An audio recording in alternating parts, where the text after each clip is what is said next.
I'll put you in a trance. Let's party. Boogie in your body. Work that body, work that body. Make sure you don't hurt nobody. I say, hey, hey, hey, feel the fire with a burning desire. Yeah, get up off of that thing. Dance and shake and let's swing. Come on, go, let me rock the world.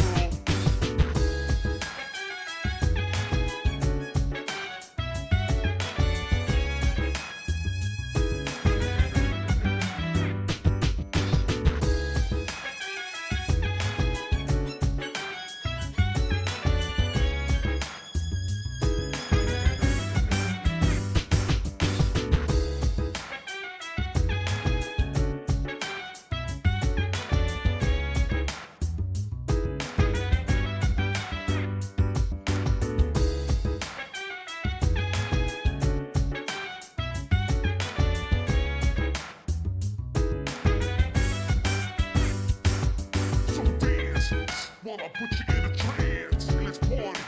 Boogie in your body. Work that body, work that body. Make sure you don't hurt nobody. I say, hey, hey, hey, feel the fire with a burning desire. Yeah, get up off of that thing. Dance and shake and let's swing. Come on, go, let me rock the world.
Deep breath, deep breath, deep breath, deep breath. Let it go, let it out, let it go, let it out. Take a deep breath, deep breath, deep breath. Till you feel the breath and touch the sky.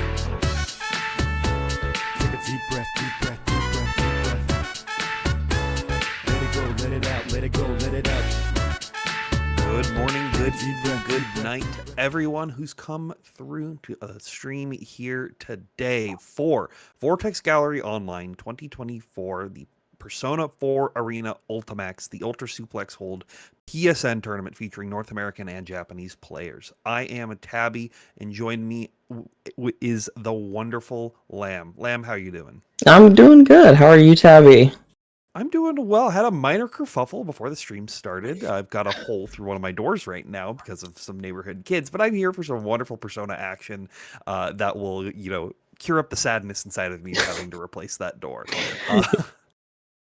I'm really excited to commentate some Persona. It's been a little while, and I'm ready to get into it. We've got some really interesting matches, especially early on. There's a lot of matches that could definitely be further on down a bracket. Some killers going on early on, so I'm excited to see how this shakes out. Yeah, absolutely.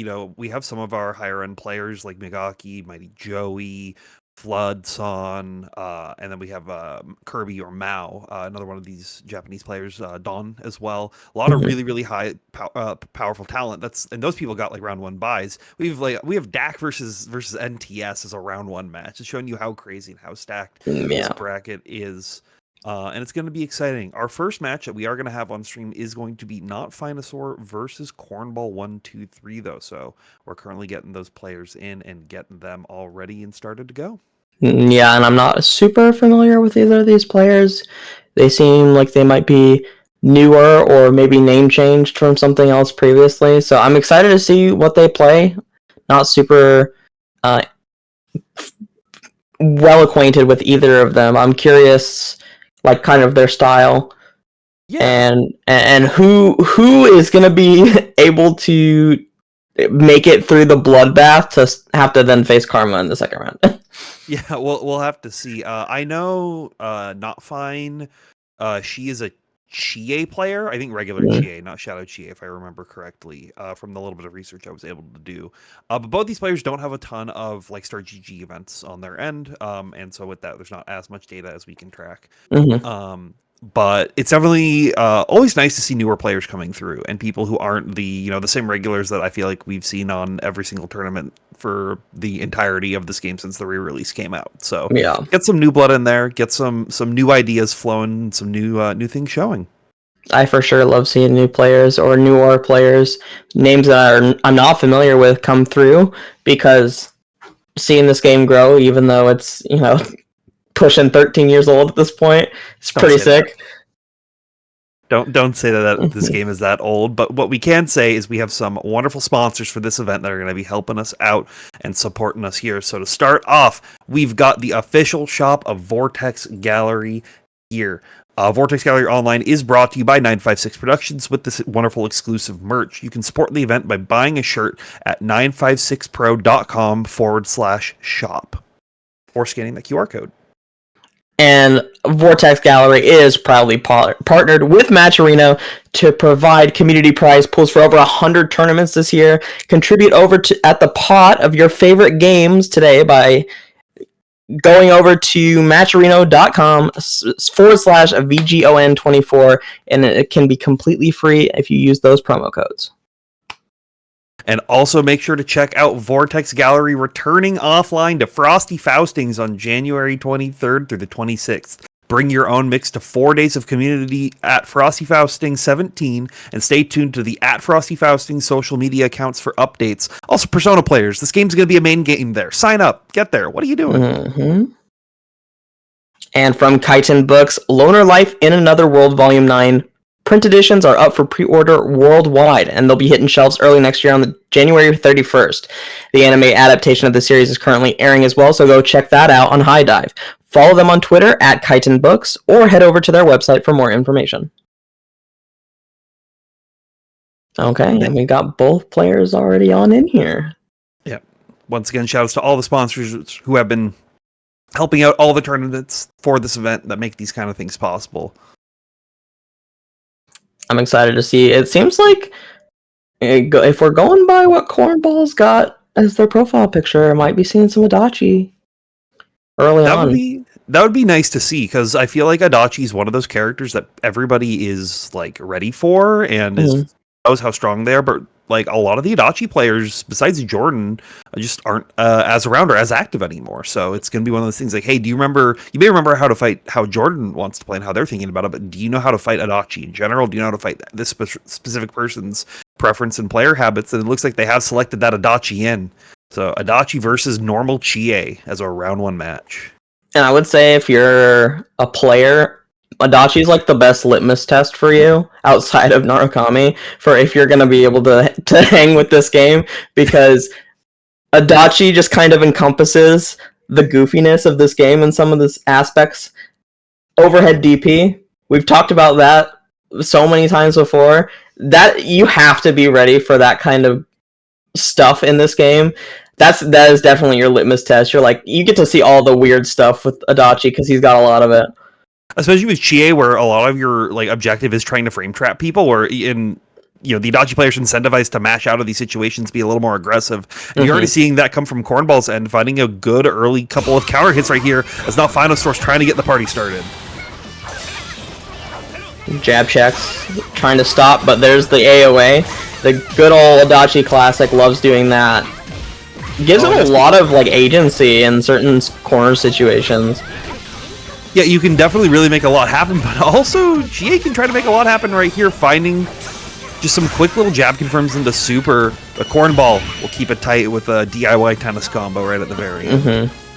He's definitely ready for a lot of the anti-airs there. He's like, I'm just going to jail you until you fall onto the ground, and then I'll continue my pressure. I'm not really in a rush to try and overforce, especially against Chie, who can really punish you for overforcing. You have to see. Okay, finds an up kick right there, but not going to find any big reward with it as well, but will continue to find these little openings, and honestly, if this damage can just keep adding up, they can set themselves into a very, very safe situation. Cornball, though, just doing very, very good with these JCs, constantly clipping them out of the sky. And there's that DP. We saw overhead. We tried going for the AOA overhead, and I don't think Not Final Sore was really ready to answer that specific option, so of course Cornball just gets a DP off and has a whole bunch of advantage over already in this game. First game. Quickly gonna go over to them. Yeah, but I like Not Finasaur's ideas that they have going into this, right? I think they do have that understanding of like where they need to be on the screen versus Adachi and how they need to be pressuring them. They just don't have the like innate immediate response, which is just something that comes with time, right? The more you play these games, the more that you have that muscle memory on a per character basis. Yeah, for sure. This character is gonna definitely heavily punish you for not having that character knowledge, because if you give him a gap, he's gonna press DP. Like, you can't. If you have something to punish for Adachi, you really have to get in there and punish it. Because if you're not ready for it, he will then DP, and if you're not blocking high and ready to block low after, he just gets a free super cancel after. So that's always something that you have to be a little worried about when learning this game, especially versus Adachi. Like I said, he's going to be your knowledge check and your litmus test for the early part of this game. And if you're not ready for some of the stuff that he brings, it's really difficult to try and get a grasp on how to play versus the character, because it feels like he's just going to run away with like every single game that he plays. Yeah, that is very true. If you just allow the Adachi player to kind of do what they want, you can be it can be a little worrying. So let's see if Nalvinasaur, if she can figure it out and make that next step forward. Looks like we had to just do a quick little re-jump back into the lobby. Make sure things are all smooth with our internet connections, Ethernet cables plugged in and all that. But yeah, I think if you're coming in from Cornball's end, like Cornball just kind of was able to get away with a lot of the like standard Adachi game plan that you really want to be seeing, and I don't really think there's a need to change up what you're doing. Just you saw the player habit of Not Finasaur wanting to be in the air, trying to find like things with J and JC of their own, but just staying above them, like doing delay double jump, catching with JC, catch with like just some general falling buttons as well, and getting those random add up hits over and over, especially on a character like Chie, will just keep your game plan really solid. I think one of the things that Cornball does need to make sure that they are like cognizant of for themselves is, hey, like, I'm getting away with some of the stuff that's going on here, like whiffing AoA versus an air dash and stuff like that. And I say, you know what? Keep doing it if it's working, but you need to make sure that you're aware of what's going on and aware that, hey, this is sometimes whiffing because they're in the air a lot, so that if there is an adjustment made on Not Finasaur's end, you're not just running the same game plan and trying to run into it, like, just essentially running into your death, doing the same thing over and over again, because not everyone is going to just sit there and let you do it forever. You might get away with it for a little bit, but if there's an adjustment, you definitely need to be ready to make your own counter adjustment.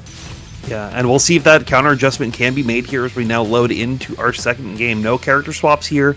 We're sticking with our guns, sticking with what we know. Let's see what these players are able to do here. All right. And it's really going to be a test here for Not Finasaur to see if they can make their big adjustments, because their biggest adjustment is just making sure that they're getting those punishes in that they need to get in. And we're already seeing like a little bit of a slower delayed air dash right now as Not Fine really trying to check to make sure that they can find their opportunities in, but Cornball is just keeping that momentum back up into their favor and to be constantly pressuring them down. I think one of the biggest things that you have to do with Adachi versus him specifically is do what you just saw Not Finasaur do right there, is check that fake like command grab pressure and stuff like that. Make sure that they're trying to commit to an option that is real. And Adachi has good real options, but when you start respecting him, I would say too much, he'll start trying to pull out some of the goofy stuff to make you flinch. And that's where you have to be ready to sort of attempt a check. Yeah, we'll see if that check can be made right here. Great little 2A right there, but immediately recognizing the DP on that aggressive situation, goes into the Heat Riser, but a good Abare out over there from Not Finasaur, so keeping things tight. Okay. Air legs and a Herculean, that's quite good. But some pressure finally starting up here for Not Finasaur. You're going to use that charge to sort of screen freeze a little bit there, avoiding the 2D quite well. Gold bursts as well, 150 meter on deck. So Not Finasaur here can make, the dream happen if they're able to find a big hit. But Cornball just fighting these hits again and again and again. Even in Awakening, not going to save you right there. Yeah, that counter hit 5C or JC was definitely like the thing that sealed the deal.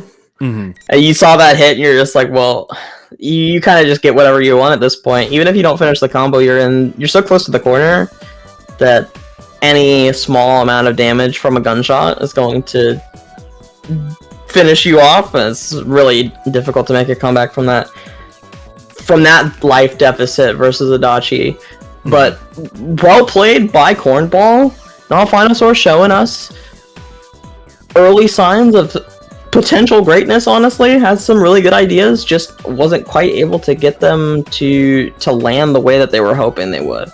Yeah, if Not Finasaur can refinasaur sort of like their core ideas that they have in their game plan, I think that they have the right level 1. They're like, okay, I need to do this, but it's making that level 1 consistent and making the confirms very consistent, as well as this may be just more of a personal thing.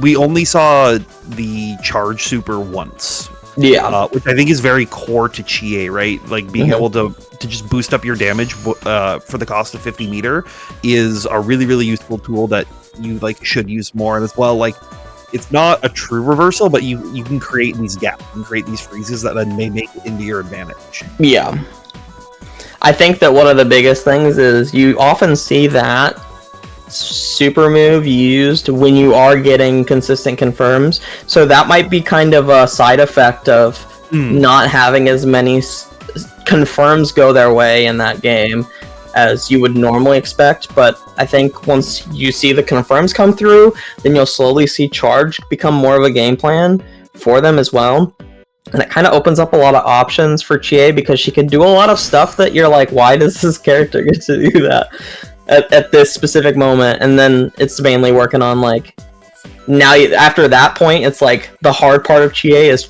how do I get in?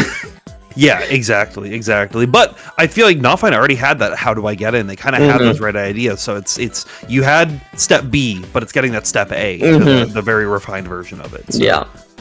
hopefully we see them more around in more of these Persona tournaments as well. Like I said, I haven't seen them enter too many, at least on the Star GG side of things. Yeah. So hopefully we see them enter more, and they keep grinding, keep playing.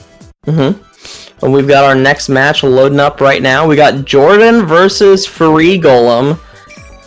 This matchup has happened so many times. I won't say it's happened as many times as like Jordan versus Karma, but it's happened quite a few. This was a 2022 classic. These guys would always play each other at some point in a tournament, and it would always be like usually like right before that top 8 as well. So okay, and Free Golem going with the Shadow Junpei.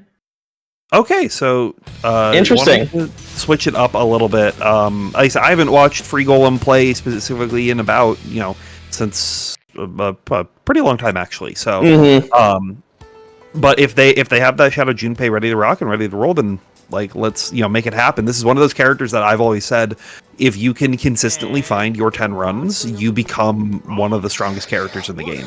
Like on paper, right? So it's getting to that point, and it's getting to someone like Jordan who's been playing against these Shadow Junpei players for what feels like a decade now. How did he pass through that? That was crazy.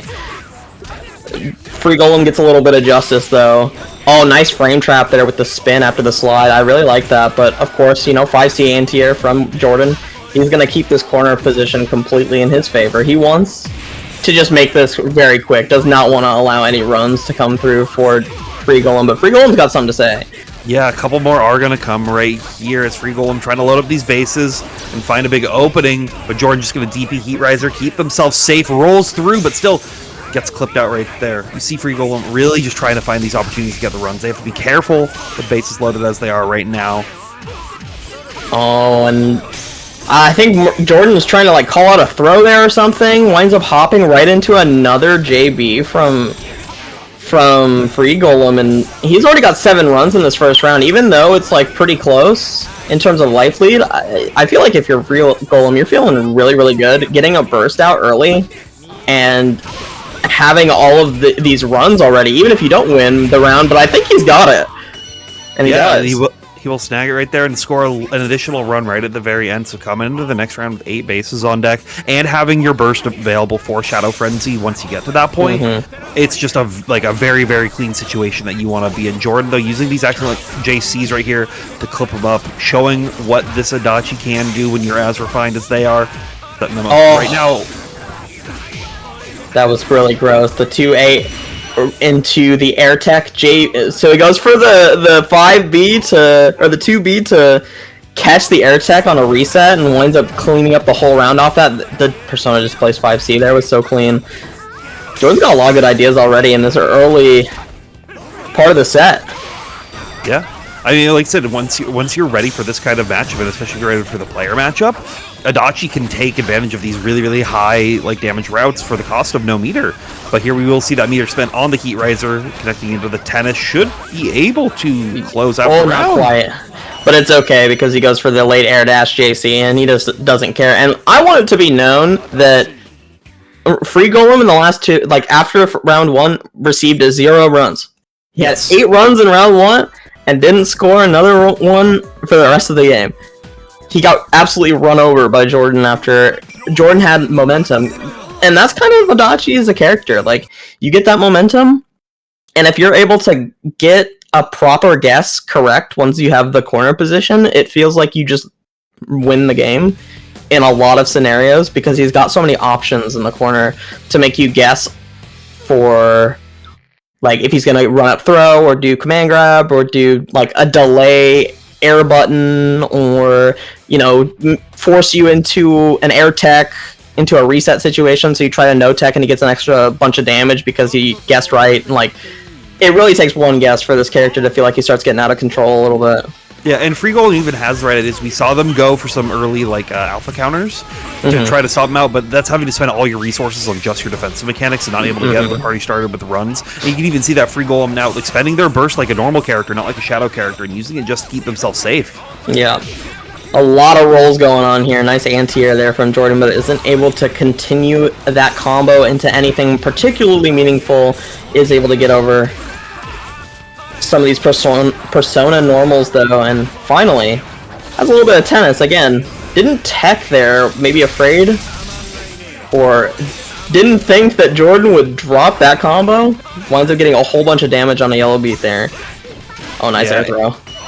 Catching the counter hit air throw as well. I understand the no tech because you either think like, oh, they're gonna go for the tennis, or you are trying to catch that delay. But if you know Jordan like being able to like correct your route is going to be able to correct their route and to get that extra damage off the no tech is it's always a scary thing.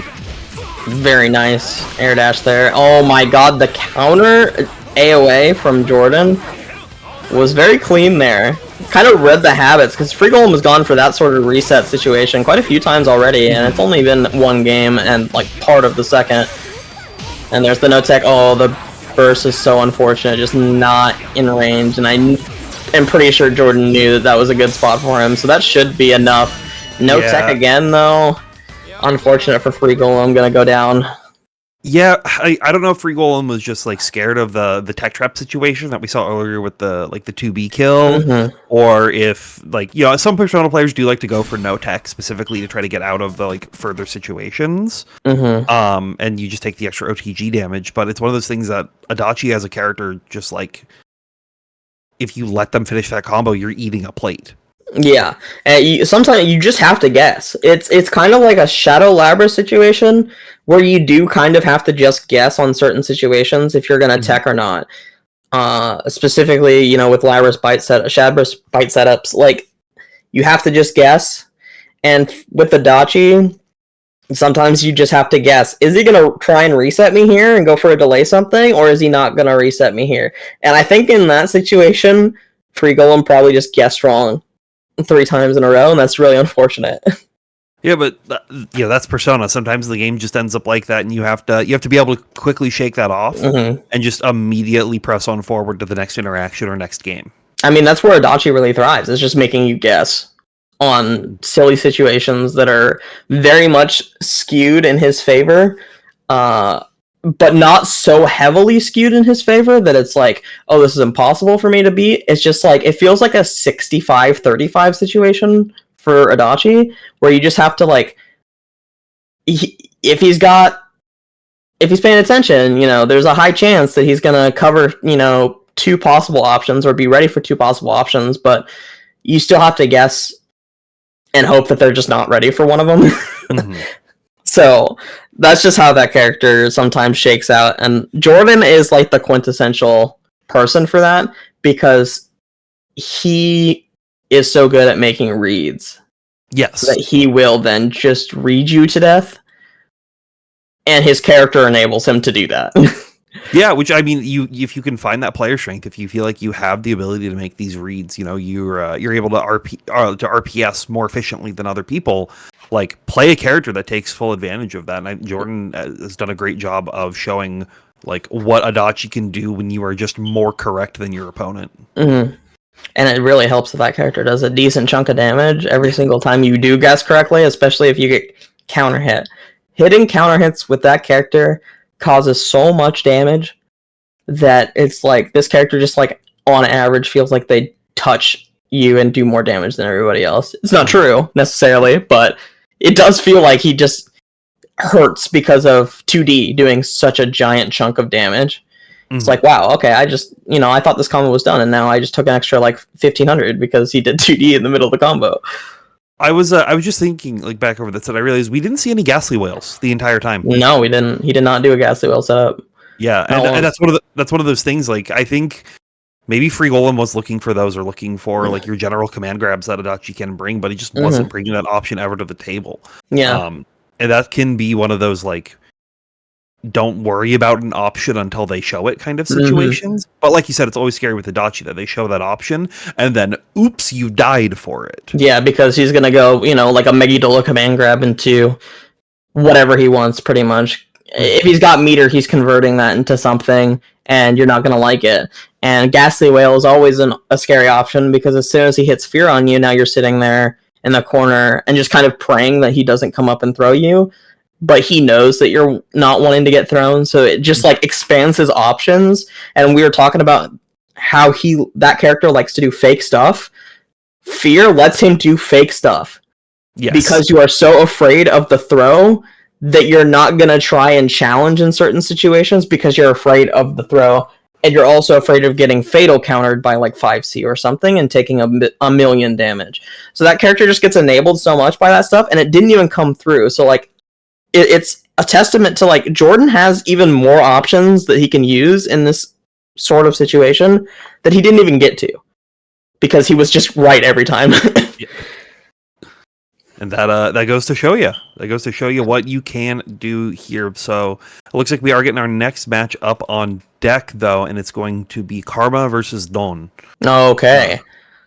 This will be an interesting matchup. I mean, everybody knows Karma. If you're watching Persona in North America, the quintessential Shadow Naruto player in North America right now, really consistent with a character that you could say is somewhat inconsistent. Mm-hmm. I wouldn't say like as inconsistent as normal Naruto, because that character doesn't get to play to their win condition every single round, whereas Shadow Naruto can. But it's like you either play to your win condition in a lot of rounds of Shadow Naruto, or you feel like you get choked out because you don't guess right as many times as your opponent. And the more stable characters kind of like to prey on the fact that this character's got to get that one big opening, and so they'll just like not give you that opening.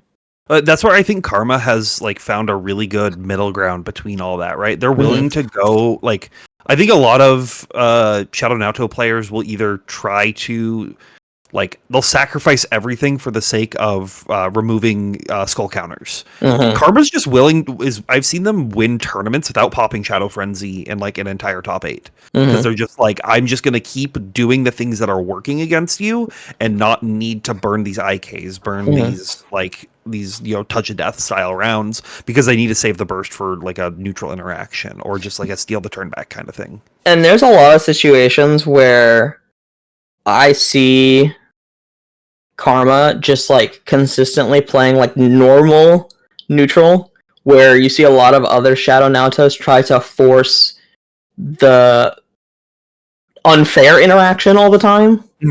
When you can't really afford to do that. And you'll also see Karma a lot of the time go for just damage Shadow Frenzy routes instead of trying to force the IK situation. He's like, no, I'm in a situation where I feel like I will benefit more from getting the damage than getting, the trying to go for the raid down to 0 into another interaction. Because that's something a lot of people, I think, kind of forget in some like Shadow Naruto situations. Like, you have to win 2 interactions to get the IK. Whereas Karma is sort of like, I'm gonna win this one interaction, get a huge life lead, and I'm just gonna play like solid. And also I've lowered your fate. And that kind of stuff usually feeds over into the next round, where like you'll see them go for these damage routes that then just also like coincidentally through the random neutral interactions and random touches that have come out ends up lowering their gauge to like 3 at the end of the round, so they don't have to work as hard the next time, and then they get their burst back, then they pop Shadow Frenzy and go for the guaranteed kill on round 2, which I think is the difference between them and like especially stuff when I see people like learning the character, which is they try to go for Shadow Frenzy round 1 to guarantee the round and then close it out round 2. Karma is, I'm going to try to close it out round 1 and then use all my resources for the nasty stuff when that second game hits. Which is almost, in a way, the regular Naruto way to play the character, just kind of bolstered by the fact that you're a Shadow character. Regular Naruto doesn't really want to have to burn the IK on round 1 because it's so hard for her to get to a point where she has 0 fate and the resources to kill with the IK. So your first round is primarily on trying to set up for the second round IK, so you can get 7 fate and then lower from 7, because it's so much easier to lower from 7 than from 13, and then get the kill because you still have resources left over most of the time.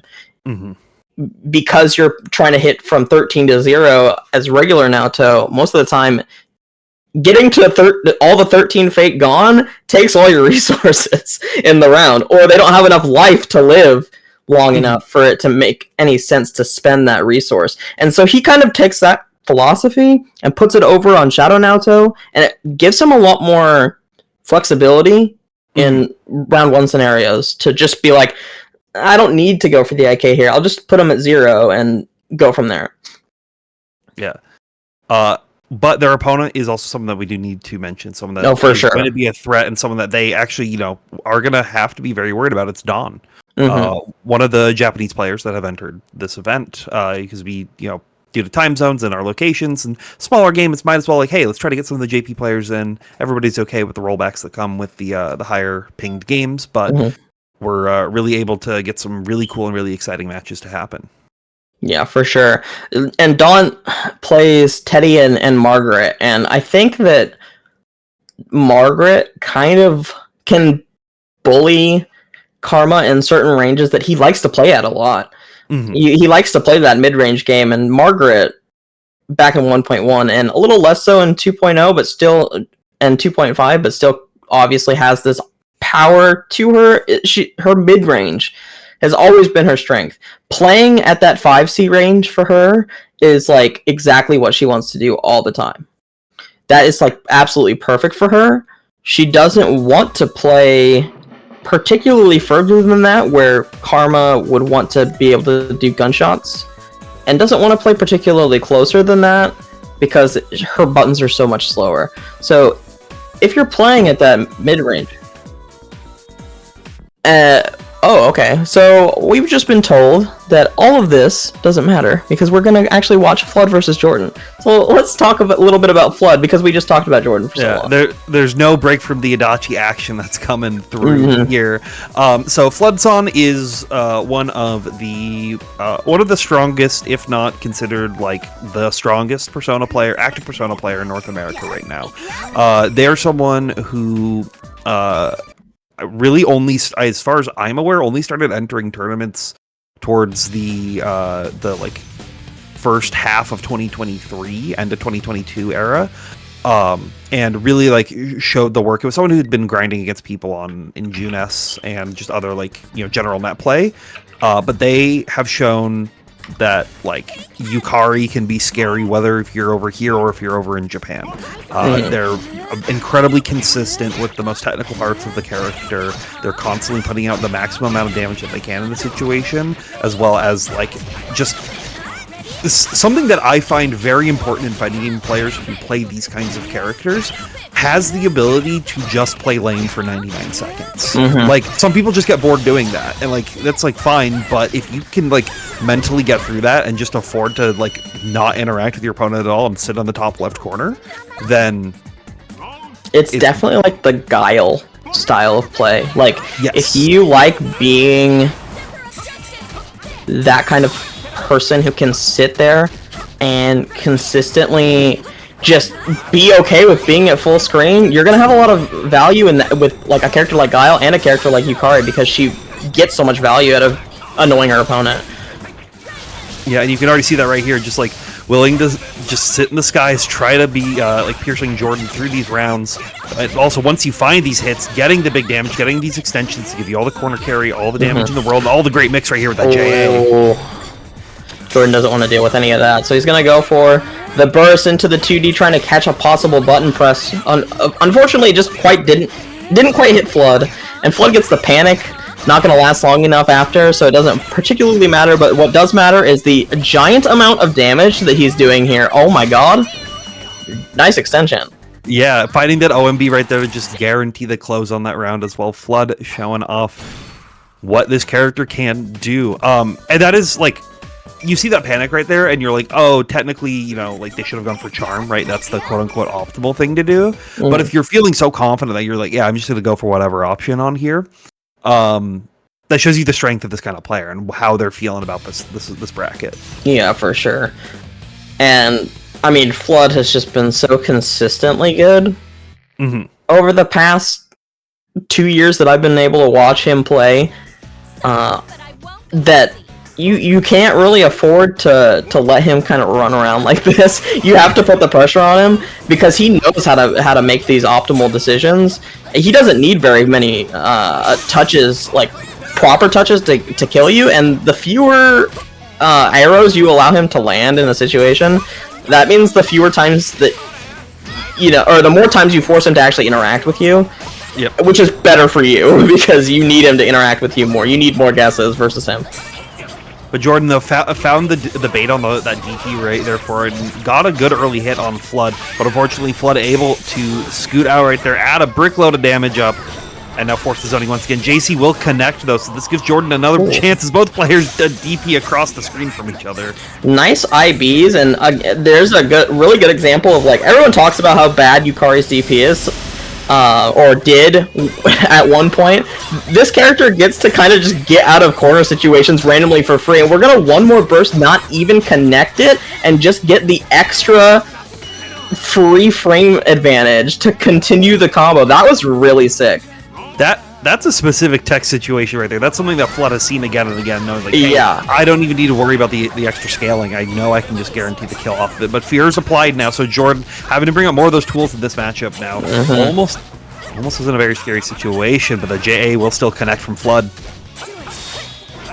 And it really does feel like Jordan is fighting an uphill battle versus this character because you have to get so many good touches to make it feel like it's worth it. Because if you only get like small touches, sort of what Jordan's already gotten so far in this match, it just starts feeling really bad. Because as soon as she gets you in the corner, you feel like you just don't get to do anything. That was a really nice punish there on the DP. This time, very ready for it, and it's going to get the full damage. And this time, he's not going to let that pass for free. Yeah, and that's what Jordan's looking for, right? They're looking to try to land into those situations, force Flood to make a mistake, which is, that is Flood. Flood is not a robot. They are human. They can still make mistakes right here. But you're going to just see them consistently try to get some very, very high damage routes right there. That was a meterless 5k route that ended. Ouch. Very clean too. Yeah. You just see it feels like Flood has so much control of the game at a large portion of it, and then you start seeing Jordan get his corner situation, and this is where Jordan wants to be, especially versus a character like this. He's gonna get so much out of this. That is a lot of damage off that reset. Yeah, getting the Heat Riser and Bagatsu Mandala all set right here, so Adachi's as buffed as he can be in a game. But this is also where Yukari gets to mix you up for free with all those JAs again and again and again. Immediately catch you with the low, but has to go for one more. Gets across him as you walk forward. That was really nice bait. That felt like omniscience from Flood. He just knew that was going to come in, and he was preparing for it well in advance. And that is going to be Flood taking it, moving on to that winner's side of the top 8 right there. And Jordan now still has to win one more back on the loser side to guarantee that top 8 spot. That's such a frustrating matchup for Adachi because the arrows just ruin your persona. You just can't put Magatsu Izanagi anywhere on the screen, which is a lot of where Adachi gets his value out of in the neutral game, is displacing his persona and pressing 5C. And like forcing that sort of like maybe a sandwich interaction or poking from really far away. And you can't really get that to set up correctly a lot of the time versus Yukari because she's just constantly throwing arrows. She's never giving you a gap to just throw like a 2C and hope that he's on the other side of the screen. It doesn't work like that. Because this character's consistently filling the screen with projectiles, you just never get that opening to play the displacement game. Yeah, it's one of those things, I feel like you see it with other more of these like traditional zoner characters. They at least give you a chance to breathe. They give you a chance to try to make something happen. But Yukari is very characteristically always like the active defense, right? In a way of just constantly presenting an option that you have to deal with. And it gets you to the point where now you're afraid to put something out on the screen. You're afraid to try and displace, because if you get hit or your persona gets hit, you're not feeling good about that situation whatsoever, because now you're down persona cards, and especially with like these characters like Adachi that have like 4 persona cards but really want their persona on the screen because they rely on it so much, to actually do a large portion of their game plan in the neutral game, you just can't afford to be throwing it out anymore, and it feels really, really stifling, really limiting on the amount of setup you're actually able to do to get you to that corner situation, which is what he really wants. But it's so hard to get there because you can't actually play neutral with your persona. Yep, absolutely. And speaking of all of this hard stuff that you have to deal with Adachi, our next two players are going to have to deal with that because we've got another Yukari coming up. The Yukari from the East, Megaki, one of the winner of CEO Taku 2023, showing that like no matter where they are, whether it's online, offline, that they can put in the work, and they are playing against Bonch, who does not like this matchup. This is something that like, historically Bonch, having played against not only Flood but like Funlunk in a lot of events, is like they know how to fight it, they just really don't enjoy fighting it. And so now having to fight one of the strongest players in the world against it, it's going to be interesting to see what their game plan is and how they sort of handle it. I think it's not quite as drastic as Adachi, but you definitely have that problem where sometimes you want to have Izanagi be somewhere on the screen, or be able to try and contest something with like a Z over or whatever, and you like get hit by a well-placed arrow from Yukari, and you just feel bad because now you've lost a card and you didn't get any further pressure on the screen going anywhere. And that's not even to talk about, Garu being on the screen and making it very easy for it to track, and now you just have to like eventually kind of whittle your way in. It's so difficult. Yeah, and we'll have to see if Bonch, if they can just have that patient play, if they can find that opportunity to get in. Because there's one thing about Bonch, when they get in, they're going to make you hurt more than almost every other Narukami player in the game. And you can see, like, even in these situations, like, Bonch is not putting Izanagi anywhere on the screen. He's not trying to throw Zio, he's not trying to do anything like that. You're afraid of the movement, and you're afraid of the arrows. You just don't want to even leave that as a possibility for this character to take cards from you in those situations, because it's almost pointless for you to even try. Yeah, but it's a situation like this where you might want to try to bring the Izanagi out a little bit more, as you don't have all the health in the world to make something happen, to try to sacrifice some of those Persona cards where you can. Bonch not even landing a single hit right there. Had a lot of opportunities to press, but just like, even when it looks like you have the advantage, sometimes you don't. Sometimes the Yukari player will be able to actually get more aggressive onto you, finding an early block string right here. But there you see, as soon as that Izanagi comes out with the JD, they just ended up getting sniped.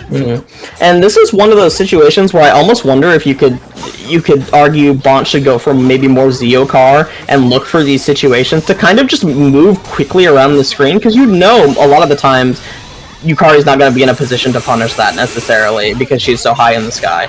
So I think you could maybe get away with throwing that out a little bit more. He was doing really well with the damage and punishing these DPs until this burst situation came out, and of course burst Magarula, everybody's least favorite move in the game. And Megaki going to get reward out of it, forces the burst out of Bonch as well, so both players sitting at pretty equal health, and now like you can see Bonch is playing very cautious.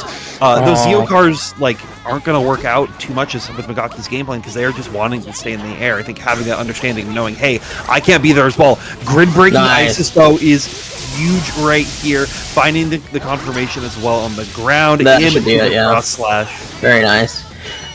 And the biggest thing there is just the patience. Like, I think Bonch knew that as soon as he gets a touch, he's going to be okay, and is willing to use his resources.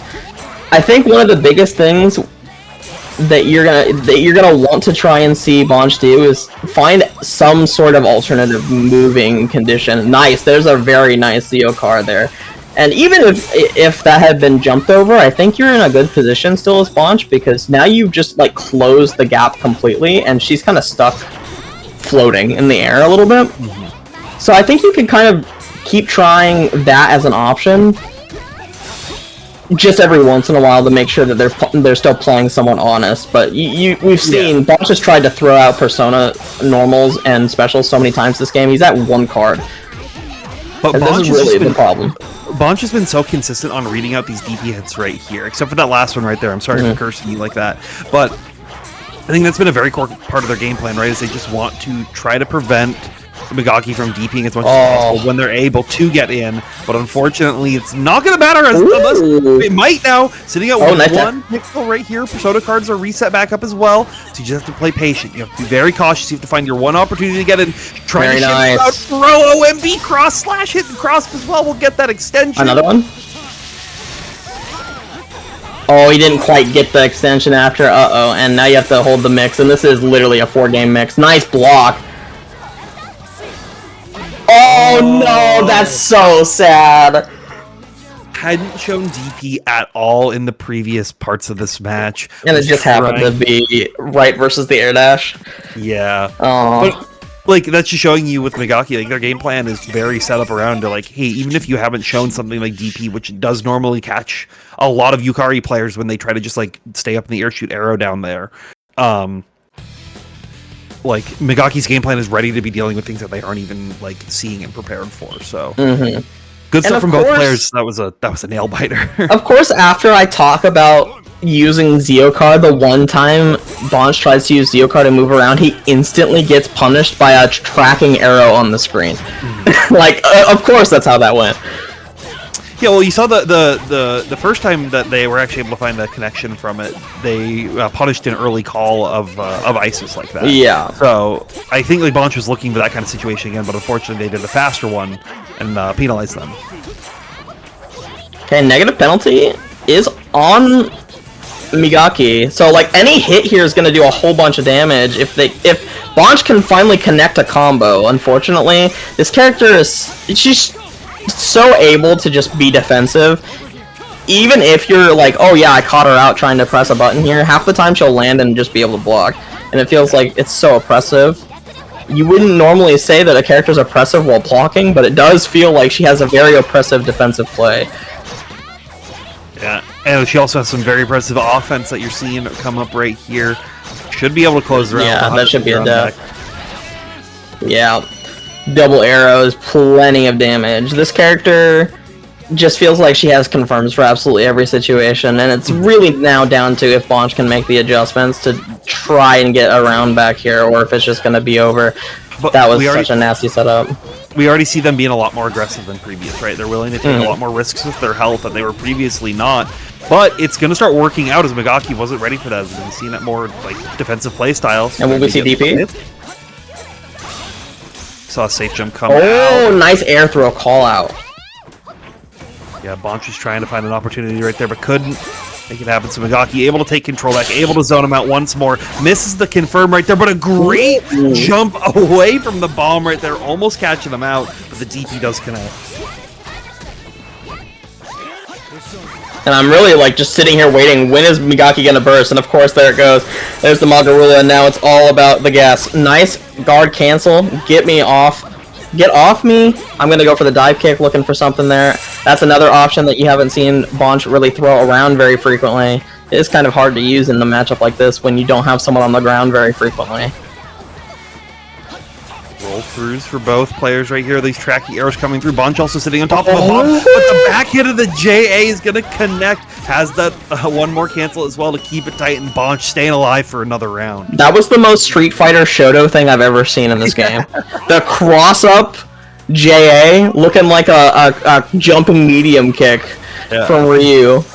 You thought you could stop Anime Jesus even against one of the strongest characters in this game? No, these counter hit trades are still gonna end up teching out for Bonch in their favor. Finding 5A confirm. Oh, but does get tossed out. So Megaki able to set up some mix. Oh, that was gross.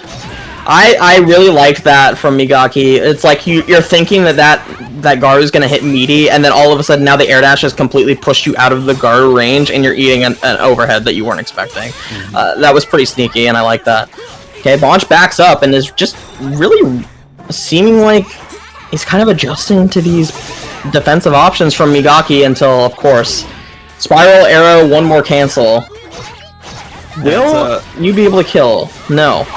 Nice! Right there with the OMB, but misses the Zeokar connection right there. Deeply hits on the Raging Lion as well, and one more touch.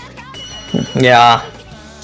That was unfortunate because even though the combo didn't connect for Bonch, the Zeokar crossing up and switching sides was good. It just happened to be that the scramble situation after put Migaki in the better position afterwards. And that's really unfortunate because it was looking good for a second there for Bonch, even though he didn't get the combo to fully connect. It was like, oh, you're still in a good spot. Yeah, But Migaki warmed his way out. I was on the edge of my seat right there. Like, I was like, okay, if Bonch just is able to keep finding these situations that end in, like, plus, like, minor positive advantages for him again and again and again, he can secure it. And he almost had it, but he just had that unfortunate drop right at the very end. Yeah. So, We unfortunately. got another top 8 qualifier right here. Yep. This should be Mighty Joey versus Mao. Should be an interesting one. Yeah. So, Mao, or Kirby, as they're being shown in the Star GG, is the last Risei player in Japan, is sort of what we've been jokingly saying. They are predominantly Shadow Risei, if I remember correctly, which is where I think like a lot of people are have been considering more often. And really know and understand kind of what they have to do and how they like how you have to be in every matchup. They do have other characters that they can play, but I would like to assume that they're gonna... No. Are we doing... What is happening? Button check. Okay. They're button checking. We are being told they're button checking. Okay, I can understand.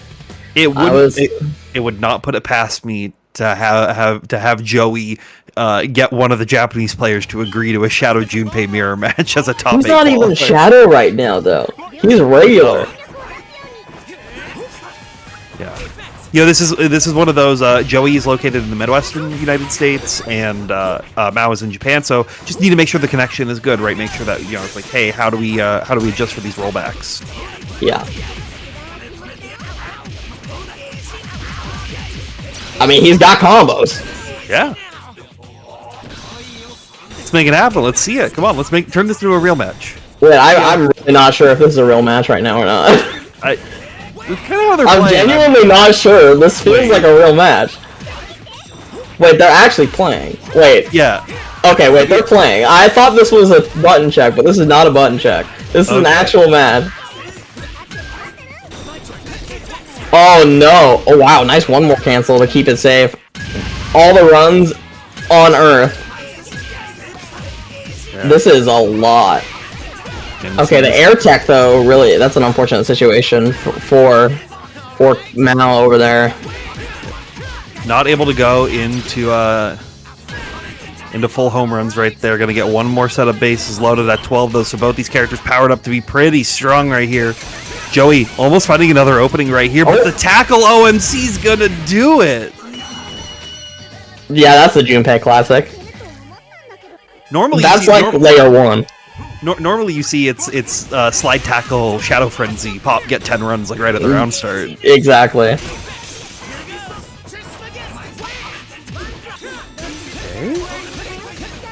Good blocks here from Joey, but then he goes for the DP and it was so baited by Kirby. Kirby ready, going in.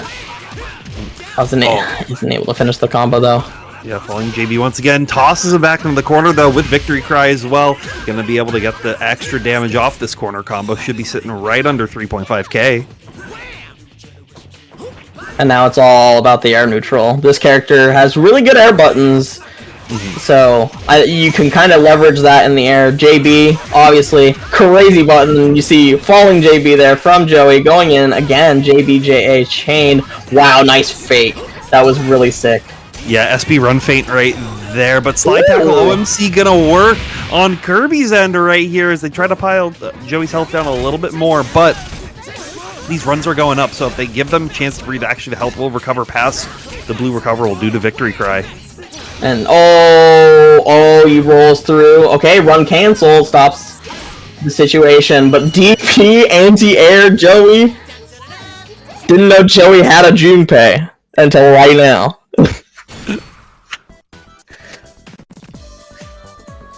Yeah, that means Joey's locked in. So if Joey switches after this, you gotta play Junpei again. Yeah, that was real. That was real. Okay. Full confirmation that Mighty Joseph over here decided to pick Junpei into this matchup. And now we're going into Shadow Risei. Now, this is territory that I am very unfamiliar with, because I have maybe seen this character played one time, because she's not common. I remember when like Jolteo was trying to do a lot of labbing on this version of the character, but they personally came to the decision that it wasn't worth the downsides to just be playing normal Risei. So it'll be interesting to see exactly what Kirby wants to bring to the table, especially someone who's been considered a like master of their character. Well, I mean, so far it looks very similar to normal Risei. Yeah.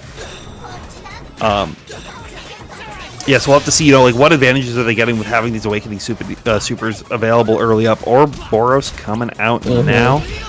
Oh, nice. Very nice late air dash, doing a lot of damage here. That should seal it up, yeah. Got a plenty of damage. The second arrow rain came in. And was able to seal that up. Enough hit stun there for Kirby to continue it on the scan. Yeah, not able to find the 2B to connect at that angle with the scan right here. So Joey now finally getting some runs on deck at the early stages, but DB comes out for Mao right here. Gotta watch out for another out. If he gets hit one more time, yep, there goes all the bases, and now we're starting from zero yet again. We have nothing built up. This is looking a little dire. Yeah, and this is the worst spot like for a Junpei player to be in, especially normal Junpei, right? You can't even just find the hit in a Shadow Frenzy, guarantee yourself 10 rounds.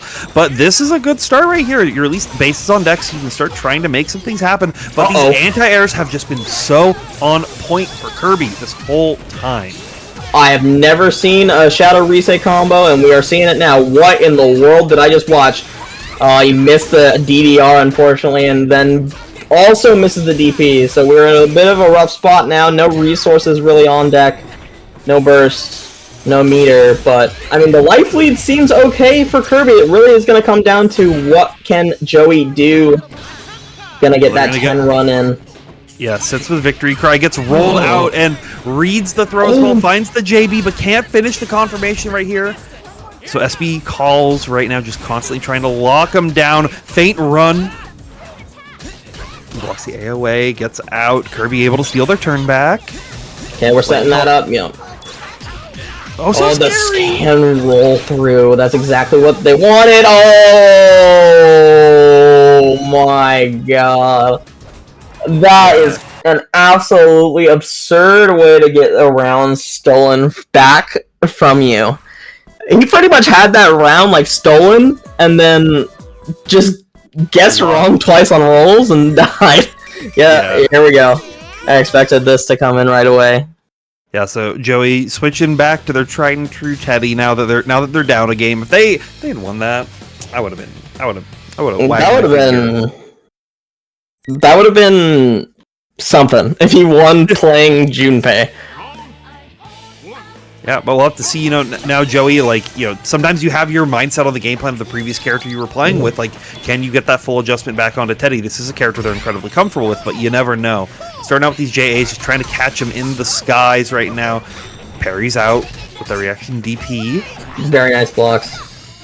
I think this is going to be maybe where we see a little bit of the weakness of Risei, because trying to play the game versus really annoying characters with, like, solid range feels like where Risei struggles in certain aspects because of, you know, her main stuff is pretty slow to start out. 5C, not super fast.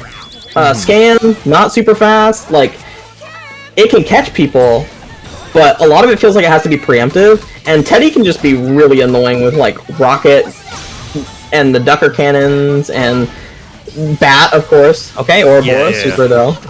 I really like that, like, using the parry and, like, follow-up still coming out. It didn't fully connect on to Joey, but I was able to super cancel into Ouroboros, able to steal their turn back and get a mix opportunity right here. But Joey found a chance to get out of the corner right here and is really trying to make something happen. Oh, and there's just so much stuff on the screen. Successfully survives it, but here comes the bike. Wow, nice block on the mix. And then we get hit with a regular... Okay. Another reset field comes out. Has to play a little careful around the rocket. There's a giant nuke there. Oh my god, run up AOA. Yeah, and there's not a lot of time left on the clock right here, so Joey actually just going to pick up the item, taking the negative penalty, but they know that they can win on health as long as they stay safe right here. Oh, Kirby whiffing right at the very end right there, but it's not going to matter. Joey, wow. They stay away to take that round on a timeout. That was hilarious. He just picks up his own rage and runs to the other side of the screen. Yeah. And then it was just such a scramble. You saw Kirby was trying to get the AoE to go out and connect, but had timed it too early, probably because of the timer being a factor.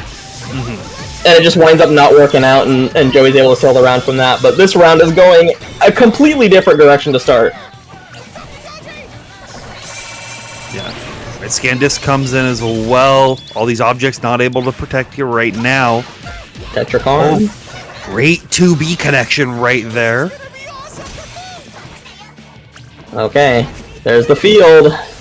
Reset field coming in clutch for Kirby, and should be able to get a pretty solid position here from this. Not gonna kill, but it feels pretty good with all the stuff on the screen for reset.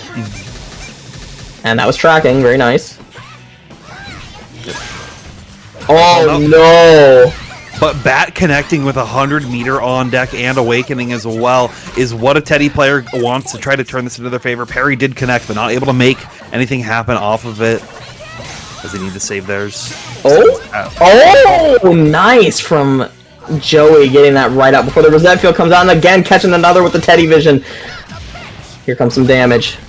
Bringing those TVs and gonna be setting up buckets coming through, so you get a good mix right here, but we're blocking it out and we're throwing Joey into the corner. Very nice from Kirby. Okay, final round. Both players have burst.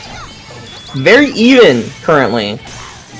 It's really gonna come down to, can Joey find a good opening to get that corner stuff really going, or is he gonna get set played to death by Shadow Risei?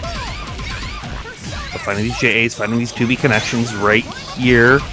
TV call once again. Joey really just trying to take this momentum that they had right towards the end of that last round to secure this one. They do not want to be sent to losers this early. Okay. Oh, what? Joey just gets raw hit by land into 2A. Okay, DP comes out, and the persona is now broken on the side of Kirby, but he doesn't care. Yeah, got raged as well at the very end of that, but Joey couldn't make anything happen, so they will off this throw, though. That's up the paper star. I like the little jump over to force the roll back into the corner for Kirby. Kirby now stuck in this situation. Knock, knock. Here we go. Gonna get some decent damage out of here. Can we kill? I think he can. Yeah, not an Awakening. Your throw scaling does hurt a lot, but we got the attention. Joey's not going to losers yet. Yeah, not yet at all. But excellent showing from Kirby. Like, just showing what Shadow Risei can do when you've put in the time and you've put in the work to really make this character function. Yeah, it was unfortunate that the one time they got a Shadow Frenzy combo, they happened to drop the Ender. I wanted to see how much damage that was going to do. Yeah. But unfortunately, we didn't get to see that. And I think this is our final top 8 qualifier for the winner's side. This is Karma versus Dawn, correct? Yeah, so it is. Finally getting that match that we talked about at the top of this section right here coming up. This is scary. I think this is a scary matchup for Naoto to have to play. Oh, I think it's scary if they choose to play Marg, right? Like they can pick Teddy. They're more known for the Teddy, and you're seeing them hover it right now, so they may stick with that. But it's scary. Okay, they're gonna go with them. Yep. Which we'll kind of see, I guess, where they wind up, like ending this set on. If they decide that this feels weird, or if they just wind up steamrolling with Teddy, because Teddy is just can be a little unpredictable. Like, yes, his RNG is not RNG; it's on a cycle, but the character can still wind up making really weird, unpredictable game states, especially if you're not able to fully track everything he's doing with the item throws. But this is like one advantage that North Americans do have, right? Like for 2 years, it was, can you beat Mighty Joey? Can you solve this puzzle, right? And so I think a lot of people have familiarity with Teddy and how this character wants to function, but Dawn is bringing a completely different kind of tempo to the match that we've seen previously from Joey, baiting out the counter as well at the very end, forces Karma to spend on a regular burst. I'm actually really surprised that there was no press there from Dawn after the 2B counter hit, but I guess there's really not a whole bunch of incentive to press in a situation like that, so wound up being an unfortunate situation for Karma. Gets the counter hit 2B, but then kind of reflexes into the DP. I think they were probably mashing that to begin with after, and they just happened to get 2B there.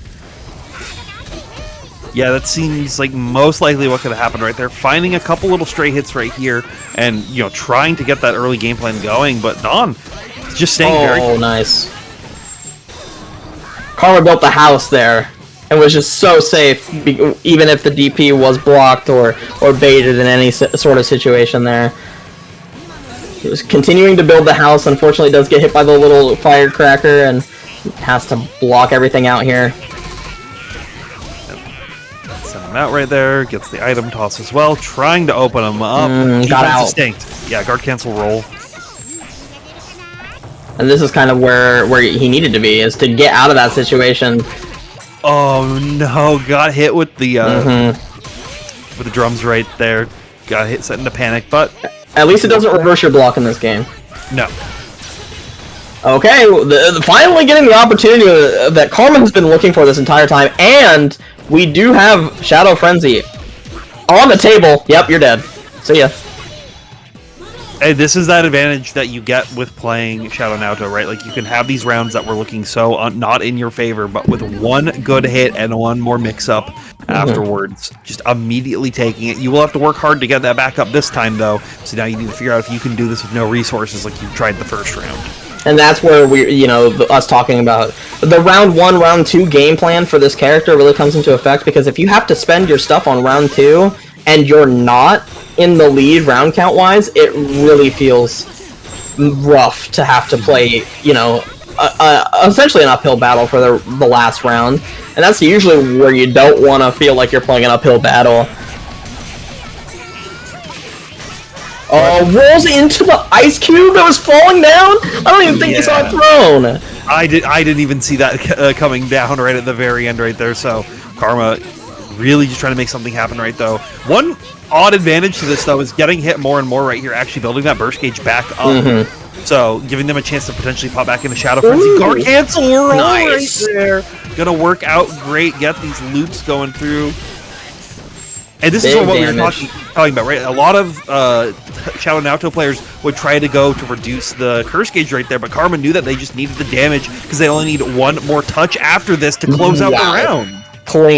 Clean, clinical, and just like knowing that there's no point in going for the Fate, because the likelihood of you building your burst gauge back to actually make it work at that point after you spent 50 bar for that, first combo, the likelihood of you getting not only the likelihood of you getting enough meter to actually pull off Hamon or Mudoon at that point is pretty low, and you still hadn't built burst up, so there's just no point in trying to go for the Fate reduce at that point. Just go for the damage and hope that you can pull it out, and he did pull it out with the damage.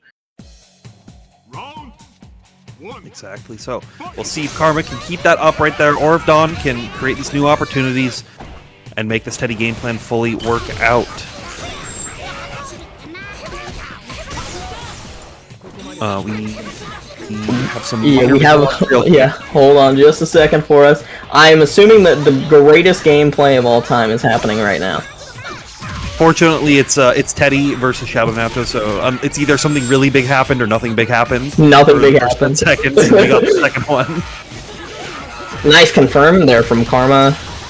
Getting the corner situation, and this should be down to 1.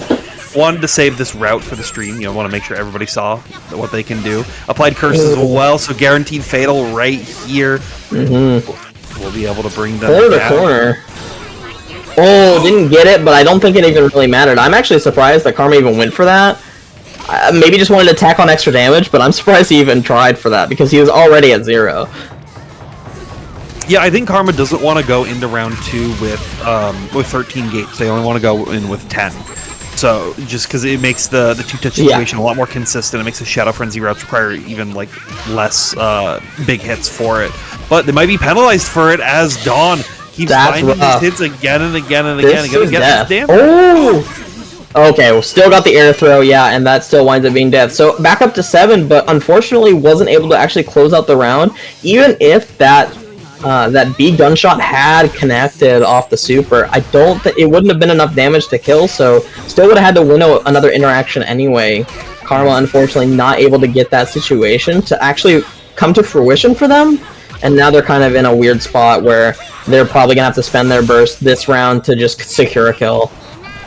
They might not need to with how this early phase has been going, right? Finding a big DP actually to bring them from 7 to 5, being a lot more relevant, finding these gunshots to connect. Still got hit by the motorcycle, but it was too far away from Dawn to make anything big happen. Dawn actually forced to burst out there now. And there's the SB extra shot that does 2 there. So now we're down to 2. Definite possibility here. Guard cancel comes out, and 50 bar spent from Karma. So Karma is going to have to now build that bar back up, but big persona break here. This is actually going to give Karma a giant opportunity. And now it's... Okay, spends the 50. I'm actually surprised about that as well. It guarantees the knockdown that leads into a mix right there, and I think Karma was just really trying to use that opportunity to close that last touch, but we saw this in the last round. As soon as Dawn gets that, as soon as you give him a little bit of chance to breathe, they're going to stay pretty safe right here. Down to 0, though. That was very, very fortunate for Karma. It really felt like Karma was about to get burned for being a little greedy two rounds in a row and just lose out there, but actually rewarded, and now 7 only means that it's a lot easier for you to get this fate down naturally and not have to use a raid super, so whatever you build can then just instantly go into burst. And of course panicked and can't block because you're raged from the rage powder. That's really sick. Oh, nice back dash. Just kind of panic DP'd again. Had an opportunity there to possibly punish that. There's just so much on the screen. Advantage of the post scramble right there, try to make something happen. Good throw right here. They're going to be able to get more of that gauge down, bring out the raid super as well. No whiff kick right there. We're just going to let that rock, try to get where we can. Dawn wants to burst. Yeah. There was definitely not going to be another opportunity. There would have been plenty of meter built in that combo for Karma to just finish it with an IK, so definitely had to burst there. But you're still in like a rock and a hard play situation. Has to kill.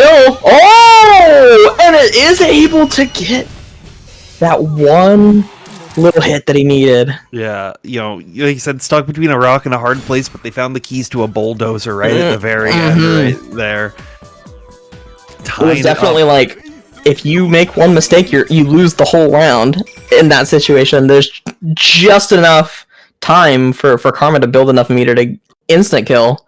So you have to completely tighten it up, and they were able to kind of snake their way through the giant minefield that was being set up, all the stuff on the screen, and find a proper hit to close it out. Yeah, we'll have to see if Dawn can take that momentum of like finding that scramble to go into their favor right at the very end into this next match, or if Karma will be able to get that mental reset, and we're going to see early Shadow Frenzy prop wanting to change. And that's 0. Yeah, they've been showing like, hey, my game plan isn't working right now, right? I've been trying to save onto my resources, and I've been losing rounds and just like lost a full set because of it. So I've got to figure out what I'm doing wrong, and I've got to change it up. So let's keep that more traditional Shadow now to a game plan, burn these resources early, and then try to get one more hit afterwards. Oh, and we go for the DP, but not quite.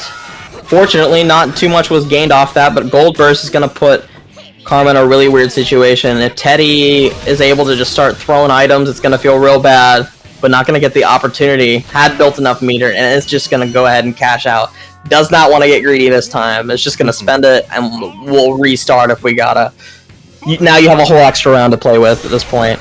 Exactly, and these games have been consistently going to 3, like regardless of what resources are spent. So if Karma can, you know, maybe try to eke out an early round 2, or just spend this as a time and get that curse gauge down to 0 if we can, to reset to 7, build your burst gauge back to save for that 3rd round. It's going to put them in maybe a little bit of a safer spot with how scrambly everything's been so far. The biggest thing in this round is Karma really has the luxury, because burst is almost here, of not having to do too much. Unfortunately, yeah, I think they are going to die before they're able to do really anything, but had they been able to get it down to 8 or 6, like that, putting them back up to around 10 is not going to be the end of the world, because with Shadow Frenzy, with Raid being accessible all the time, it's not hard for Naoto to get that 10 extra fate randomly, but it's already not looking too great. Naoto getting kind of run over, so Karma's gonna have to look for an opportunity. Are they even gonna have one? Burst's gonna come through,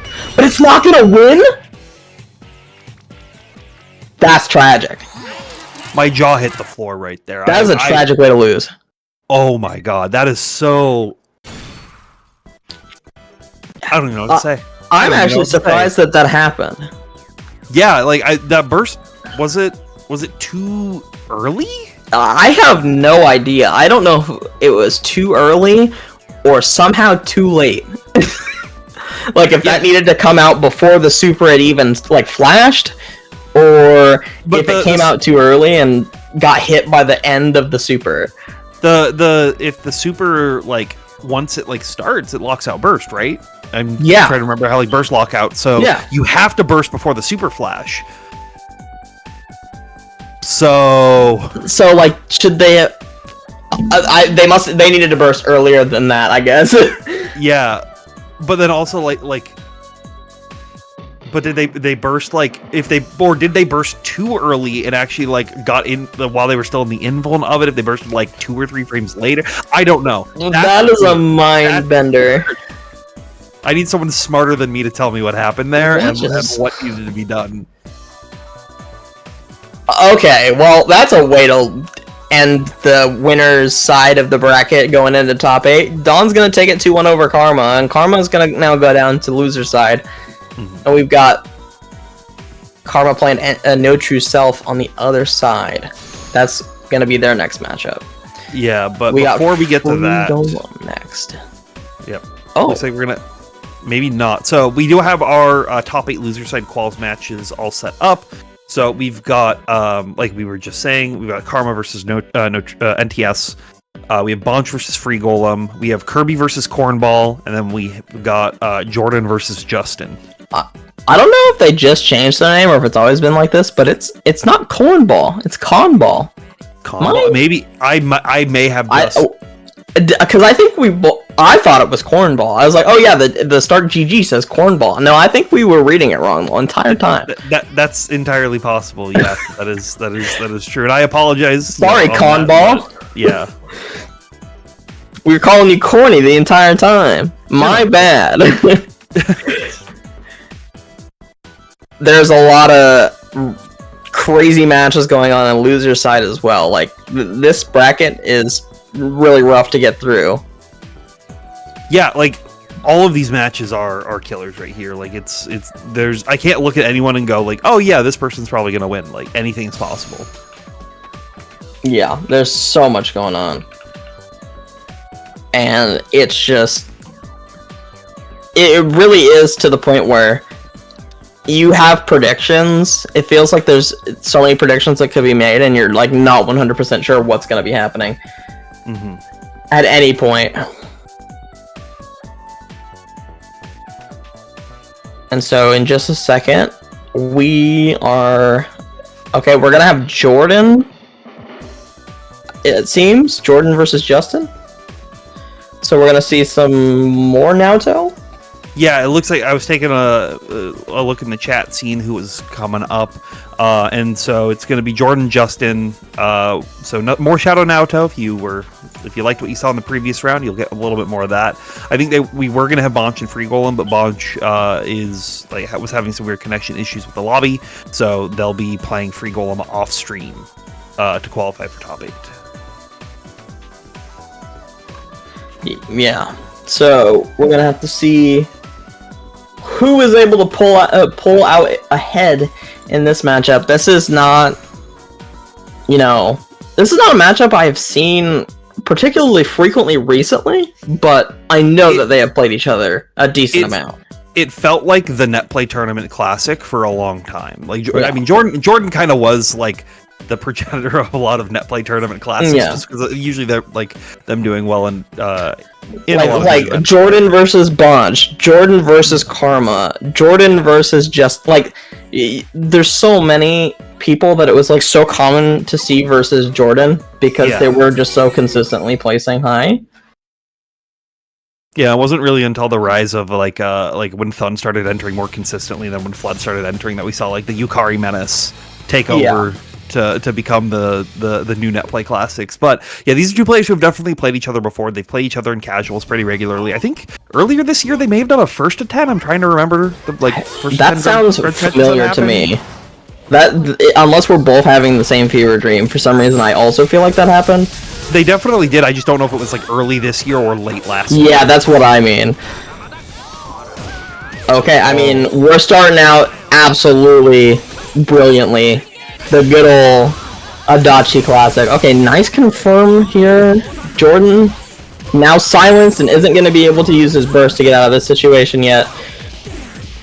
Oh, and that was a little obscured. Yeah.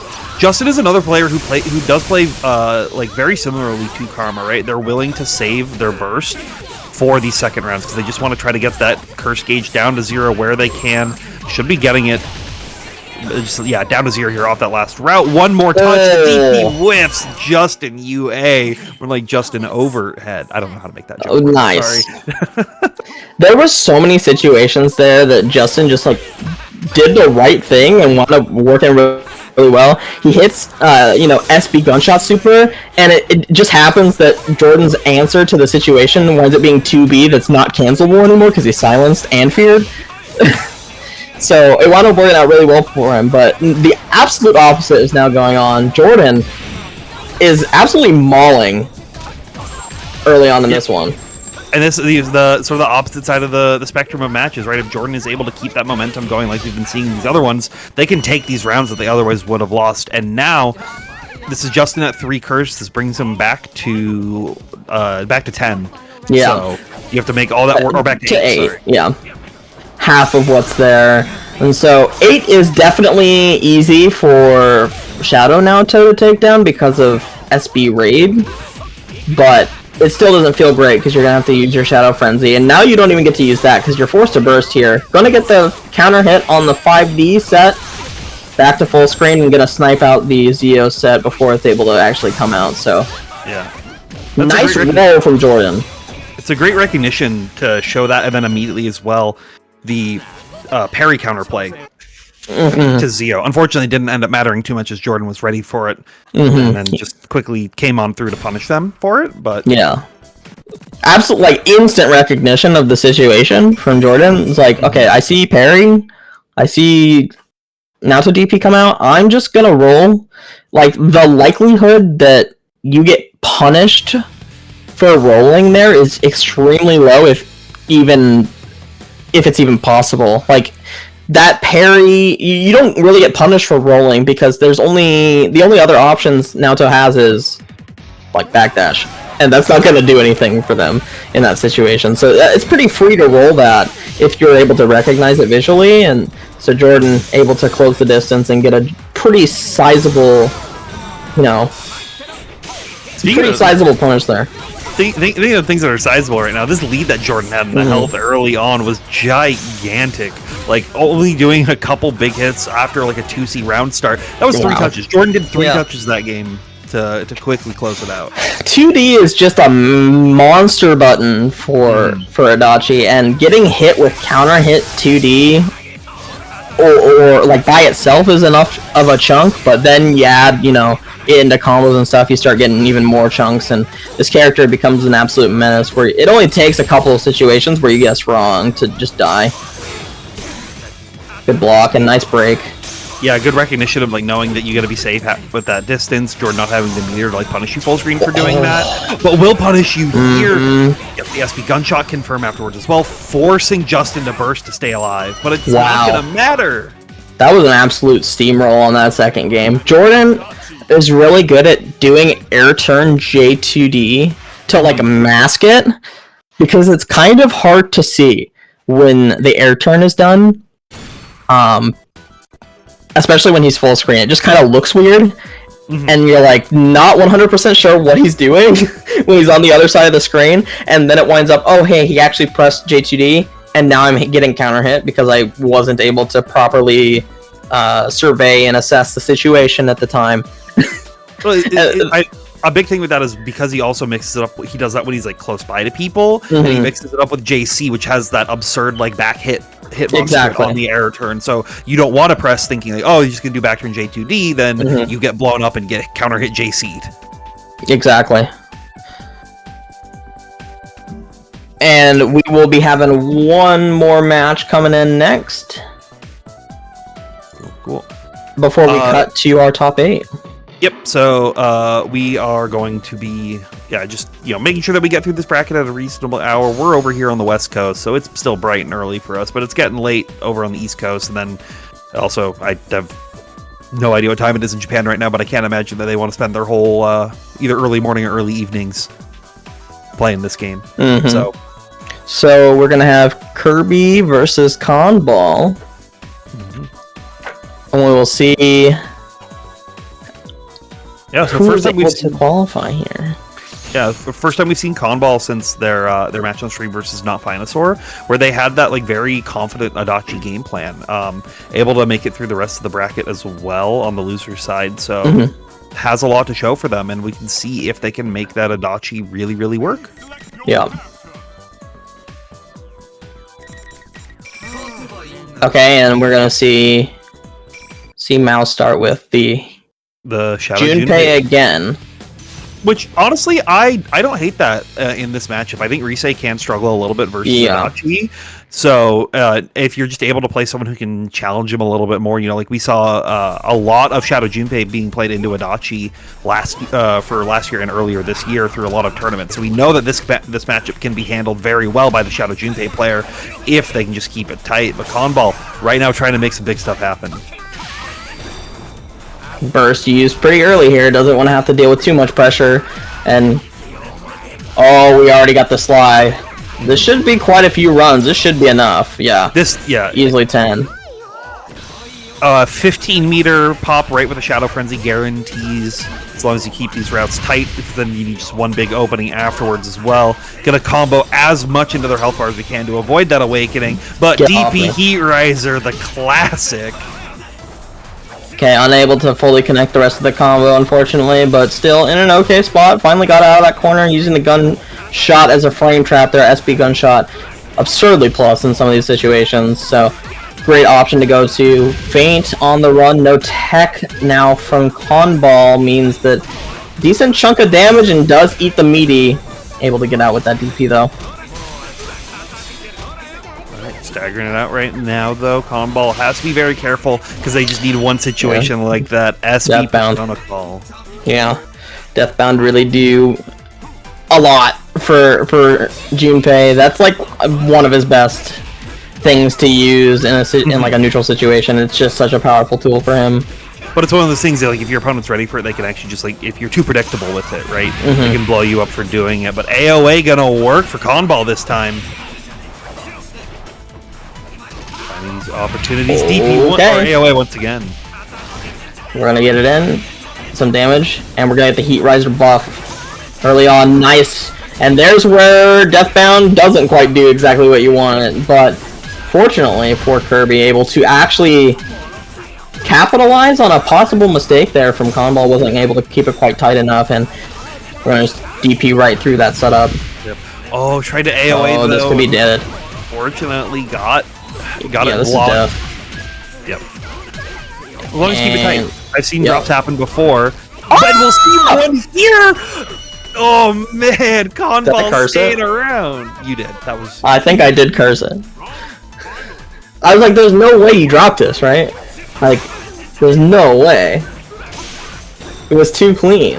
Yeah, it was too clean, but they unfortunately, the plate fell out of their hands right at the last moment. Spaghetti hit all over the floor, and they're going to try to make up for it here in this round with keeping this very, very tight, forcing the burst out for Conball. Okay. And now we're going to go to this situation, this part of the screen where, it feels like Adachi has a pretty big advantage, but, Kirby able to kind of sneak in a little bit extra damage there. Nice block. Conball, but not able to block the AoE this time. That should... I'm not gonna say it this time. I'm not gonna say it. It's gonna be a grip of damage regardless, though. Yeah, does not kill just yet. DP Heat Riser. This is the start that you're looking for. But not a true combo. Surprised that there was no tech there from Kirby. Yeah, got Magatsu. Especially because it's hard to tech trap in mid screen as Adachi, I feel. So I'm really surprised that didn't come through. Another DP. But we see another. Oh, we're gonna see reversal super to beat out the command grab attempt there from Conball. And Kirby's gonna take the first game. A little rough on that second round. But after the drop, but Conball is like almost like they're 90% of the way there on a lot of these rounds, right? So they have the potential to be able to get through Kirby and all their game plan. It just is really up to them to like, can they keep the Adachi game plan solid, and then can they force situations that make Kirby guess incorrectly early on? So we'll have to see if they can do it, or if Kirby Mao can close this one out.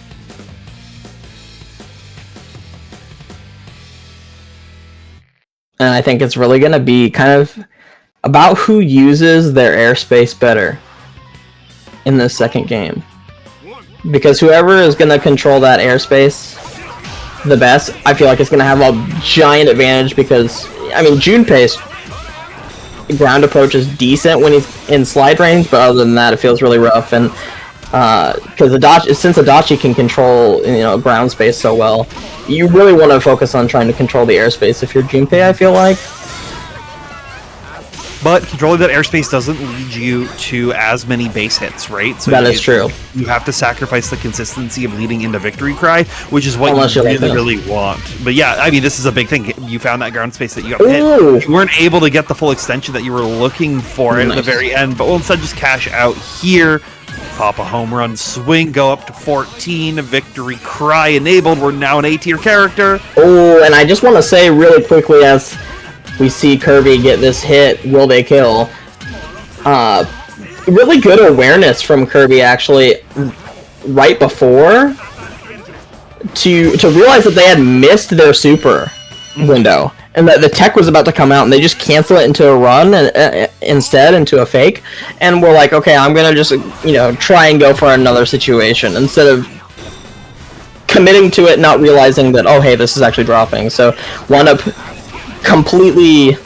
That could have been completely, going the other way for Conball had he not recognized that. So really good awareness here from Kirby. Turning a drop into a drop opportunity right here, but Conball found an early 2D connection. We'll find another one with this Heat Riser right here, trying to get this damage to add up, but you have to be careful because Kirby's willing to just play very defensive, wait for opportunities like this, because their health is going to recover the whole time. Okay, here we go. Oh, big hit here for Conball. That should be enough. Yeah. I was like, I don't see how... If you drop that one at that point, that's not on me. Because that should have been the easiest seal up. Yeah, okay, early burst. I like that, right? I think these games will go long like these past ones have. That burst gauge can be building back up. DP gonna whiff. The fireball came through as well. You have 65 meter on deck and more coming through. No Shadow Frenzy pop as well because they're gonna wait for right here. Keep yourself safe. And we'll open them up again, but it drops out. So Heat Riser not gonna connect right here over for Conball, but it gives him another chance. This is such a scramble, and there's the Deathbound. Deathbound really doing a lot of work here. There's the displacement, 5C, and the clash wound up working out really well in Conball's favor now. We're in a really rough situation. Conball cannot afford to get touched, but DP Heat Riser are going to come out. We're going to get a little bit of extra damage here, and the corner positioning does look pretty good for Conball, so it's really going to focus down on this. What is going to be the mix-up? Can he bait a DP possibly coming out from Kirby? AOA into the sky and a little bit more damage. You only really need one more connection. Can he guess correctly? He did it. He found the opportunity to guess correctly right there. One last hit into a Heat Riser to close it out. Conball taken around. That actually wound up being a really nice option, just going for a basic, A, B, normal, meaty setup.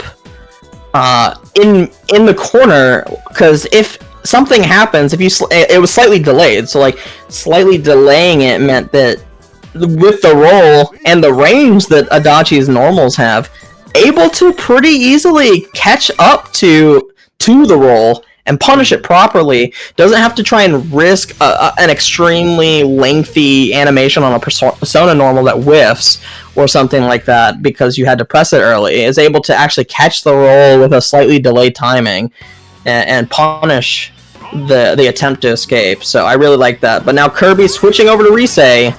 Yeah, normal Risei this time, not Shadow Risei like we've seen previously. I think not wanting to have that Shadow health into a matchup like Adachi is very important, especially now that your opponent has shown off, like, hey, I'm going to be able to keep this consistent damage routing going, but now you have to be able to handle the consistent pressure of Kirby's Risei. Uh-oh. This is just like, this feels almost like a player matchup thing. Like, the character matchup matters, but it seems like this is the kind of the speed Kirby wants to play versus the player matchup of Conball, like knowing how Conball played in the first 2 games. Yeah. Wants to be able to play a little more of a, you're gonna try and walk into what I'm doing, and I'm gonna make you. Sort of game plan. As well, it looks like a little bit of unfamiliarity with Risei, right? This isn't like a super popular character. So, and Adachi, on the other hand, a very, very popular character, both here in North America and in Japan. So, just an easier understanding of what they want to do. But Conball going to try to keep themselves alive as Kirby sitting at match point. Seeing a lot of AoE and DP connecting for Conball over here. Unfortunately, that Heat Riser isn't going to connect, but here comes the Reset Field. Gonna do decent damage, and Burst is gonna be forced here. Kirby, not wanting to have to use their own Burst, is gonna try and fight normally out of the corner, and will get themselves out. Has Burst again after the Persona break, so can use it if needed, but doesn't want to have to. Nice jump.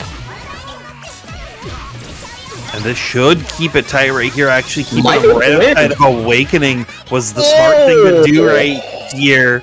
And that's Kirby taking it 2-1 over Conball. But great stuff from Conball. Like, I genuinely didn't think that was going to kill. Yeah. His character doesn't do damage. They'd taken like 300 more damage where it actually pops them into Awakening. They were sitting like 1 or 2% right above it. Yeah. So excellent stuff though from both players, but that is going to be our last match on stream before we get into our top 8. Taking a look at it as a quick little reminder, we are going to have Megaki versus Dawn and Flood versus Mighty Joey as our winner side matches, and then on the loser side we have Bonch versus NTS, just played off stream, and then we have Jordan versus Star GG not auto populating. This is going to be versus Kirby right there. So make sure to stay tuned for all of that exciting action that's going to be coming through. We're going to take a quick little break before we get into the exciting action, so make sure to stay tuned for that.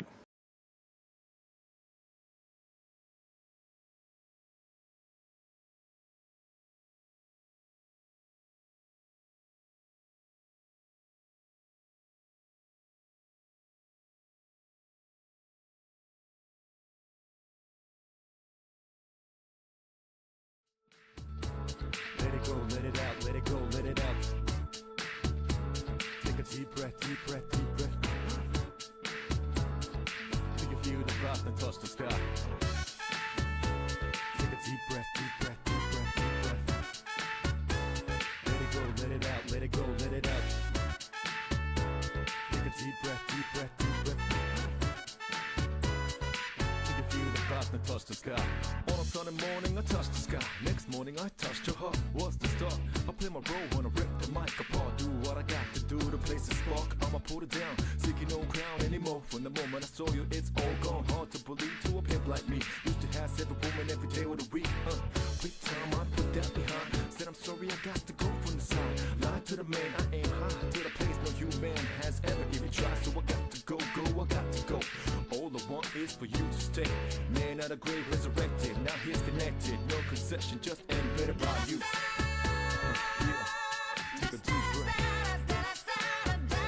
Let it go. Follow my lead.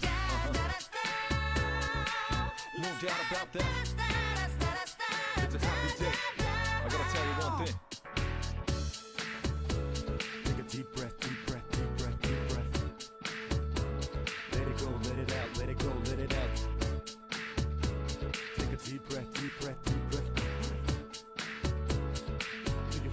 past and touch the sky. Take a deep breath, deep breath, deep breath, deep breath.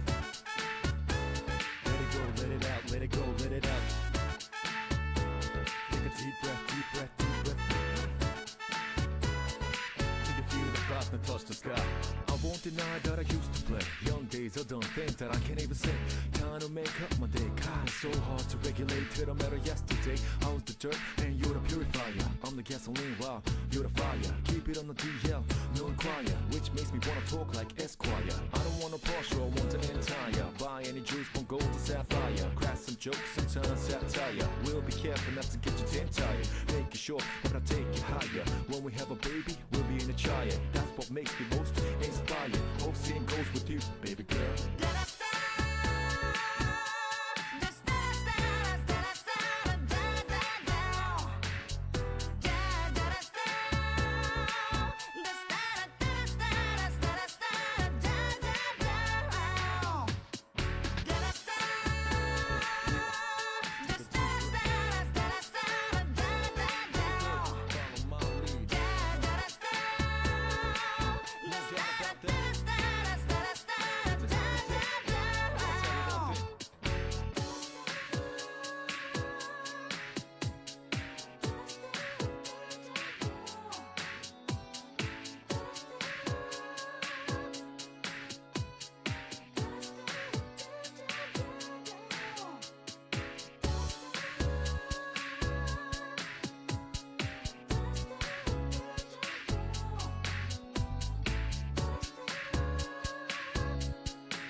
And welcome back, everybody, to Vortex Gallery Online 2024 Persona 4 Arena North America versus Japan.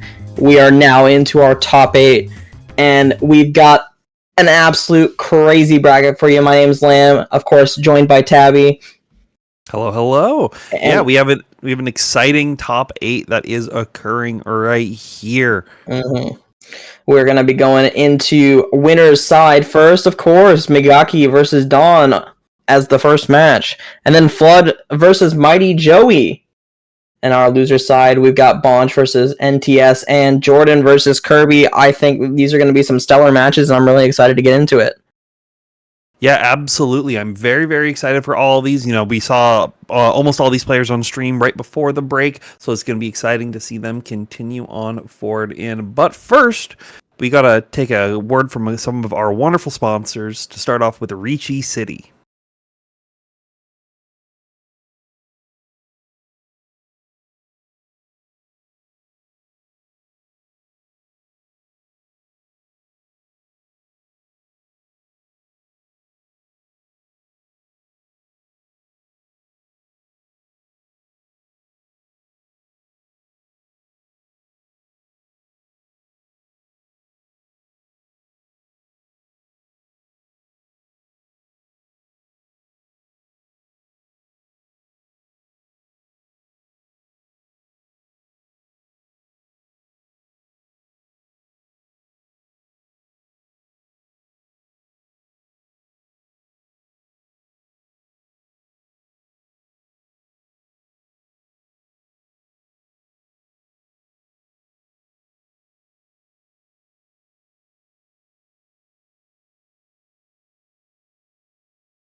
Free your heart to become number one. Ricci City is the competitive Mahjong mecca with a different feel for online Mahjong. With frequent in-game events and regular formal tournaments, you have plenty of ways to make it to the top of Tenho City. Download Ricci City from the App Store, Google Play, and Steam, or visit mahjong-jp.com to jump in for free.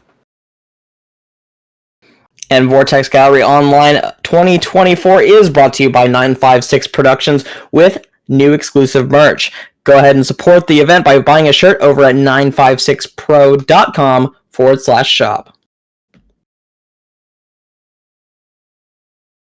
And you know we gotta plug Match Arena whenever we can. Vortex Gallery is proudly partnered with Match Arena to provide a community prize pools for over 100 tournaments. Contribute to the pot of your favorite games today completely free by clicking those codes by visiting matchreno.com/VGOn24. You know it. You love it. Frosty Faustings is coming back, and Vortex Gallery is also returning offline to Frosty Faustings, January 23rd through January 26th. Bring your own mix to 4 days of community at Frosty Faustings 17. Stay tuned to the @Frosty Faustings official social media account for updates. And also don't forget, the Persona is the main game at Frosty Faustings 17. Go ahead and sign up. And from Kaiten Books, Loner Life in Another World Volume 9 print editions are up for pre-order worldwide. They will be hitting shelves early next year on January 31st, 2025. The anime adaptation of the series is currently airing as well, so go check it out over on High Dive. Follow them on Twitter @Kaiten Books or head on over to their website for more information.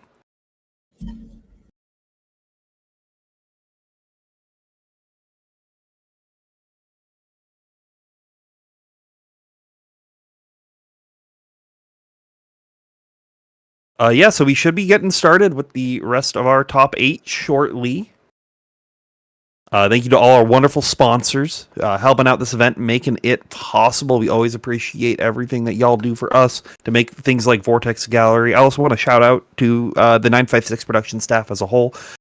We got some of them helping out, making this stream possible here today. So thank you all for the hard work you do to make this kind of online event happen. Of course. I love working with the Vortex Gallery people in 956. It's really fun. I really enjoy the stuff they put on. And so far, this tournament has been yet another awesome one.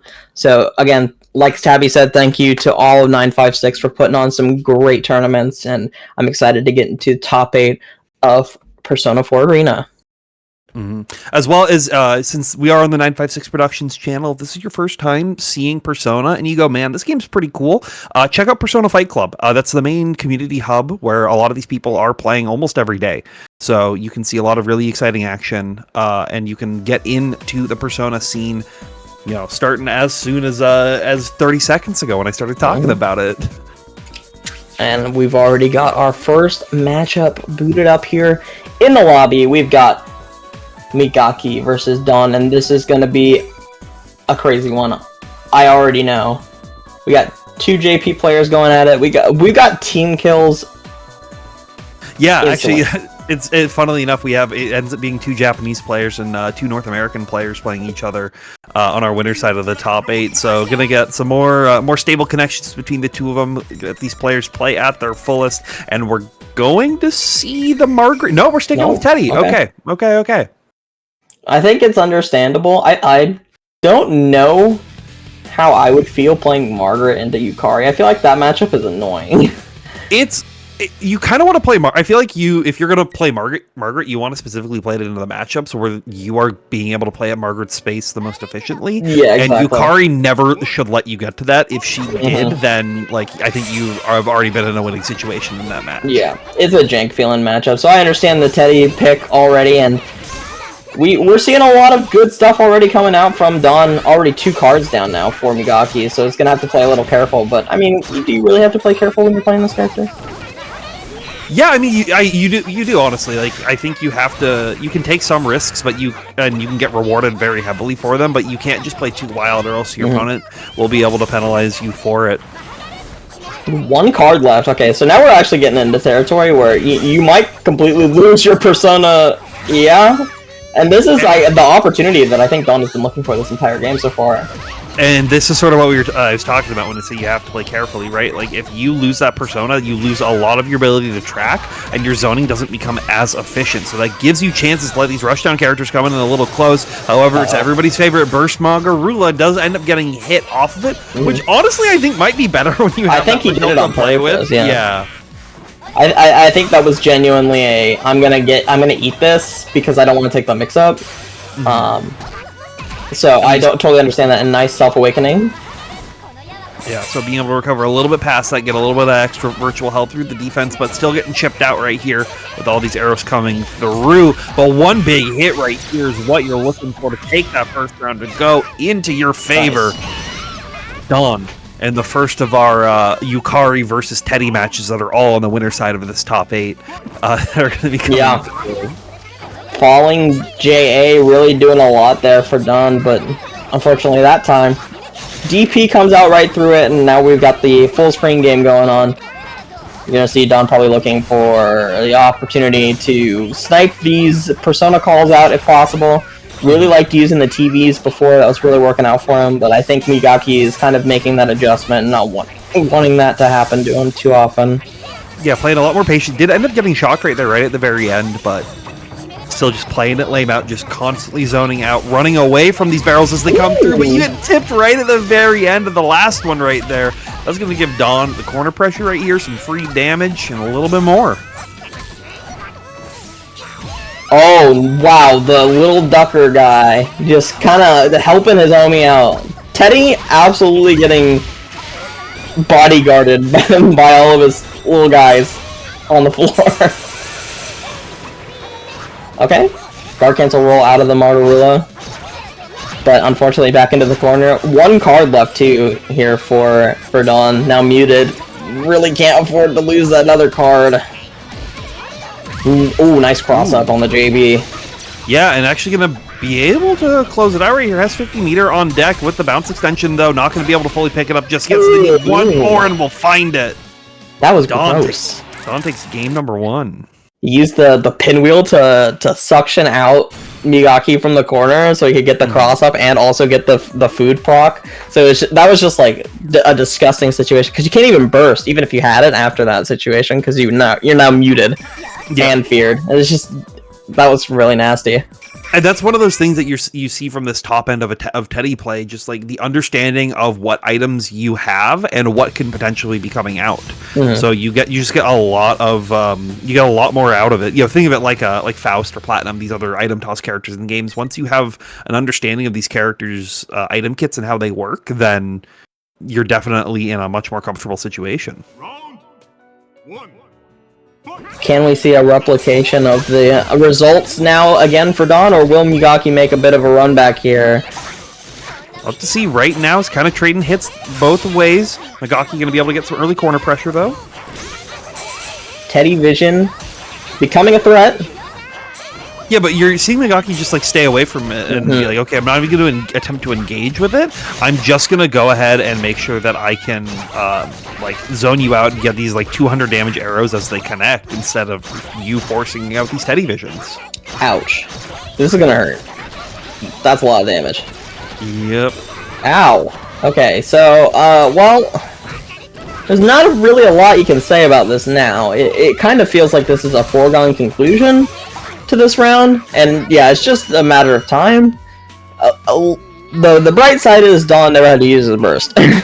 Yeah, and I think this big thing is like you didn't use your burst. You kind of knew that it was that round was going to be a loss, but you were able to just like try to close out at the last little bit. I think that's what Dawn's going to be looking for. They're going to be looking for situations where they now are able to use Teddy Vision and slide out through.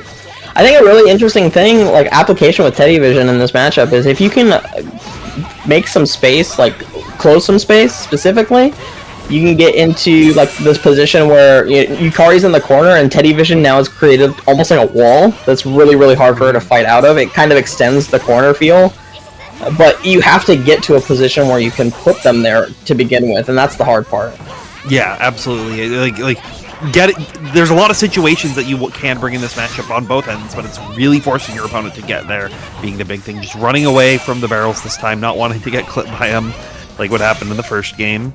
And Persona now broken. Can't throw any more items, so now we're just gonna have to play really, really safe and hope that the bat is enough to do the trick. Oh, that's clipped on the bear screw, and that's gonna be a decent chunk of damage. Now you have to watch for the reset. Gonna use the burst now, and does not want to have to guess for game. Nice block on the DP, and I expect you'll see a burst after this specific combo. No, I think ends up going away for it, gets the fatal counter right here. There it We'll is. burst now at Awakening. Wants to guarantee that they can go burst Magarula right here. Catches him out with it as well, though. This only 14 seconds left on the clock. Get put into another one, and you get clipped out as you tried to air dash. Yeah. I was not expecting that to come through, to be honest. I don't think he was either. I think he was like, alright, I'm gonna land, and we're just gonna hold this. But the air catch there. Even then, just like the air tech situation right there, being like, okay, cool, I'm just gonna IAD, try to close the distance, try to use 16-ton weight or something like that to get back to the ground, or like a lot of different options that he has. But just using Magarula like that to cover it, being just such a versatile and useful tool. Migaki evening up the round count here at 1. So we'll have to see if you can take it. We are still in 2 out of 3 territory. These players are playing for that shot into the winners finals to get to 3 out of 5, though.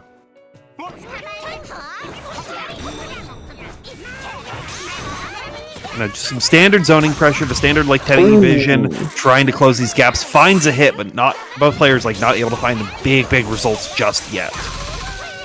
And Migaki already down to 1 card. That was a very big swing in Persona cards. Both players losing 3 early on. But of course, Dawn playing Teddy has a little bit of extra leverage with having 5 instead of 4. It doesn't quite matter though. He's going to be the one to lose the cards first. And the side swap's going to be good for Migaki. Now going to be in the corner, but drops the combo, and there's an opportunity now for Dawn. Yep. Just taking the extra damage where you can, that route allowing you to build up these Persona cards, and now getting to burst to try to keep this corner pressure in your way. JA doesn't hit, but the DP will. Okay, there's a smoke bomb, not able to get close enough to capitalize on off of it, unfortunately, but is going to be able to capitalize off this little bit of damage. Not going to be too much, but we should be able to get a decent chunk with that spend there, and unfortunately hits himself with the rage, so he can't block even if he wasn't pressing a button there. SV Teddy Vision comes out. Persona breaks Megaki as well, so this gives you a chance to slow down on the zoning a little bit and get some damage where you can. Have a lot of meter on deck as well. But at the same time, Megaki has so much awakening health that it's definitely going to take 2 touches, and we got the second touch, but wasn't quite enough. Gold Burst going to come out, and we're going to spend the bar. Yeah, got the arrow connection as well with Magarula. Not enough to kill, though, because of Awakening Benefit. But SB Teddy Vision changed the channel because you got hit right there.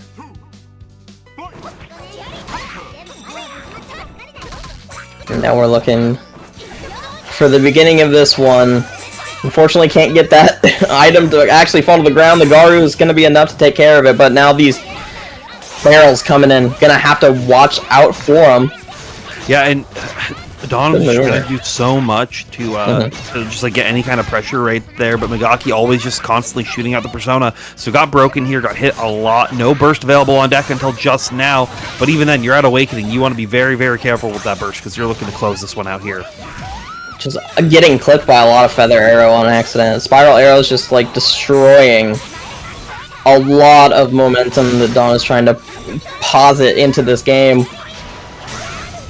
Yeah, like, recovered from break and then immediately got broken again within 20 seconds. And this has to be one of the most frustrating parts for most characters in the game about fighting Yukari. It's just the inability to use your persona in an efficient manner. We're going to reversal Nile Hand, though, and hopefully get some damage off. This should put Megaki, lose about half the HP left. Yeah, but just guard counters out of it, allow you to get DP? one more mix DP. The rage also applied, so you can't block, but you can take damage right here. But is it gonna be enough? It will. The DP actually won in the game. That is crazy. Yeah. I'm surprised, genuinely, that because that rage doesn't last very long. So it was really like, if that had been anywhere else on the screen, that wasn't a game ender, but because of where Megaki wound up being in the situation post the DP, where are you going? Exactly. You can't go anywhere. You can't block anything. You're stuck having to hold something unless you can somehow maneuver around it. And Teddy's not gonna be trying to commit to something extremely high up in the air at that point. Yep. So excellent recognition from Dawn, understanding, everything they needed to in that situation. Mighty Joey potentially. Nope, they want to make sure that we get that. If you liked what you saw, we're going to get a little bit more of it as we've got more Teddy versus Yukari here. Flood versus Mighty Joey. Now, will this be the rerun or the parody? Like, are we going to see... That's true. Are we going to get Teddy mirrors for our winners finals? Yeah. Are we going to see the same result as the previous set, or are we going to see the opposite? We're going to have another Teddy Yukari winners finals. Yeah. We'll have to see what can occur right here. Both these players also play just like a little bit differently than our previous one, so it's not even going to be like the exact same matchup that we're seeing through here. A little bit more aggression is going to come through and wanting to be at that close range instead of zoning out, like we saw Dawn really trying to do and using success for the end of those sets that they had versus Megaki. Right now, Flood finding the big routes, finding the big damage, finding the mute as well, but not able to get the extension that they were looking for off the overhead, so Joey gets another chance to breathe. Knock, knock. Okay. Gonna get some decent damage here. Has to try and preserve this last Persona card if possible. Although you could also argue that maybe you don't preserve the Persona card and just try your best to get it broken and then weather the storm so you can have an opportunity to play with full cards again. And there we go. SB Teddy Vision gonna be a big tool in this match, helping out right here. Okay. Good guard counter. Was very close to, is still very close to negative penalty. Nice anti-air 2B there. There's Magarula though. Oh, nice jump. Very nice jump there, actually. I don't know if that was the perfect height jump because there was no bomb set, but the fact that you can't now get high load there is really good. Unfortunately, just not quite enough to help seal up the round, and Flood is going to take that first one. I think that was perfect height, but you have to do IBs on it to maintain the spacing on it, if I remember correctly. So, but didn't have to worry about the high-low regardless, which is always beneficial when you're having to fight Magarula. But now you have to deal with all this other pressure. Roll coming through, though, as Flood got a little aggressive. So Joey gonna get some free damage right here, get some good item toss Oki as well, get the poison to take down a little bit more. Wow, the blocks from Flood there were actually pretty nuts. Like, that was like a double triple overhead guess situation. He was able to guess correctly. Oh no! Picked up the cursed food right there, so Joey was not able to get the full damage route that you could have off that hit because you didn't have access to your persona. That's unfortunate. And Flood gonna take that advantage, forcing a burst out from Joey right at the very end. We're throwing stuff. Yeah. Okay. Yeah. Oh, he tried sniping the jump again with the 2B. He's been really on that, but unfortunately wasn't able to get it, and now it's gonna get mixed. Yeah, was not ready for the perfect height right there. Didn't have the wake up tech to make it happen. So that's gonna beat Flood, taking game number 1. That's really unfortunate. Joey's gonna have to make a few adjustments. But generally speaking, I don't think he was so far off the mark that you need to like completely revamp what you were approaching the game at. You just need to make some small adjustments and kind of redefine a few neutral interactions, probably. And there was a couple situations like when Joey picked up that food right at the very end, you saw Flood actually go for DP to tech away from the food to not even like worry about having to pick it up. So it was just like an unfortunate spot that it ended up being right there that Flood was already quickly ready for. Throws are plus on whiff though, so Flood able to find a second one to make it work and get a good counter hit afterwards. Gets the side swap and is going to get decent damage here. Now you got to watch for the reset. Oh, just goes for the DP.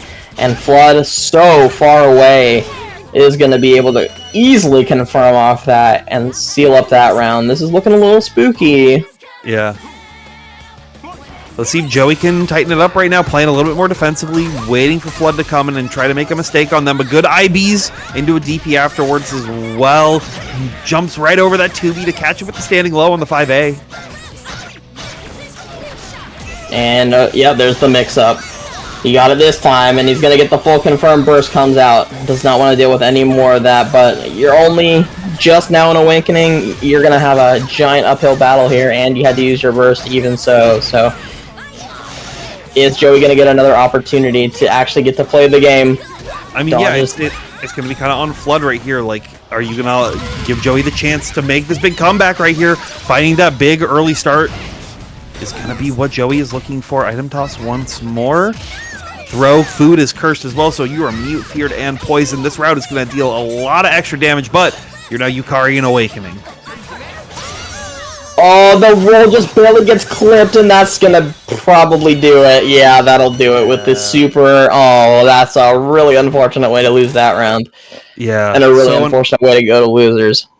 Yeah, like Joey was finally getting that right, the momentum and the tempo back, but Flood able to have the arrow call come out and have it be delayed ever so slightly to beat out the roll attempt, the preemptive roll coming from Joey to try to stay up close. So it's be Flood moving forward, but that does prevent us from having double Teddy winners finals. We're gonna have another Teddy versus Yukari up there, but we got a couple matches to hit on the loser side before we get to that. Up next, looks like we're gonna have Bonch versus NTS. The Bonch, man, we haven't gotten to see. We've seen one Bonch game today. Yeah, and it was versus Migaki. And we haven't gotten to see NTS yet. Yeah. Very, very exciting stuff. NTS is a player who, sort of like Flood, was one of those people who was like playing the game very, very regularly for the longest time, but didn't enter tournaments until like 2023. So seeing them now kind of come through and really be like showing a name for themselves, making it out into the top 8 as well is no small feat. So yeah, for sure. And I'm really excited to see kind of how No True Self approaches this matchup, because the character that they're playing is really kind of reliant on the big mix-up in a lot of situations. Whereas you're playing against a character that we were talking about this before those tournaments started. This character is like the definition of stable. Like Yes. Narukami is the stable character. If you want a character that is consistent for you all the time, you pick this character, and that's why you saw them so much at ECT.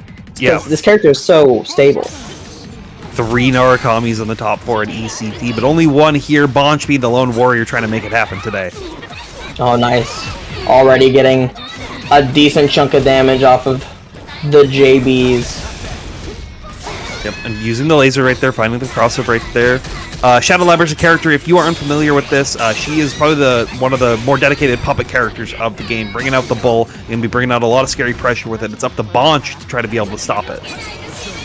But if Bonch is able to stop it, this character does bleed, and bleeds hard, so any situation where Bonch is able to get a hard confirm is gonna feel really bad for Shep. He finds a big overhead. Yeah, had the 5C right there, able to connect as well. Forces Bonch to burst out to stay alive. Does have a lot of meter on deck, and if we know anything about Bonch, if you give him all the meter in the world, they're going to give you some fancy routing.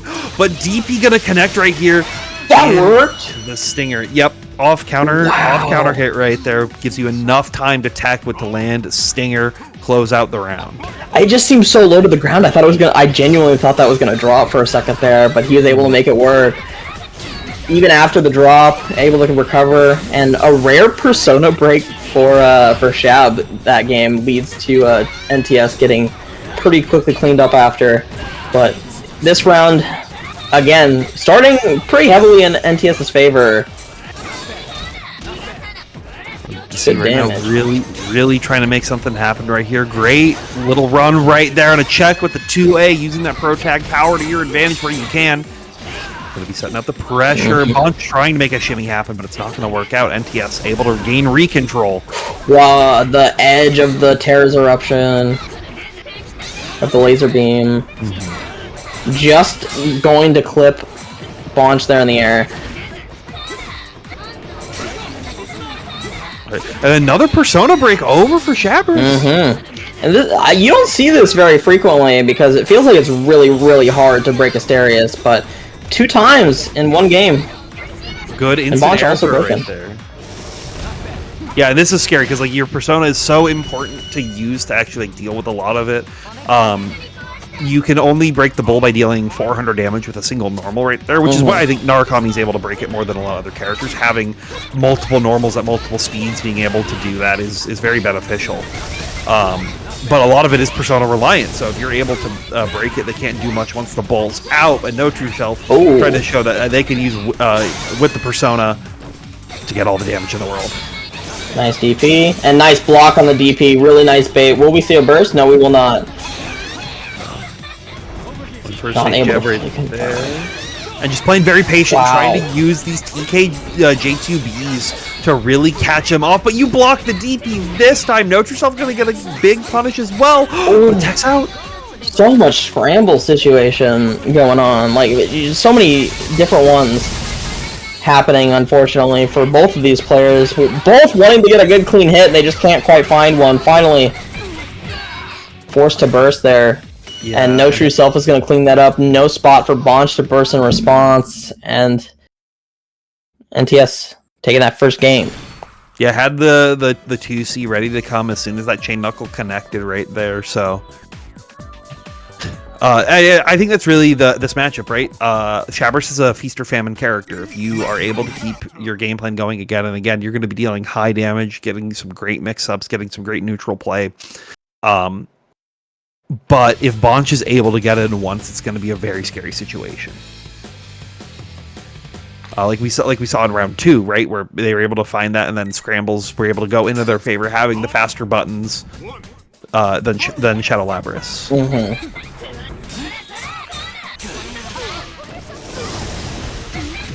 No tech there from Bonch. Does take a decent chunk of damage. That roll wound up being good for him. I guess NTS not quite ready to catch that roll attempt. And nice bait again on the burst, or on the DP rather. Yeah, just constantly being at that perfect spacing range, knowing that they're going to have priority on their buttons. 5B connecting, gets the Zeokar, one more cancel right here, and should be enough to close it out. Oh no, what? it's just not enough! Oh, don't let this haunt you, Bonch. Do not let this haunt you. It feels like this is definitely... Oh, the 5C is able to come through after the clash and seal it up. That definitely started feeling a little scary there. Shab will blow you up. Yeah, it was a very, very scary situation right there, but Bonch able to keep it tight right here. Oh, but Notrucell finds a big early hit right here. This is not what you want. Damage is going to be adding up. Mix up. Able to get out of that situation. Armored DP comes through, but he just wakes up with a 5A and he's like, I don't care what your pressure is. I'm going to do some damage. Unfortunately, isn't able to connect that super at the end, but AoA, I don't care about all these drops. I'm doing damage. Oh, you're going to care about that one, though. Yep, DP baited though, but... Oh, we used the cross slash to stay safe for our smart. own! So smart. Really quick recognition there from Bonch. Yeah, using Narukami's multiple different invulnerable super options that he has to stay safe, but you needed to use the one that provided the most damage possible right there to guarantee the closeout. Bonch tying it up 1-1. Cross slash is such a good super. It's so super cool, crazy. It visually looks like it's like what I'm biased as a Narukami player, but like man, cross slash is so cool. It's just so powerful. The amount of things you can do with that super, the amount of damage it does is pretty solid, and then the fact that you can get a lot of extensions off of it, it's invulnerable. It just happens to work as like a nice Swiss Army knife super, where if like you're kind of not sure what to do at a certain moment, you're like, well, I could just cross slash, and it probably will work. When in doubt, cross slash out. And, you know, sometimes that's what you need with some of these characters. It's just a tool that lets you get out of a lot of these scary situations. Shadow Labyrinth also has a couple of those on deck, especially with her having the armor DP like baits a lot of people's attempts onto it, so that's why you see Bonch have to go for some more harder read shimmies to get out of these situations. And you can see like Bonch has not gotten a solid hit yet, like a really solid confirm, but No True Self has lost so much HP. The bite setup though, just a little too afraid to try and contest anything. Unfortunately, is going to wind up dying to that. Yeah, and Bite like is good. saving the bite for so late in the set as well, making it not a part of their mental stack, is going to make this next round so scary as Bonch is playing for their tournament life now. You see 23-48 and like how much damage that winds up looking like on Shabris's health bar. It's like, it looks like she took so much damage, and it was a very basic combo. So definitely something that Narukami has in this matchup that he could just like afford to blow her up. Like that looks like so much damage. That wasn't even 3k. And I think she's dead. Yeah, it's going to be a lot of damage right here, choosing to save that burst. Bonch, I know, is one who likes these one more burst routes, but uses the DP to get through the armor frames as they try to DP out of their own. Okay. Final round here again. Starts with the 5C dash cancel. Okay. Someone's going home in the next 99 seconds. We'll see who it is. Finds the JB overhead right here after the safe jump. They get this opportunity to go once again. DP Nice. blocked out and baited with the DP once again of Bonch's, but it's going to work this time for No True Self. Give him another chance. And Bonch, you can see he was kind of locked in on the DP response finally. He was getting hit with it a lot early on, and now has decided that this is how they want to respond to it, and has been pretty consistent with responding to it with their own DP. Gonna have to watch out now for a possible setup. Yeah, Titanomachia coming through, but we're just going to use Zeodyne right here, try to close out and eat up the time on Titanomachia. Forcing burst out for Shadow Labyrinth. No True Self trying to make something happen here, but Bonch also only needs one big hit. No Persona though, that's gonna make it a huge problem. Now no Persona though for No True Self, and Persona back for Bonch. Not gonna be able to kill without having their Persona left. No True Self, nice tech, and now we're in a really weird position. Raging Lion out of nowhere as Asterius pops back up on the screen. Gonna seal it up for Bonch and send him further on in the bracket next to fight Mighty Joey. Yeah. Asterius popping up being like, what I missed, and then a boy with a katana coming from the skies. Yeah, I almost wonder if that like half obscured the situation for No True Self. Like, did they get almost like jump scared by their own persona popping up, and it kind of like visually messed them up? I don't know, but it wouldn't surprise me because I think that would have messed me up. Yeah, I've heard of more sane things happening on the screen, messing players up in situations like that. But we'll never know unless the players want to inform us. But coming up next, we got Jordan versus Kirby coming up. So we're going to see some of that wonderful Adachi action. We're bringing out the Risei once again. Maybe Shadow? Yeah, nope. We're going to do normal Risei versus Adachi. Now, this is a matchup that I've probably seen more than other Risei matchups just because Jolteon exists and has played versus Jordan, but this matchup is still weird. I think it is. I would still probably say I like Adachi in this matchup much better than Risei, but that's not to say that Risei doesn't have stuff that she can do in this matchup. Because Notes and Scan are so strong at taking space, it can kind of be hard again for Adachi to get his persona into a spot that he wants it to be, depending on how tight the Risei player is playing. Yep. But we also saw Conball previously in the set qualifying into this top 8 almost take it over Kirby here. So anything is possible, and Jordan definitely being one of the stronger players can make something big happen. But here we go, parry into the super confirm. That was a great mix. Okay, DP instantly burst. We're doing it again. No punish either. We're just getting into Awakening. We say we don't care how much blue health we just had to spend. Should not die off this hit because Risei's damage is pretty low per hit generally. Okay, goes for the Atom Smasher and doesn't quite connect. Negative penalty now on Kirby and is gonna have to watch out. Yeah, makes it so that hit not able to connect. DP's through the lightning call right at the very end, and that's just so much damage. It did a lot, but it's also a lot of good recognition from Jordan. They understand exactly what's happening there, and they know the counterplay that's going to be brought up to it. So, and there's that 2D fatal counter. Look at the chunk that just did. That's been 2 interactions that have been very, very low hit. I think that was about 4 or 5 total hits that Jordan has done in this game so far, and this is how far we've gotten. Oh, the gunshot from all the way across the screen and into the Megidol command grab. One more burst. That should be plenty to seal it. Yeah, but bursts of their own, with the burst recovery coming right at the last second, but Jordan only needed one last JC to connect at the very end, taking game number 1. Jordan is just playing to the win condition of the character really well. It's just I don't need to be close to you. I don't need to let you get to it's kind of weird because in a way Risei wants to start this her stuff close, and then she can kind of transition into zoning, or the other way around. She'll start with a zoning, and then as she gets closer to the corner, try to transition into a close range game where she sets up notes and goes for a mix up.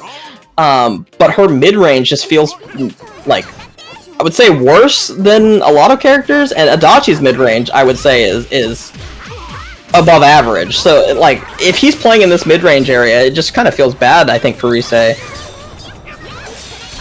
Oh, yeah, and I think that's where Kirby is really trying to avoid a lot of those situations, but you really just kind of need to be at that spacing, unfortunately, to get your game plan going. So you really have to create new opportunities like this, find these throw sets, find these note sets to get this extra damage, and force a burst out for Jordan.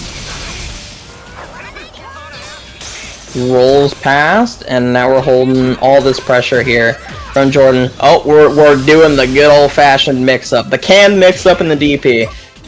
And No Tech as well, though, tried to find a delay route out of it. Jordan got a little bit of extra damage.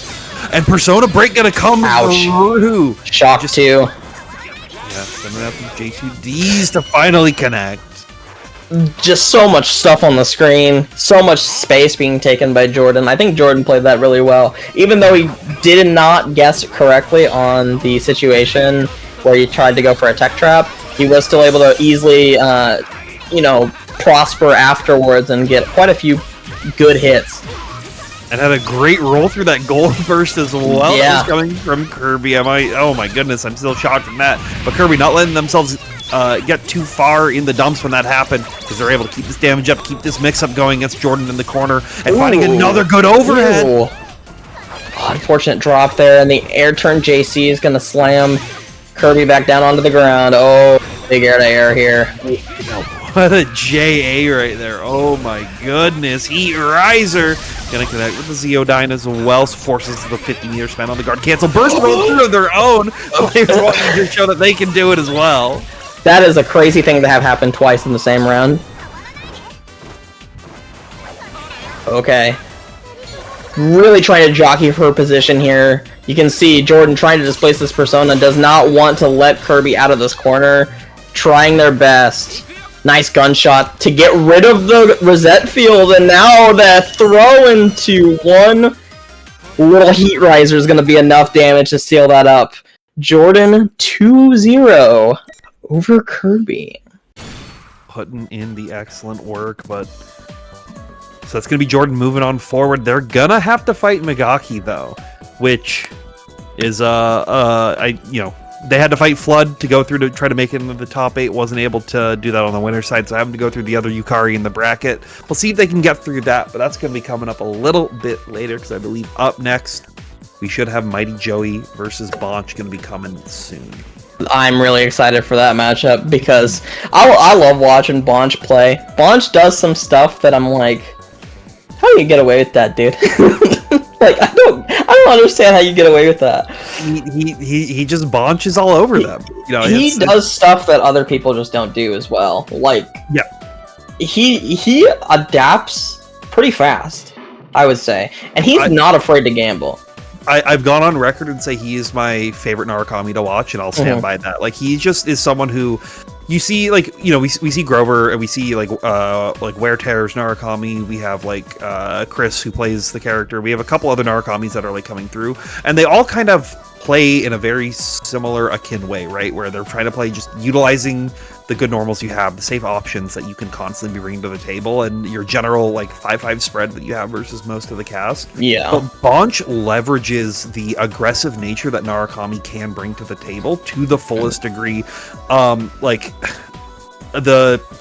like, plays him more like a Guilty Gear character than he does a Persona character, which really gets a lot of it, like, he shows a lot of strengths that a lot of players don't fully capitalize on their day-to-day. For sure.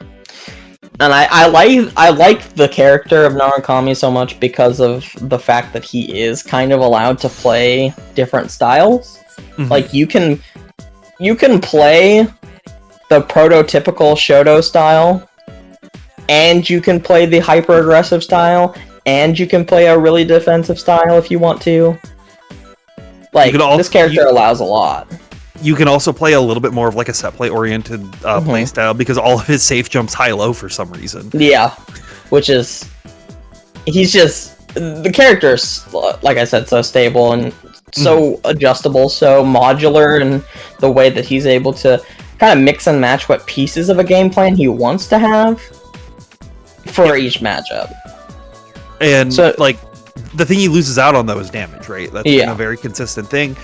Unless you're Bonch. Bonch is like the one person who I've seen really put in the work to find these optimal routings that, like, for these random hits at these weird portions of the screen that only work on this one character's hitbox. Yeah. But they consistently find those and consistently land them, so. For sure. And I'm really excited to see what's going to happen in this match, because Joey was looking good, had a bit of a struggle versus Flood, and, like, who doesn't have a struggle versus Flood and versus Yukari? And so it's like, now we've kind of remove that from the equation. Who is gonna sort of prosper in this kind of situation a little bit more? Yeah, we'll find out shortly as we load into our first match of our losers quarters. Still in that 2 out of 3 territory, players just fighting to stay alive, fighting in the parking lot outside the 7-Eleven. All right, and we're getting right into it now. Yeah, and this is where you see Bonch just playing, once again, playing very passive, like we've been seeing them do before, because they know that in the argument of who's the beatdown, they're on the aggression, but they have to play passive. They have to wait for the zoner to make a little mistake, but Joey not going to let that up as they turn the aggression on their own end, keeping these item tosses out, keeping these good B normals to their full use. Bonch had a pretty big life deficit here, but is an awakening. If anything, you know, you do have definitely a large comeback potential now that he's an awakening, but Joey just playing a little too solid to allow an opening for Bonch to get in there. Persona perfect there for Joey. He's just spent a little bit of blue health. It's what you gotta do. And I think Joey, like, or if you're Bonch right now, you're, I think, needing to just, like, be a little bit more aggro than you have been, right? You're willing to just block out a lot of the Teddy pressure, because eventually it does end, and it doesn't end at a super advantageous state for them. But you can't just let the Teddy player be throwing all these items out and control the screen space at the same time. You can only let them do one or the other, and now we're seeing these fireballs come through to try to stop that out. But Joey gets up close once again and starts the Mix City. Cross up. It's just so good. He's so good at making situations that kind of just like seem like organized chaos in a way. Like Joey is really good at this character, but Bonch has something to say finally. Burst going to be used in response. Yeah, and does finally have 50 meter on deck as well. So in one of these scarier situations, an Awakening has access to Cross Slash, has access to Zeodyne from full screen, has access to Stinger if they like really need it.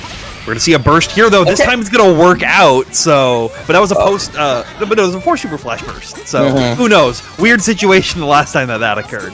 That's the Anime Jesus power up, though. We got the flatten pressure coming in here for Joey, trying to make Bonch flinch a little bit and try and do something a little risky. Again, another good anti-air here from Joey, and that should not be enough damage to kill. It's not quite. No tech there. Nice air throw. Not able to confirm any further off that after they one more, unfortunately. And the JB is going to be enough. Yeah, I think they were looking for counter hit air throw off that, because I think that bounces up a little bit more with the OMC, and they would have been able to get the extension off of it. So, just unfortunately, Joey wasn't pressing and just got hit by the tech right there. Yeah. So Joey up 1. Yeah, Joey up 1, trying to get back to that loser semis. But Bonch, still not out of it. Like, Bonch making a lot of really good plays and a lot of really good reads throughout this set. But they just need to, like, keep making them in a row instead of in between Joey gaining some of these bigger, like, advantageous situations with these just stray hits coming in, adding up damage left and right.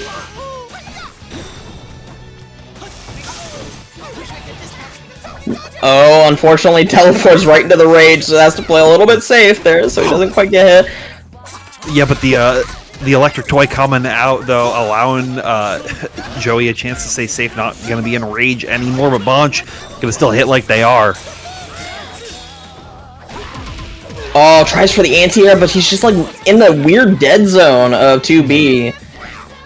As well as, like, the JA giving a little bit of float right there, so just sitting right outside of it. Tosses the food over to them as well, and finds a good counter hit. Oh no, Bonch, this is so great for Joey. Nope. He doesn't want what you're selling. Oh, unable to get the throw, but whiff throws are plus, so no punish. Flatten pressure yet again coming out here from Joey. The counter hit there. Oh, and that should be plenty. Yeah, just keeps it clean right here. Missile 1, Very all nice. we need for the flashbang ender. Joey 1 round away from moving on forward. Joey is trying to play. He's just speedrunning. He wants out. He wants to fight Migaki again. Yeah. But right now They've fought before. You're seeing Bonch like show signs of life, right? Finding that good early hit, finally using Zeokar in a way, finding a JB confirm hit right there, but no big confirm afterwards. Oh, tries for the anti-air, but the delay on the air momentum is just a little too much. Joey able to halt himself enough in the air and the roll into the barrel. That's always really unfortunate. Using a puppy guard in this keychain? That was messed up. Oh, Okay. big 2B counter hit right there. Not going to be at the space of JA to make it whip, but not able to make any big results out of it as we're trying to use these OMCs, but Joey blocking forever. Ooh. Until they get mixed up right at the end with that little air-to-air here. Big 2B, though. OMC? That should be enough damage. Yep. Very nice. Had to Pulling go it back a little bit. It was great recognition as well, knowing that like you had to go for DP to get the kill right there. Like a lot of people just try to go for Raging Lion as the general plan, but Bonch knowing what's up. Unfortunately, they're panicked both in game and in the match. 2A checks right here, starting up with the stagger pressure. 5D giving you a chance to maybe open them up. Catches them low this time with the empty jump. All right. Oh, good option there from Joey. Just being willing to roll. Really, Bonch hasn't done too much to try and counter the roll, so it's not too bad of an option. Is able to avoid getting hit while in rage though, and that's going to be a decent chunk of damage. Joey has to burst.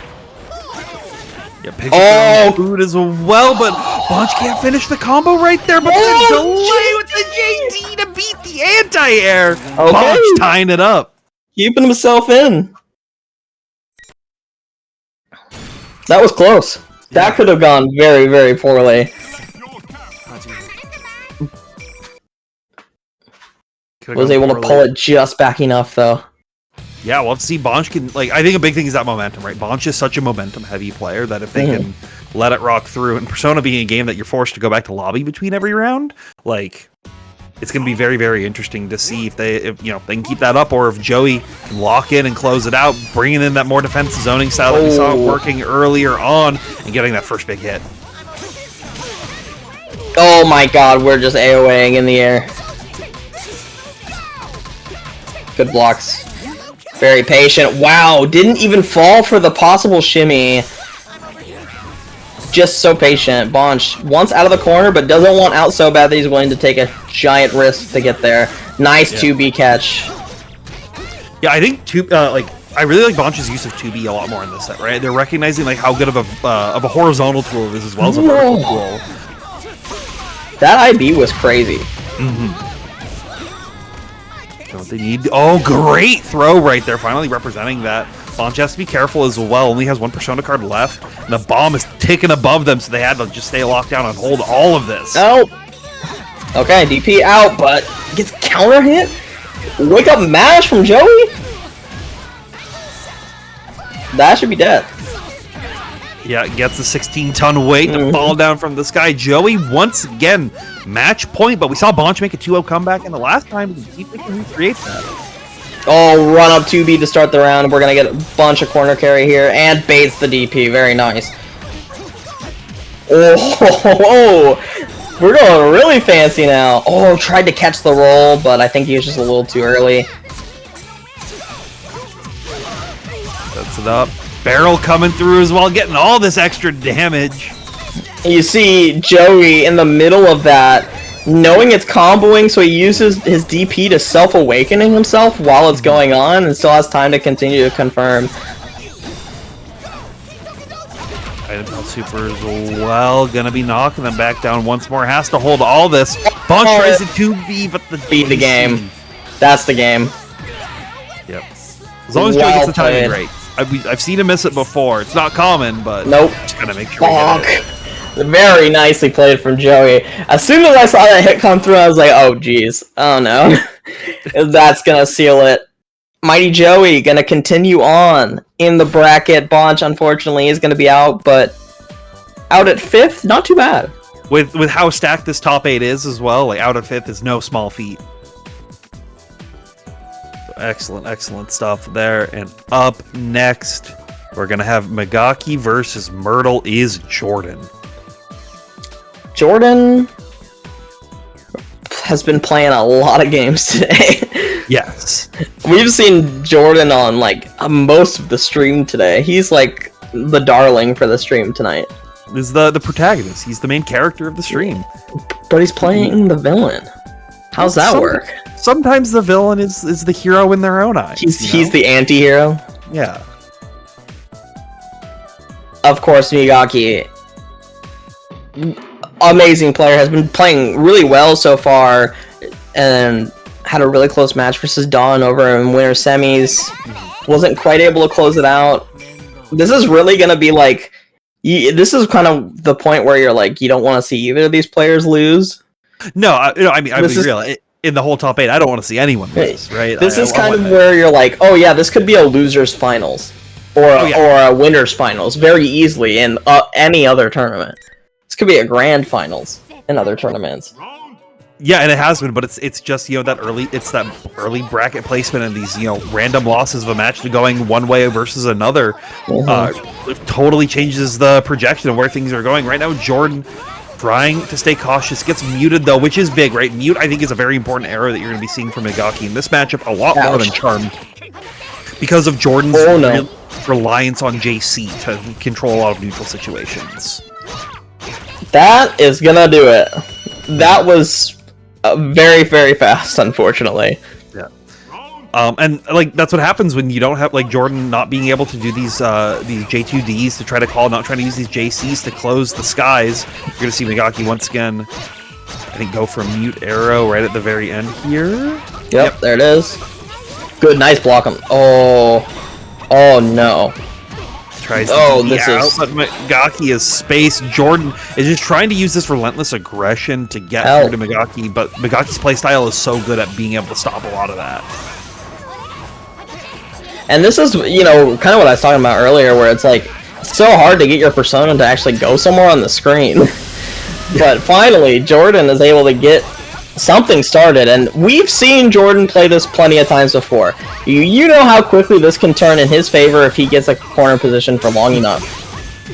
But Megaki gets out of it, finds the JA, forces the burst, but outside of negative penalty warning, Jordan just playing very cautious, trying to find their next opportunity to close the gap. This is the start that you're looking for to force a burst out, but Magarula! Nope. Nice block. And DP, here we go. Persona is broken, very low HP, but we got a mix-up to go through. I like the jump into the land gunshot. And even though it didn't work, was able to keep up the pressure enough to continue on in this first game. Jordan also had to be careful because if they made one mistake there, Megaki's just going to go up and like JB and just try to shoot downwards, and there's a bomb sitting right on top of him that would have exploded. Already 2 cards lost for Jordan, trying to move his persona just around the screen. He's gonna connect, tries to air throw, but it whiffs, but still able to recover in time. Now sets up their own Zeo to get shot right at the last second.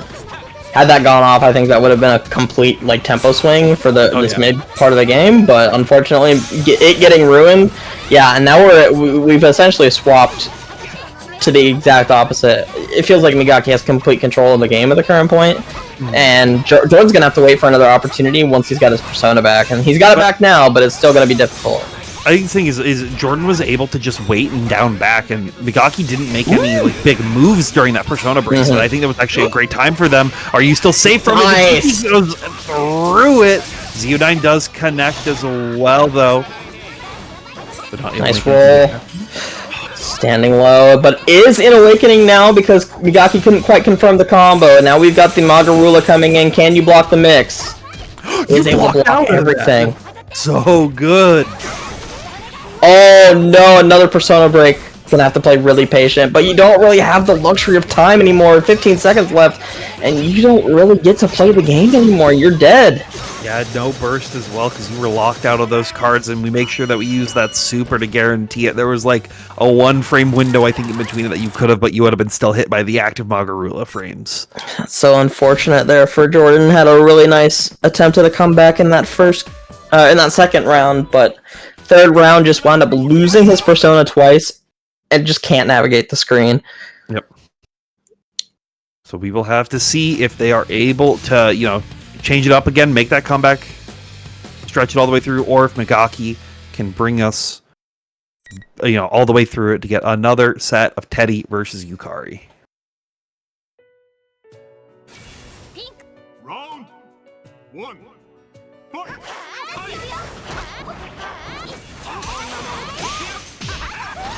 Here we go. Good counter hit right at the early start. Very nice. Setting up the fear and trying to make him flinch a little bit, but not quite able to do that. Megaki kind of just confidently walks out of the corner. Yeah, and gaining great reward off of it as well. Finding another mute route into a throw. Going to get the extension as well with the Isis up above. Tries to 2B to keep out of that situation. Megaki staying safe. Oh, tries to go for the anti-air 2B, but JB in response. Oh, and the spiral arrow. forcing the burst from Jordan. Jordan's really trying to get in here and finally thinks he's got an opening, but the tracking on the Garu arrow is just too much to get through, unfortunately. So don't want damage. More. Yep. It's Megaki now sitting match point. What can Jordan do to make up this deficit? What can they do? Oh, what an opportunity missed there. Yeah, I was thinking an up back was going to come out, but Megaki, in their patience, was already ready for it.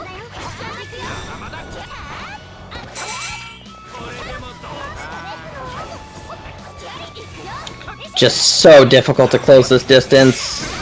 Jordan feels like he's on an island, but finally gets a hit. 2,300 damage really quickly gone in, and the life total is pretty much even.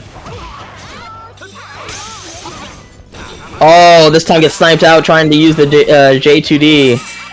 And this is getting very, very difficult. The meter differential also is just drastic, and it's so difficult for Jordan to start any sort of pressure in this situation. Has to burst. Oh, nice. 2C connection right there, but is once again expecting Megaki to go up in the air so much, but Megaki has just been confident to stay on the ground. So here we go, Zeodyne not going to get the mix that they're looking for as Megaki just rolls out at the very end. Oh, and this just feels terrible. It's so hard to see a world in which Jordan's able to get in there and now run up there from Megaki. 5A into just the easiest confirm he could possibly think about, and that will be Megaki moving on to losers semifinals. Yep, where they will be fighting Mighty Joey. But before that, we're going to have Dawn and Flood back up. So, stay tuned. We're going to be getting a lot of Teddy and Yukari coming up through. So if you're a fan of we got Teddy Yukari. There's a possibility, like, every single match to the end could be Teddy Yukari. Yeah. So we're all gonna get real comfortable with everybody's we're gonna get real comfortable with everybody's unique differences on how they think of the character and how they play it. So we'll have to see what's Flood thinking versus Dawn versus what Megaki was thinking versus Dawn, vice versa. What are the key things that you're seeing? Because Flood, I consider it plays a very North American playstyle, right? It's just a very a more aggression focused. Meanwhile, Dawn, I think, is more comfortable and more familiar with the Japanese playstyle, playing a little bit more reserved. So can they handle the Yukari that is constantly just trying to get into their face and pressure them with not only arrows, but their good normals? Well, already Flood having to burst is a pretty good sign for Dawn, I would say. Dawn kind of able to play a little bit more of an aggressive game now. It doesn't really have to worry about, Burst Margarula coming out later on in this round, at least. Nice use of the Teddy Vision, already getting some damage off, and to the corner we go. That Teddy Vision just kind of sitting there ominously, forcing an even more difficult choice for Flood. Nice anti-air. Great 2B as well there. Gonna be able to knock them down, set up some more items as well, keep their pressure going, but to get the alpha counter out.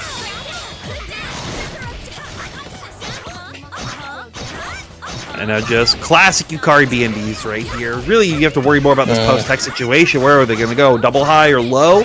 Just only a single overhead this time to add up the damage. Good damage. And we'll need one more touch afterwards, though, to fully close it out. No tech. Does not want to have to deal with that. Gets out of there instantly as soon as that Magarula is done. There is an opportunity here.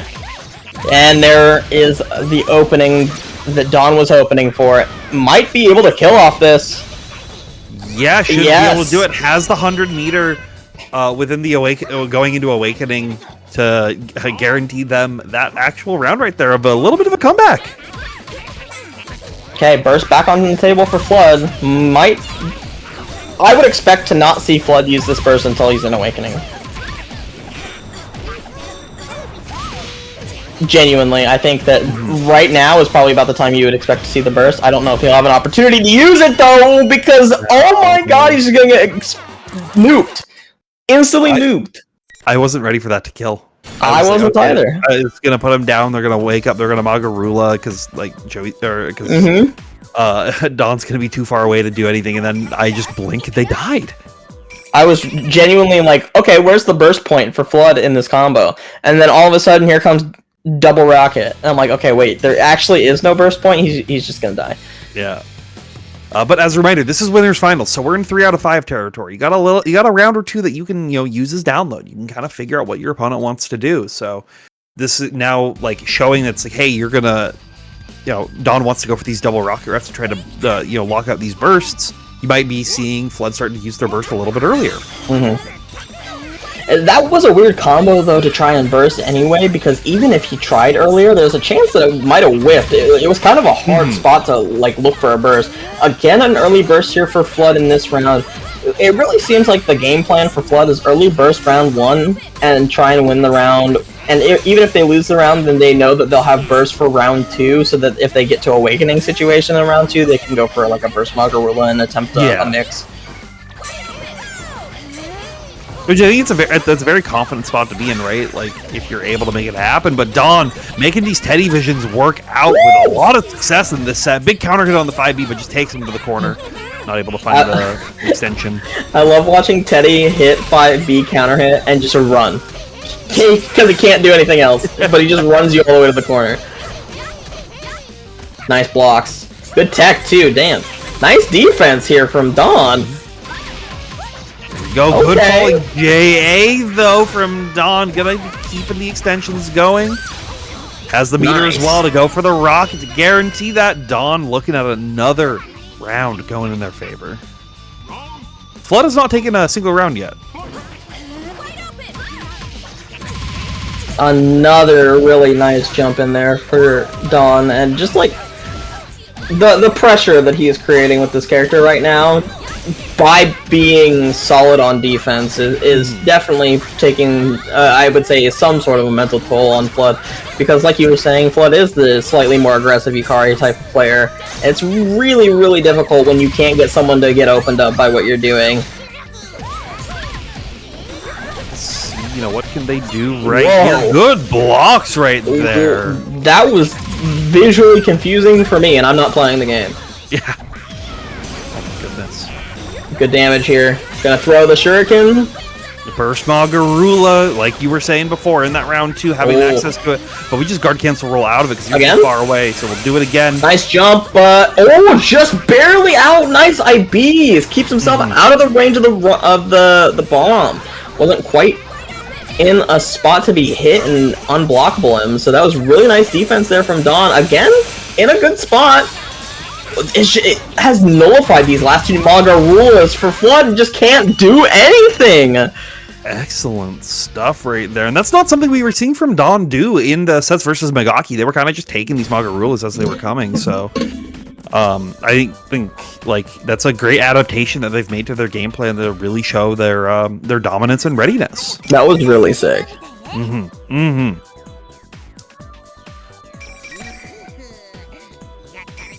All right, as we get into what could potentially be our final game of the set, Dawn up 2-0. Flood really needs to find something big to like make a comeback here, right? Like their core gameplay has kind of just been shut down by Dawn game after game after game. Gotta do a lot of. I honestly think Flood might need to be a little bit more patient. Might have to go to the patient play and just hope that they can get straight hits like this. Yeah. And I think they thought the same thing you did as well, figuring it out a little bit more, puts the charm down as well, and gets a quick standing low right there, expecting the air dash JA or Dawn was expecting the air dash JA, so Flood able to keep it up, but they didn't switch back to that passive style. They kept their aggression up a little bit more, and Dawn got rewarded for it with a straight little hit. And there we go again, Garu getting set up. Now, this is the kind of thing I think Flood is going to need to do. You can't really afford to go aggressive on, versus Dawn right now when he's just so consistently willing to block out a lot of these situations. And now you're essentially forcing errors out of Dawn to even get damage, especially when you have the life lead like this. He's so far down that you could sit there and he would just essentially bleed out.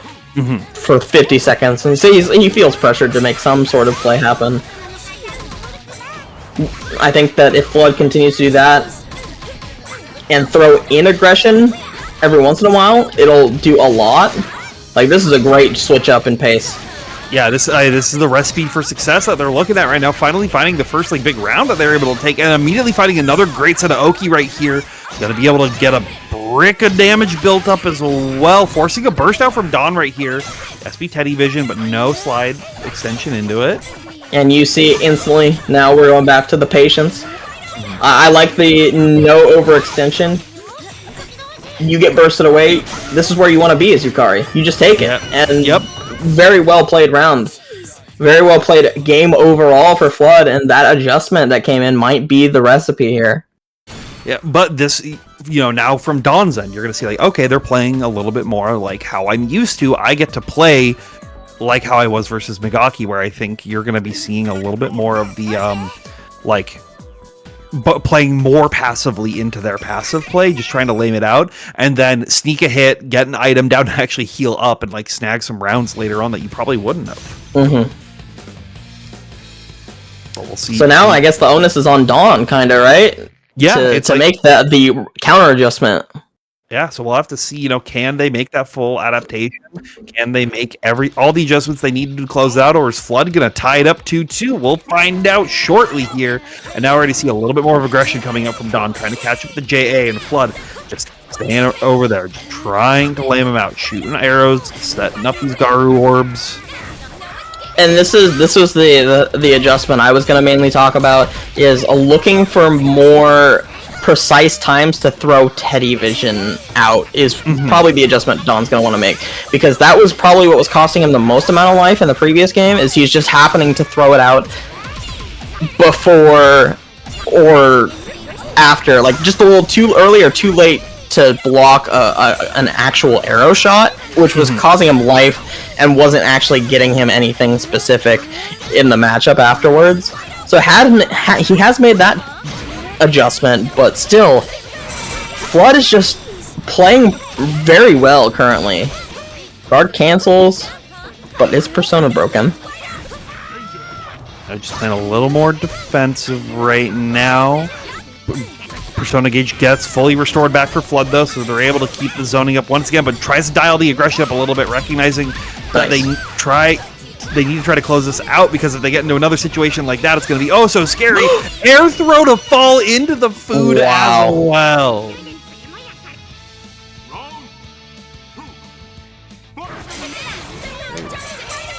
Dawn's hitting match point right now.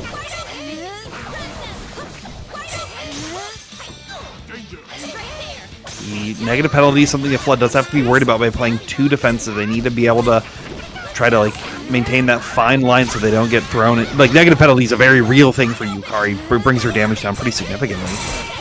Yeah. Good block.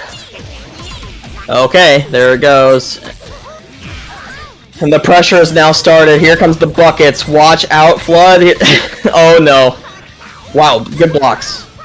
Yep, just going for the stagger lows, trying to make them think that you're going to feint an overhead, but not going to happen just yet. Falling JA, keep it safe, but we DP, and now we find a good Garu after a post-tech situation, forces a burst from Dawn here. Good time to burst, I think, from Dawn. Don't want to wait until Flood got you too low, or Flood is too low themselves to have to use a burst, because that's just going to lead to burst Magarula. Great route as well to hop over the barrels. DPs to throw themselves into Awakening. But it has been Persona broken because of it. Clash on the DP, and we're going to go straight into the Nile Hand. This won't be enough to kill, but this is a lot of damage, and it is buying a whole bunch of time for those cards to come back. Not broken any longer. Here comes the barrel. Here comes the bike.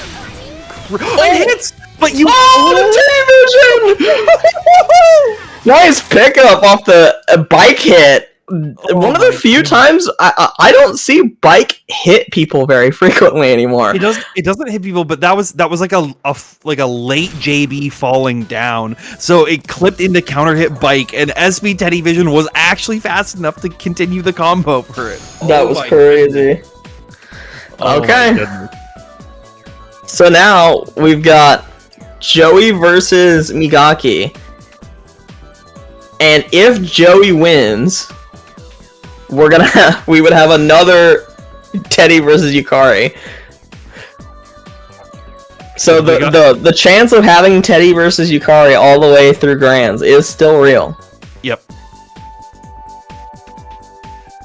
But if then Joey wins after that, then we won't have Teddy versus Yukari. So do we sacrifice Teddy versus Yukari in losers finals to guarantee it in Grand? What do we do? How do we, the storytellers that are creating this narrative? Yeah, well, how do we write the script for this? Yeah, there we go.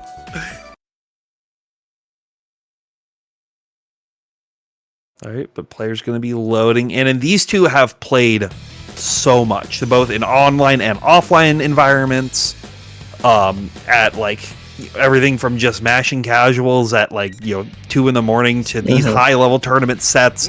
So these players are going to be going the distance. They'll be playing at layers that even we might not be ready for. It'll be very, very interesting to see what's going on here. Just starting out with this a little bit more mid-screen pressure play, knowing that Joey is very comfortable sitting at full screen and just trying to toss items where they can. So Megaki wants to try to shoot them out of the sky at every opportunity, but 5B item toss. This is what I like from Joey as well. Like you were seeing with Don that they just went for 5B and ran them to the wall. Joey was able to get 2 item tosses and run them about 3/4 of the screen. So you get a little bit more of an advantageous situation while keeping him mostly in the corner. Nice block. No burst here for Megaki, so it's going to take a whole bunch of damage. Here comes the rocket. And what was set up there? Couldn't quite see what item he tossed, but... Oh no! Yeah, hit him into the Magarula as well. Not too much damage, fortunately, for him. No, yeah, they were like hit too far up, so the bomb set wasn't able to get the free damage onto them, but the burst is going to get baited here, and Megaki should be able to use this to get them to a very even life total, if not close out the round. No, not quite. Yeah, it was a couple meters short to guarantee the close out of the round, but instead, Magarula with the nice block! Oh no, he just does jump JB, and it beats the button. That's unfortunate. That's a sad way to lose.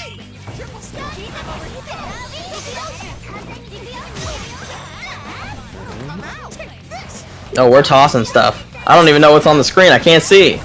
Yeah, I mean, it's the constant projectile game that's clogging up the screen, moving it around. And I think Joey's trying to use that to advantage, trying to use the confusion of the screen situation to make something happen. But Megaki, just that so patient play, gonna allow them damage. To find a 4.5k route. Good tech out though. Keeps yourself alive for a little bit longer. Oh, SB Television doesn't quite connect with Megaki. And Megaki just runs up. Oh, he gets hit by the barrel though, and now we're going into the corner. This is actually a really good situation for Joey all of a sudden, and falling JA is going to confirm into something. Unfortunately, there's just too much scramble, and Joey's not able to keep the corner. Yeah, too much scramble, not enough eggs right now. Megaki just constantly playing safe, sends out the guard, trying to get these arrows homing through, rolls through, trying to use the smoke cloud of the bike. Big counter hit in the air there, and this can kill. We got enough?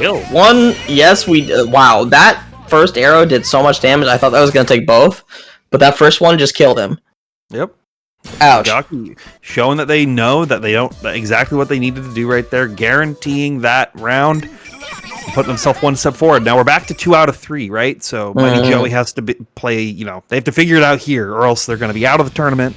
Gotta tighten up. You gotta tighten up, gotta figure it out, gotta continue to get more Teddy versus Yukari matches. Yeah, for the sake of the script, Joey, we need you to win. Yeah, for the bit.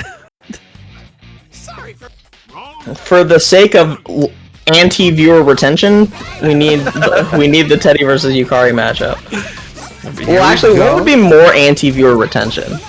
The mirror of Yukari or Teddy versus Yukari for the 4th time?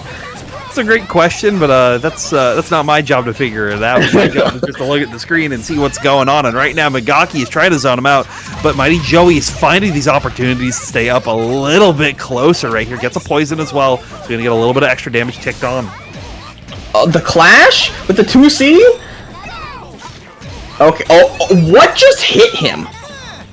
I'm not certain. There was like I don't know what item it was, but it was like pretty much off screen and just happened to clip Migaki falling back in the corner.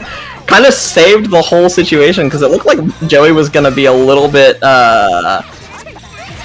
like in a weird spot where he might get pushed back in the corner, but whatever it was saved him. Blocks out the Magarula mix-up, and that's 75 meter now spent for Migaki.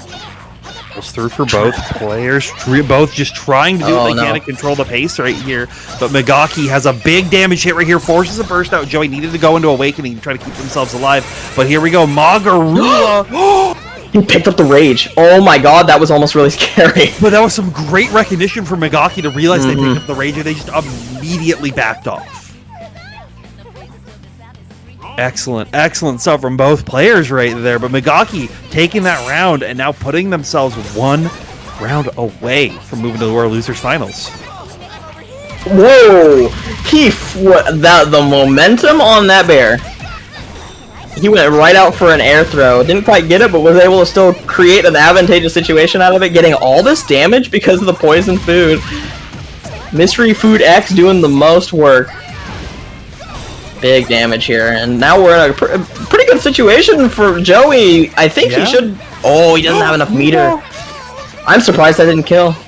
Yeah, I thought it would as well, but a little bit of help. This is Migaki's dream point right here. Put them at you're at a one-touch situation. Oh no. You're just gonna play lame. It's so unfortunate because Joey was even 1 meter off of being able to use SB Bear Screw, so he couldn't he got as much damage as possible. Tech comes out, Joey not able to sneak that one in and has to use the burst, and around the opponent is on a pixel. This feels terrible. Yeah, and now Magarula comes through, goes for the no mix. Oh no. Bomb is set right no. there. Scrambled out once more. Gold burst comes from Migaki right here. Oh no. Not dead. But has to hold it again. Oh, and he tries for the SB Teddy vision. And it's just not enough. He just couldn't quite close it out. That is the most tragic game of Persona I've ever seen. That...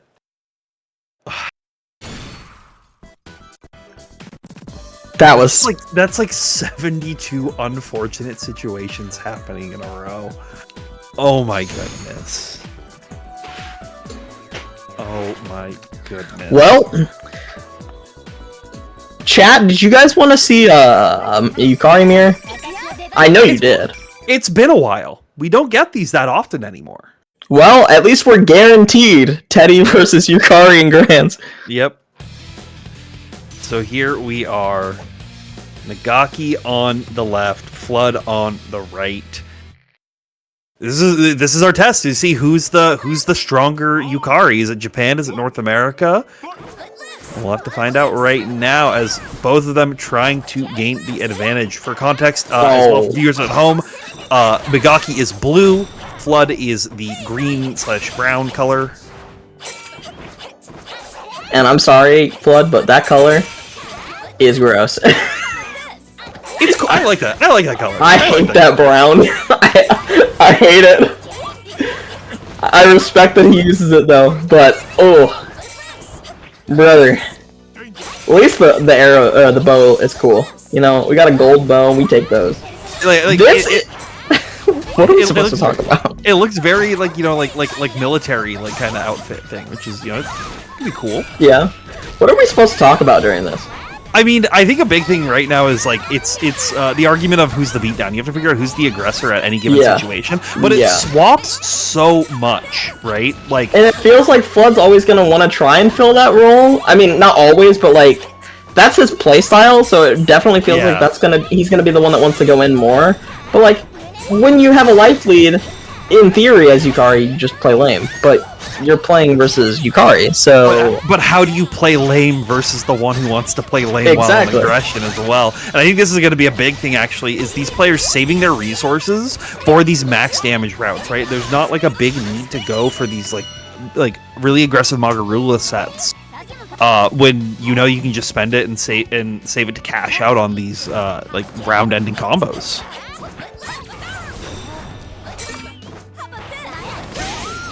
seeing a lot of attempted zoning. It really feels like the person who's gonna get that bomb out, who's gonna find a way to set up a bomb somewhere in the middle of the chaos that's on the screen, is gonna have a pretty nice piece of like screen real estate to leverage versus their opponent, because they don't want to be anywhere near that bomb. That bomb has a pretty decent size.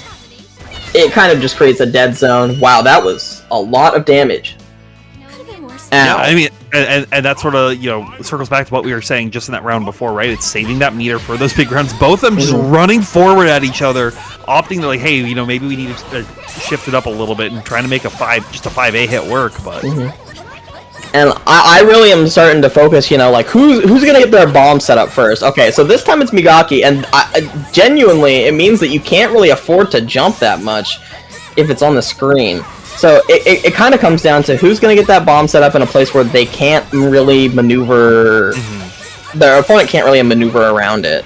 But I don't know if Flood has fully reached that state, or in that part of the decision-making process, because they are a little bit later on all these bombs, and in situations where they could be taking it, Migaki is always at the advantage of it. It just happens to be that Migaki winds up putting the bomb in a place where it doesn't feel like Flood even is thinking about going that direction. I want to say it's almost like down to playstyle, right? Like you're seeing a Flood want to go for Garu sets instead during those times because they want to keep that aggression. They want to keep you in block stun during that. But instead, Migaki understands that in this matchup, you need to go for the bomb set instead.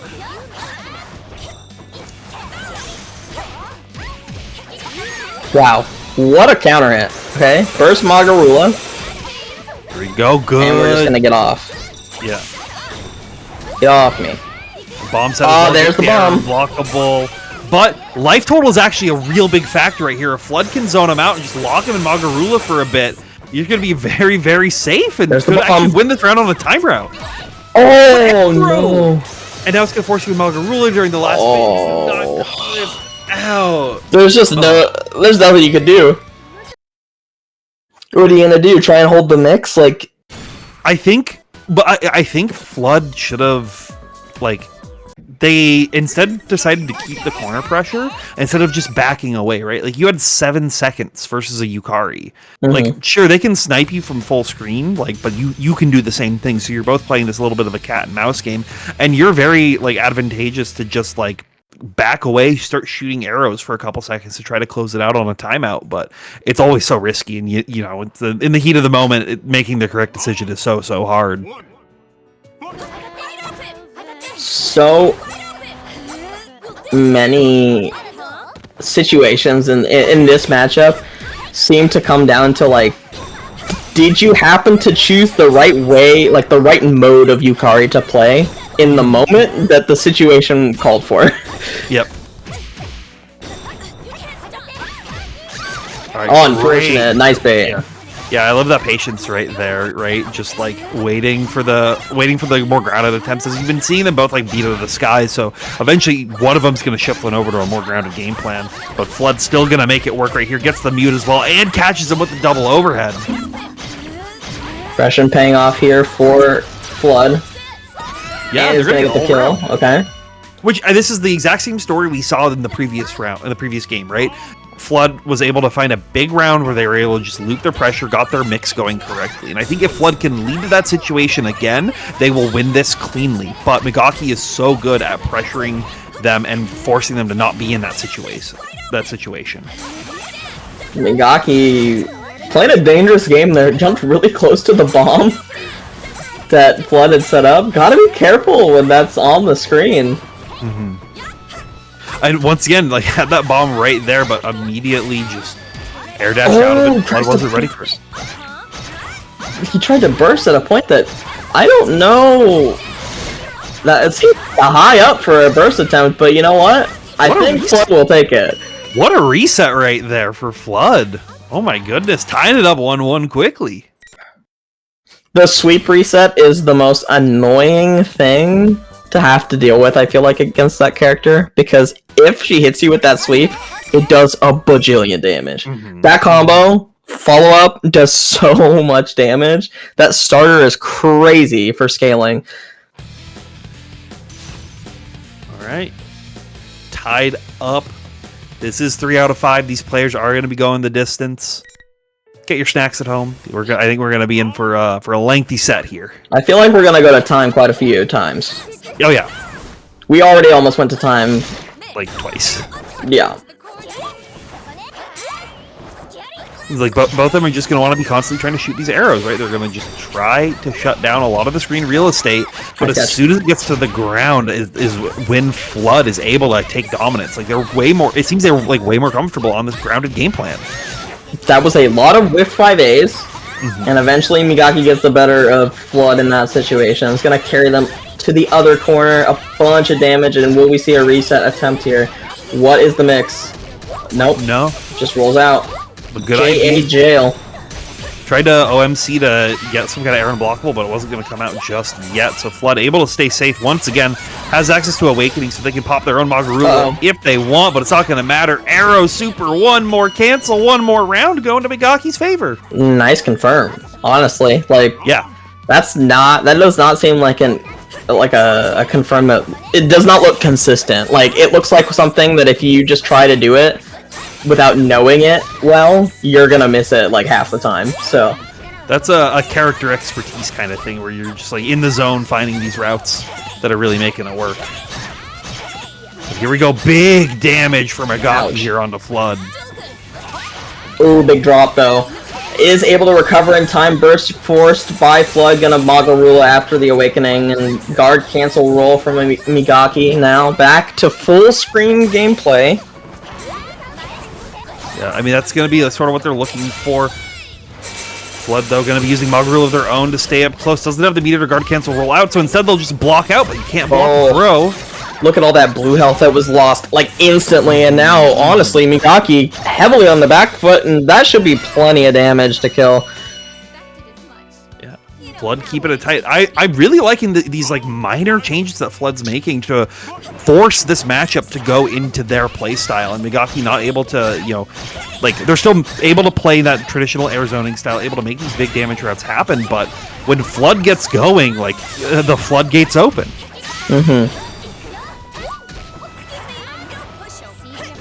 Oh, wow. Roll into DP, just, like, covered half the screen, pretty much, and Flood does not want to be in there.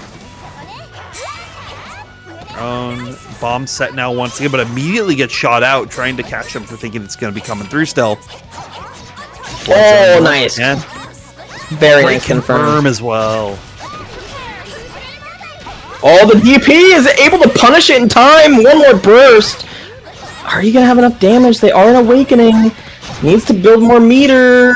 No, does get plenty of damage, though. Honestly, I wasn't sure about how the scaling was going to look on that combo, especially being an Awakening. I was like, clearly, they're going to need to spend some sort of meter. But clearly, I don't know what I'm talking about. Because this character does damage that they probably shouldn't do. Yeah, I think that one more burst like really did help. They did have the 25 meter at the end, but I think they were looking for SB ground shot. At the very I end. was expecting like an SB spiral arrow or something. But they didn't even need it. No. It's the Yukari power up though. Flood now up in games for the first time this set. Let's see if they can keep this continuation going to close out our losers finals here, or if Migaki can tie it up. Nice little clip. And now the life lead is in the hands of Flood. I would say pretty steadily. Just needs to kind of keep it. That was nasty. That was disgusting, actually, that setup. I don't like I don't like seeing that. That scares me. Here you go, pops the bomb as well of their own. Flood has their own, but Migaki gonna hit them out and make it so that they can't use it in this situation right here. Gonna keep this corner pressure going. Gets hit with the SB Garu, but we'll use the 5A as the big opening to get some damage going. Has to get out of this corner now. Unfortunately, lost too much HP trying to be a little defensive. And now has to try and fight their way out. Has the life lead back again. I think that once you have a steady life lead as Flood, you can kind of just afford to play with your meter completely defensively and just use guard cancels. as long as you aren't too predictable with them. I think you can afford to just kind of play the extremely defensive, I'm going to guard cancel any pressure you're doing, I'm going to guard cancel roll out of your stuff, and just play super safe, super patient. Timer's that down. was... He whiffed the first one, and the second one kind of came in like at a weird timing, and I don't think Migaki was really ready for it. That should be enough. Yep. Flood sitting 1.0 away, but Flood's also doing a great job in those situations as well, even if they can't kill, setting themselves up for these timeouts with how long these games are all going. Gets rid of the bomb, isn't close enough to Flood, but unfortunately, that is not a particularly good burst for this situation, and it's going to take a whole bunch of damage for it. Tries to roll out, going to get counter hit on the 5A. In response, Migaki already putting himself in a very good position, going to clean kill past that awakening threshold. 2 4K damage combos. Oh my goodness. Okay, now Flood's got to kind of, set himself up. But that was a big round of gaining your burst gauge back, right? So you're going to be generally potentially in a safer situation. Not double 4K just yet, but it's looking Migaki favored right now. Burst is back though, but you're muted, so you can't do anything about it. But we'll DP in the scramble. Okay, the scramble. This is going to be entirely contingent on if Flood can get a solid hit, he has a very real chance in this game. But this kind of stuff means that you don't. So we're gonna go to the full 5 games. I see. Alright. Game number 5. Migaki kind of feels like they have their read on Flood's game plan now after 3 games. And that's worrying if you're Flood, right? It's like, okay, what do I need to do to adjust? Because I just got opened up 4 times in a row with no real counterplay. How do I adjust this? How do I deal with my game plan? Maybe it's, they were playing very aggressive through this. It's shifting back to being a little more defensive. But can they make all those adjustments in time like they saw in the early stages? A good combo is the start that they're going to be looking for here. The beginning of our final game. Oh, what a cancel there. Flood forcing a very early burst, but unfortunately the Era unblockable bomb do still be lingering there. Tries to be a little sneaky and get the DP back in. Isn't able to get it and isn't able to quite dash up enough to punish the DP after Migaki goes for it. So we're going to just kind of reset back to this full screen game plan. See who can get in closer. The life lead was in the favor of Flood, but it will not be after this exchange. This is actually a... doesn't quite get the rest of the combo. Tries to roll through. Wrong Magarula, though, actually saves Flood from dying. Yeah, and gets clipped by the Garu, but was it enough push block to go back into the Magarula right there? So now nice you get a couple more mixes. This is your chance to be aggressive, Flood. This is a chance to make something happen. 50-meter on deck as well. This is getting weird. And there we go. SP Spiral Arrow is what they will use to close them out as Migaki tried to air dash to close the distance a little bit. Flood 1 round away. Oh no. Flood really wanting to try and seal this up. Is able to get the side swap, does not bait the burst though. Yeah, burst is out. No more burst for the rest of the of this round, at least for Migaki, most likely. Yeah, I would say for the rest of the set, but these games are going on so long that it might actually recover back in time. Yeah, I think he will recover it if they go to a round 3, but it really is heavily in Flood's favor for this limited time where he doesn't have it, and also very much in his favor now that the Persona is broken. That should be plenty of damage, and Flood will take out Migaki to continue his run into Grand Finals versus Dawn. There we go. Flood breaking through and taking that set. That was a war of attrition right there. It really was. That was just having the patience, having the willingness to adapt. But that, normally I like to give a lot of credit in the loser side to people going like, okay, they'll make it up to grand finals and they have a huge potential for upset because momentum is such a key part of a lot of players' play styles who succeed through these losers brackets.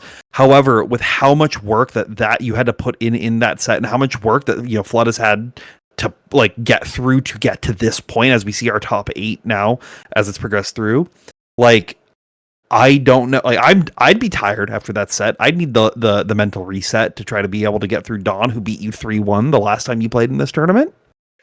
Yeah, for sure, and it is going to be a bit of an uphill battle for Flood, but I mean, like, having played so many games in a row, you wonder, like, how's the adjustment, like, is he ready to adjust, or is he kind of burning out now? Like, is Dawn going to be, like, ready to play this matchup again? He's been sitting for a little bit, but, I mean, it was the last matchup he just played. The playstyles, though, very different when they aren't playing the mirror.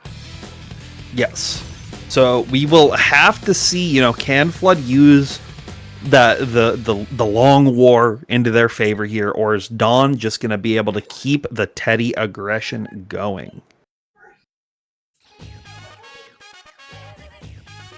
We got a nice song to go. It's a good grand final song. It's real. Good grand final song. Okay. All right. Now, what are you gonna do?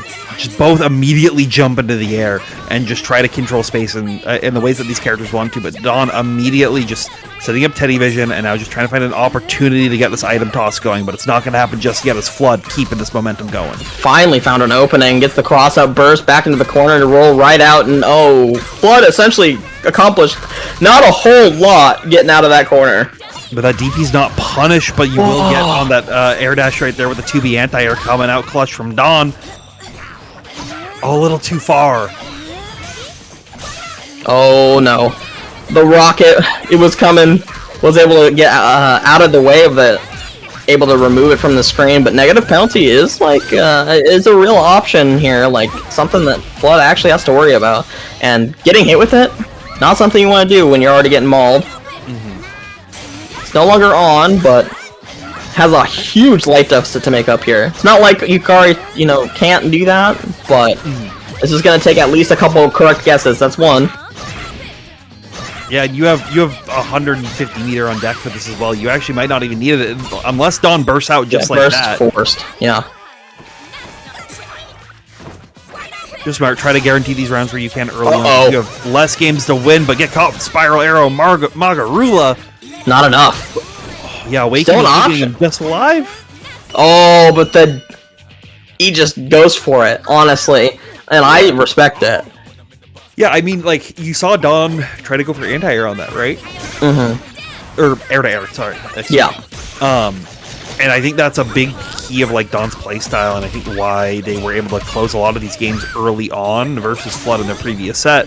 But Flood is so ready to deal with a matchup that you just, like, you couldn't air-to-air ever, that once you now have the opportunity to, they're going to be able to gain, like, just open up new options that they weren't ready for, or didn't have in the previous sets. Oh my god. Damage as well. Oh, and there's just, like, no way out, it feels like. Wow, except for if you press 2B. Okay, damage in response, really nice. Oh, was not ready for that. Should be a decent chunk of damage back and a good setup. Burst used, Magarula out. Good roll. Yeah, and a guard cancel. Late on there, and also find yourself a great opening right here. Yucky. You were on the edge of defeat, but Dawn clutching that round back.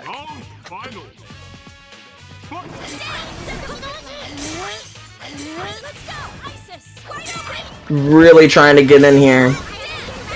Teddy Vision out. You gotta watch for that. That's definitely an option that he can use. There it is. Was really waiting for him to look for that opportunity and was able to find it again using 5Bs. One of the best things I think about this matchup is it's so easy for Teddy to punish that DP by doing something, and he doesn't even need a whole bunch of damage out of it. He just gets a huge positional shift. He is so. Yeah. Oh, not quite. He didn't get the extra, like, The knock extra- into it. Yeah. Yeah, Streamrunner's curse right there for Dawn on that combo, but still able to find it, clutch it out, and take game number 1. Wow. Impressive. All right. And this is very akin to what we saw in the previous set, right? Like Dawn was able to take the first 2 rounds, then it went into Floods for 1, and then Dawn on the last one. So it'll be interesting to see, like, can Flood repeat that? Can they, like, or is Flood forced to repeat that, or can they, like, escape past that, try to find these opportunities? Flood's been finding a lot of these openings and working really well. Dawn has just been holding on to these resources for the perfect times to make these comebacks, and then in these scrambles, they're getting a little bit more advantage than Flood has been. I think it's just generally coming down to a difference in defense. Dawn's defense is strong. Well, probably the strongest person in the tournament in terms of defense. And it's giving him way more opportunities than other people are getting because he's so willing to sit there and wait for an opportunity that seems really good. He'll just sit there and jump forward, air dash backwards, or air dash forward, jump backward. Like, he'll do so many things to just wait for an opportunity where you make a mistake and he's able to, like, Teddy Vision in and do something silly. And their defense is great on those blocks as well. Oh my goodness. Flood finally finds an opening on them because they had that extra meter for Gold Burst, but those blocks at that Magarula mix were crazy.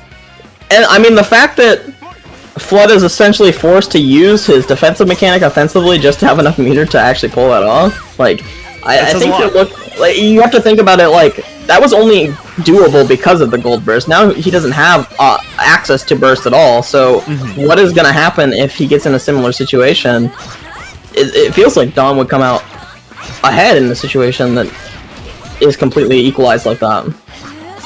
Dawn gonna recover in time as well and find another big hit right here. He just pressed it. He didn't care. Nice anti-air tech trap.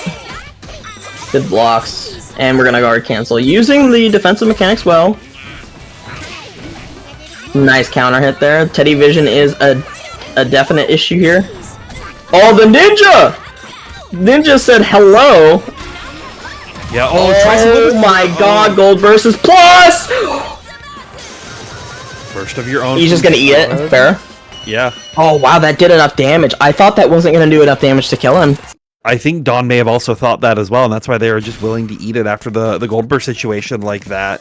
Because they didn't want to hold the mix. Like, why hold the scary mix? We can hold the significantly less scary mix after a post-Magarilla situation. Yeah. Both are going to kill you, right? But I was like, oh, he's just gonna go for like the pixel situation. And no, he died. I thought that he would live. I don't know if Flood even got to had enough meter at the time to set up like Agaru into a super arrow to finish it, even if he didn't die, because I was so focused on the fact that I don't think he's gonna die to this Magarula, and then he did. Oh my goodness. Well, Flood's already changed the playbook from the previous rounds, right? Like, we're already seeing it go up to 1-1. Will Flood be able to bring it the distance? Because they still have a reset after this, right? Ooh, nice falling JA. This Teddy's JA is like so big for like what it is. Oh, Rage is huge. Gonna put him back in the corner and bait. Oh, he just did it again. He's like, I can't block anyway. I might as well. Yeah, you're gonna get punished regardless. Like, do one that could potentially lead to some reward right here. And there's that SB Teddy Vision. Gonna get a full confirm off of it too. Very nice. Oh, that was almost a nasty mix, but the DP is gonna save Flood from having to hold it. Oh, Teddy Vision connecting! That's what I mean, like, Dawn is using Teddy Vision. You don't see him use it every single time he puts it out, but every single time he uses it, it winds up, like, being exactly what he needed to do at that point. Yep. Like, he wins the round off of a well-timed Teddy Vision teleport. That's been like the key difference between Dom and like what how Mighty Joey was. Like I think Mighty Joey was trying to do a similar thing, but just couldn't get the right timings down. Meanwhile, Don finding that Teddy Vision doesn't connect, but it gets you up close and able to keep them walk down in the corner. So even when it's not hitting, you're still using it as a very very advantageous situation. Wait, how many 5Bs did he hit in this combo? What in the world? That was it was a DIY Junpei combo right there. Nice anti-air. That's good damage. Oh, I was genuinely not sure what was gonna happen there. Yeah, because of what we saw earlier. I'm now forever unsure what will happen when I see Rocket versus Burst. Oh, Mini Rocket still hit right there. Oh my goodness, but Flood not letting that get to them. Find his Spiral Arrow hit. Finally tries to up back and gets caught on the way out. Oh, throws, and that should be a burst save combo. I don't know if this is going to be enough to kill. Okay, no, nice burst. Yeah, burst afterwards to guarantee the round. Missile coming through. Persona broken though. This is huge. Uh-oh. Goodbye. Goodbye, Teddy. I'm sorry you had to have that happen to you. So long. I don't know. I'm actually surprised that he got clipped by that spiral arrow. Yeah, same. I thought they were safe, but apparently not. Okay. I mean, good early crossups right here. There is the bomb that you do have to be a little worried about because you're Hero Blocker in the posted situation. He jumped right into it.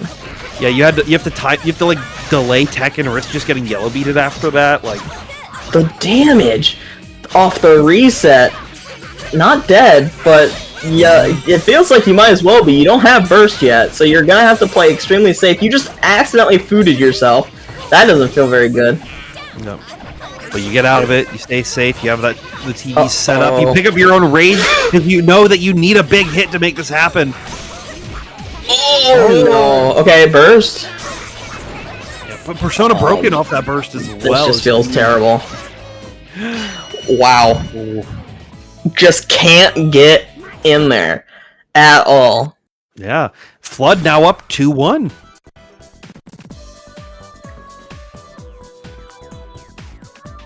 I'd be so mad. Like, trying to get in on that was... Like, the zoning pattern was so difficult to discern. Oh, okay, now Don's thinking, right? Do you want to stick with the Teddy? I honestly don't think I would switch, because I don't... But that's, like, me personally. I would not want to play Margaret into this matchup, but maybe... He's more confident. Like, there's the argument of, like, Margaret has the higher damage potential, right? Like, yeah, that is true. Really good hit. She could just, like, execute a Yukari. And so it's like, do you want to, like, try to go for that? But you, as far as I'm aware, haven't played Margaret at all this tournament. You've only been on Teddy. That's a lot of muscle memory that you're going to have to switch over pretty quickly. So, I think Don's making probably the right call sticking with Teddy, but you'll never know unless you make it, right? Oh, what? So he goes for the bear screw round start, and Flood's like, didn't even... I can see why Don went for that. Definitely trying to get a little bit of a call out going there. Nice trade, okay.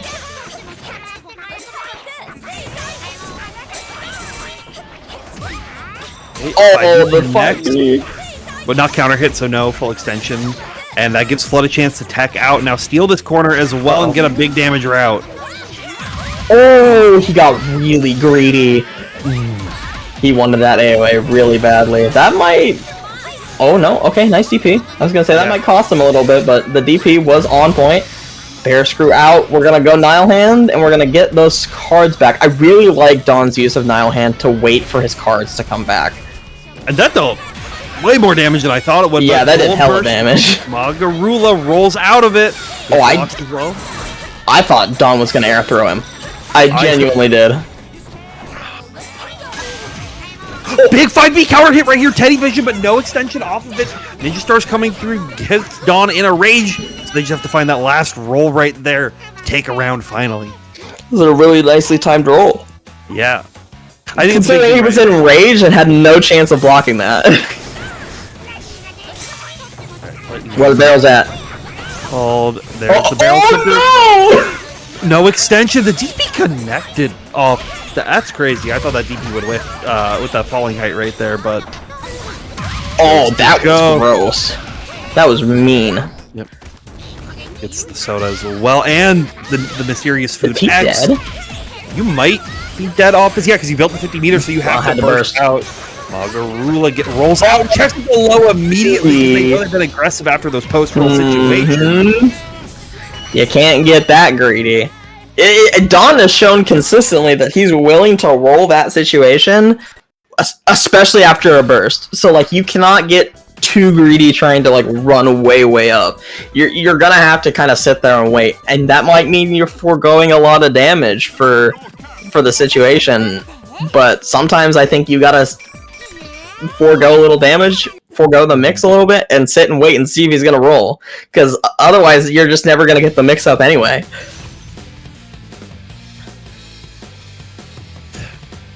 But mix-ups are going to be the last things that you'll be seeing in this, as we are in our potential last game, or our potential midway point to the reset. Both players one game away from the goal that they're looking for, to move one step closer to try to win this. A big early just jump out from Flood right here, as Dawn tries to control the ground with these 5 Bs, but the skies are being controlled, forcing a burst out. I like the burst. Big counter hit. I'm a big fan of aggressive bursts to to contain your opponent and keep corner control. So I really like that specific decision. It wound up forcing Flood to also burst, and now Dawn has a pretty sizable life lead, but it's really about if he's going to be able to maintain it. Yeah, and Flood has been getting away with a lot of bursts in these past couple sets at the exact time where they've had 50 meter or more to go into Magarula. So being able to force them to use burst when they're in a less safe situation, then that is very, very great. Teddy Slide coming through, does get clipped though at the end. Good blocks. Oh, tries to finally go for the SB Teddy vision, but gets clipped. Now Noah Persona, but oh, we're just AoEing. Okay. Good damage. But 137 meter on deck for Flood, but no burst available. You couldn't finish that plate though. You will get tossed right here. This combo is going to deal a lot of damage, and I think it actually should kill with 150. You never know until you see it. You didn't tech out. That's fine. He definitely didn't want to have to hold that mix up. Oh, he tries to go for the guard cancel, but this time Flood properly baits. Does not get hit. And now Flood 1 round away from getting to the reset.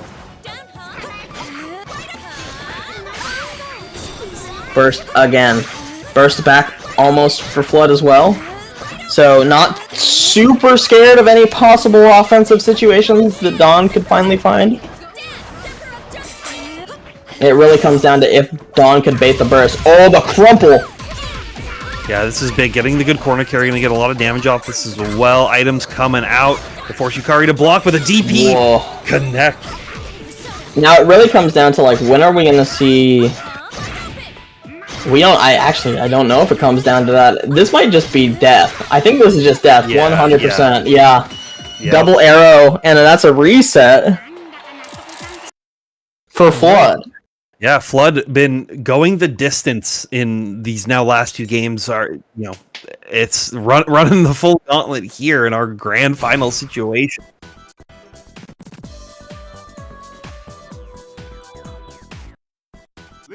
Right. Now, will Dawn switch off of Teddy in the first in the reset? Right? Do they feel like maybe the Margaret is the pull? Nope. Don't. That's some confidence right there to lock into that Teddy play.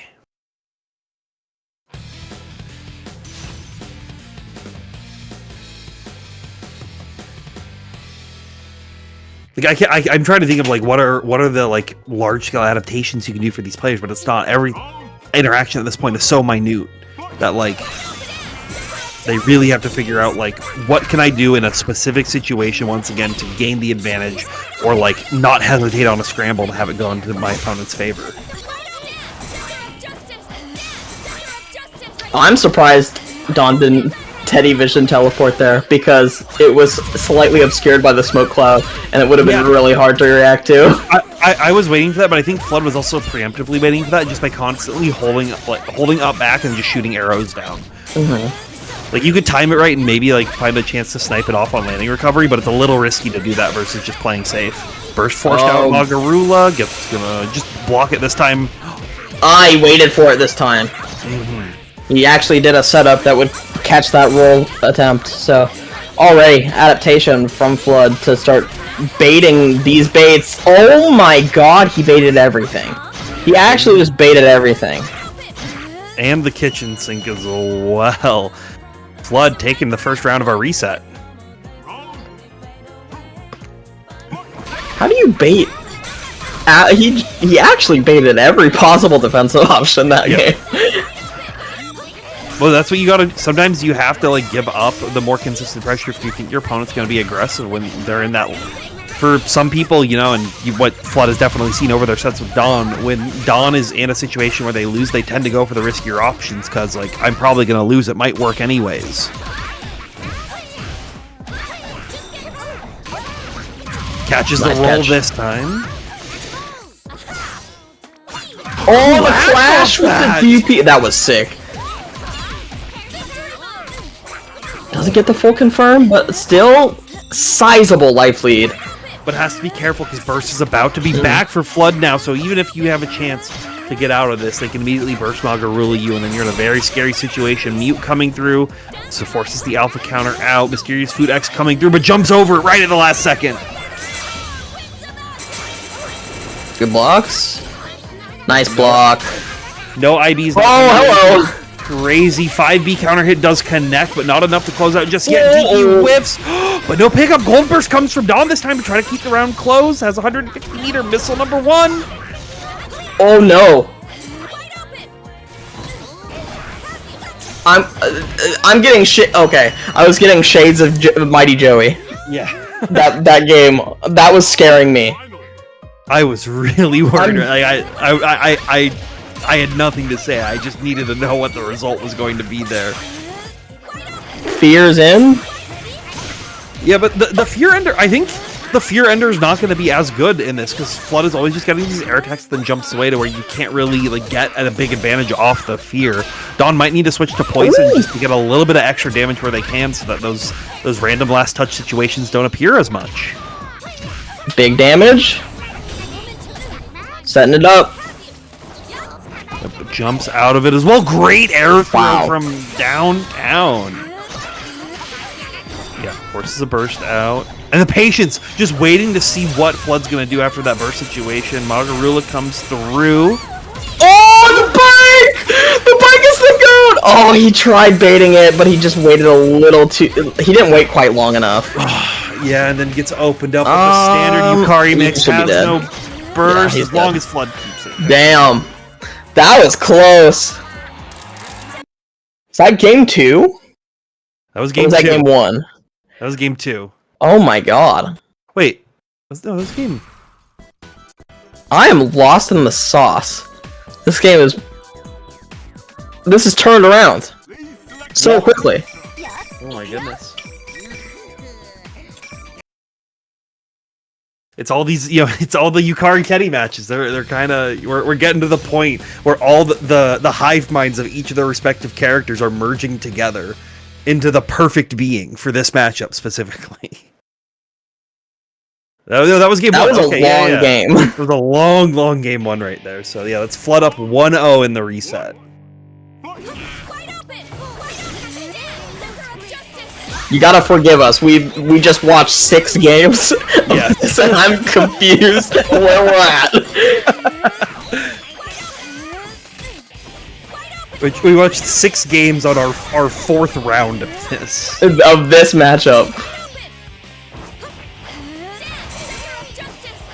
And by the way, that was 20 seconds in and already a Persona break? Like, what happened?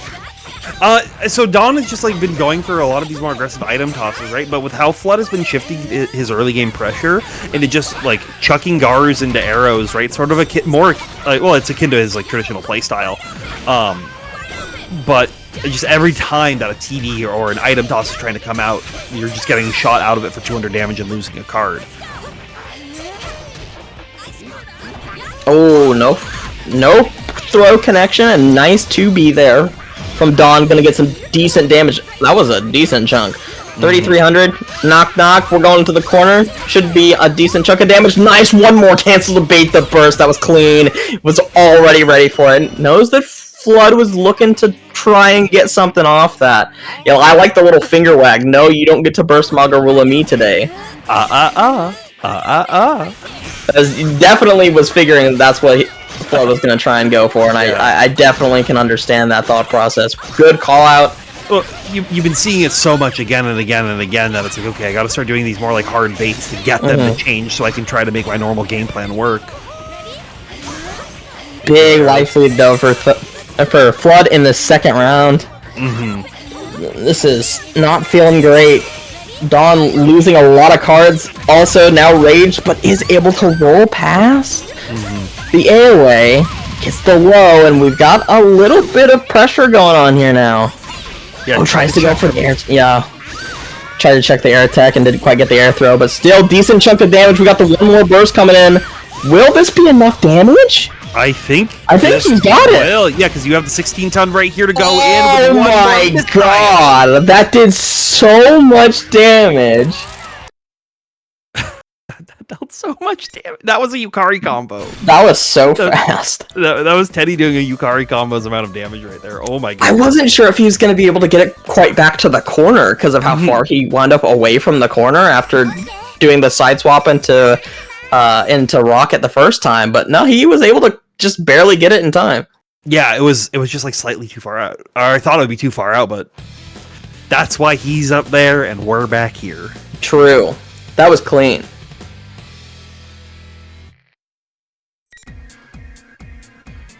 Round one.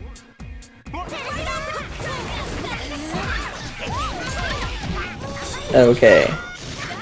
We have lost our feed. Unfortunately.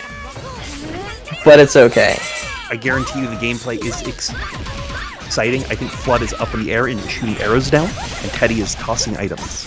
Well, there's no items on the screen anymore. Nope. So, good block. Oh, it's just...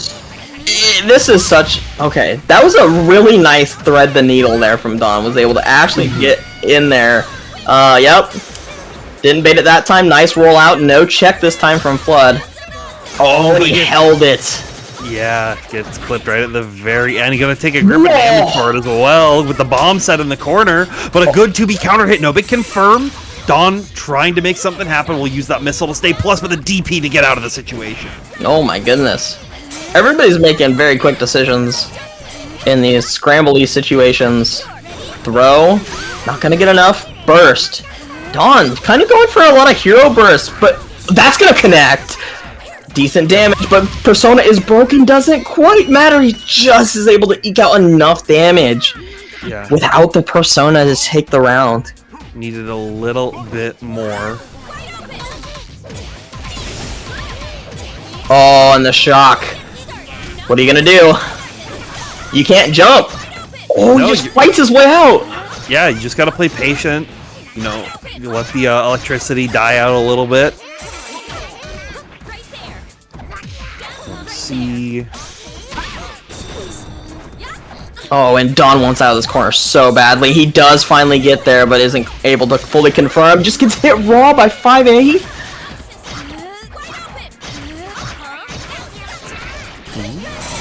Oh, goes for those. Yeah, he went for the mix. You see Flood getting a little greedy for the big damage part of the mix, going for the sweep multiple times.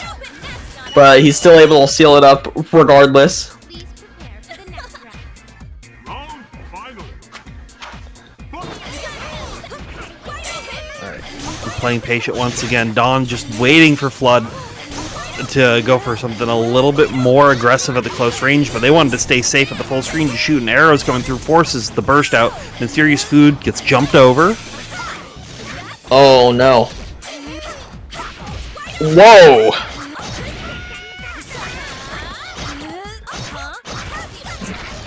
Big situation here for Flood. Going a little bit more.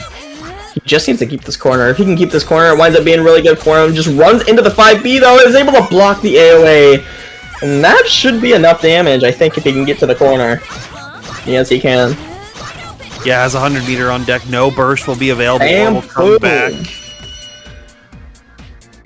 And Flood is now on tournament game. After coming back from losers, hitting the reset button. Running every set to the wire since they've lost. We'll see if Ultra Luigi 13 themselves can do it. Or if Dawn is able to, you know, bring it back up, tie it back to 2-2. I would be genuinely surprised if Dawn decides that now is the time to change. Yeah. I saw it move for half a second and didn't register that was the selection to colors, and I was like, oh no, oh no. Like, now would have been I feel like now is probably the worst time to change. It's the funniest time to change, though. You do it right before your opponent could win the tournament for it.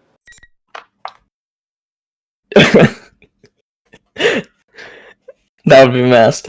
Yeah, it would be messed up. But yeah, we're going to see some more Yukari, more Teddy, but Flood might be closing it out here ever so shortly, but it's up to Dawn to make that history change. Ooh, we'll nice. see a quick little cross-up to force a burst out early from Flood. He gets the good combo. Oh, he doesn't get a full combo off that? He is able to kind of salvage the positioning, though. That's kind of the most important thing here. I think he may have like messed up the routing, because I feel like you do get a full combo off of it, but just went for a bomb set for a post-tech situation instead. Nice bait! Yeah, even in the smoke as well, where it's a little bit harder to see everything that's going on. Flood keeping it tight, should be able to close it out as long as you spend the meter appropriately. I'm genuinely surprised that he was able to bait that burst when it was in the middle of the smoke cloud. Yeah. I didn't even see the startup of it. That's one of those, like, not even looking at the screen, you just know that that's coming in that situation. Oh, the bait on the DP! Oh, this is just starting to feel like it's going more and more Flood's way. Yeah. The water levels are rising right now. Flood really feeling like they're in control. Nice counter hit. Dawn trying to plug the holes in the dam where they can. And now we see Flood go back to being a little bit more patient, trying to just zone out. Oh, nice DP. Good blocks on those barrels as well. This is just starting to get out of hand. Yeah. Is he able to kill him? No, not quite. Burst. You have to burst, but you're set up with 100 meter as Yukari. You're in a very safe spot. You're trying to use SB Teddy Vision, but it's not going to work out for you until it does. But Flood still just keeps it a little bit closer, trying to stay away from those mysterious X's. Baits out What the a bait. air. Oh, but There there's the connection. Okay. So it's gonna have to play. I was gonna say gonna have to play completely honest, but just happened to get the 5C or JC to connect up there in the air, and Flood from losers will reset and claim Vortex Gallery Online 2024 Persona 4 Arena North America versus Japan. After losing to Dawn in winners finals and then beating out Megaki in losers finals, going all the distance away for 3 sets in a row, taking that in the same score that Dawn beat them in the winners finals. What an excellent showing from Flood. They're showing their strength. Flood was one of the people that we were talking about before as one of the potentials to win this tournament. Is one of the strongest players in North America right now, and you can see the path that it took for them to do it. We had NTS and Kirby down in the 7th place spot and losing out in the first round. Then Bonch and Jordan losing in that 5th place spot. Joey down in the 4th, losing to Megaki. Megaki in 3rd, losing to Flood. And Flood taking it over Dawn at the very end. Oh my god! Absolutely insane tournament. Congratulations to everybody. Props to absolutely everybody who played through this bracket. It was an absolute bloodbath, and it was so entertaining to watch. I'm so glad that everybody came out and just killed it. It was so fun to commentate this tournament. It was fantastic. It's been a little bit since I've been able to hop on the mic for some Persona action, but this was a great return to form. This was a wonderful, wonderful tournament with some fantastic sets. I want to, once again, congrats to all the players who made top 8, but especially congrats to Flood for taking first place in this. But also we have a couple other people that we have to thank. We got to thank some of our wonderful sponsors, of course, for the event. Starting with everyone's favorite Vortex Gallery Online, being brought to you by 956 Productions with some exclusive merch. You can support the event by buying a shirt at 956pro.com/shop or scanning that QR code. And if you haven't seen it yet, it's still not too late to help support this tournament with Matcherino. Vortex Gallery is proudly partnered with Matcherino to provide community prize pools for over 100 tournaments this year.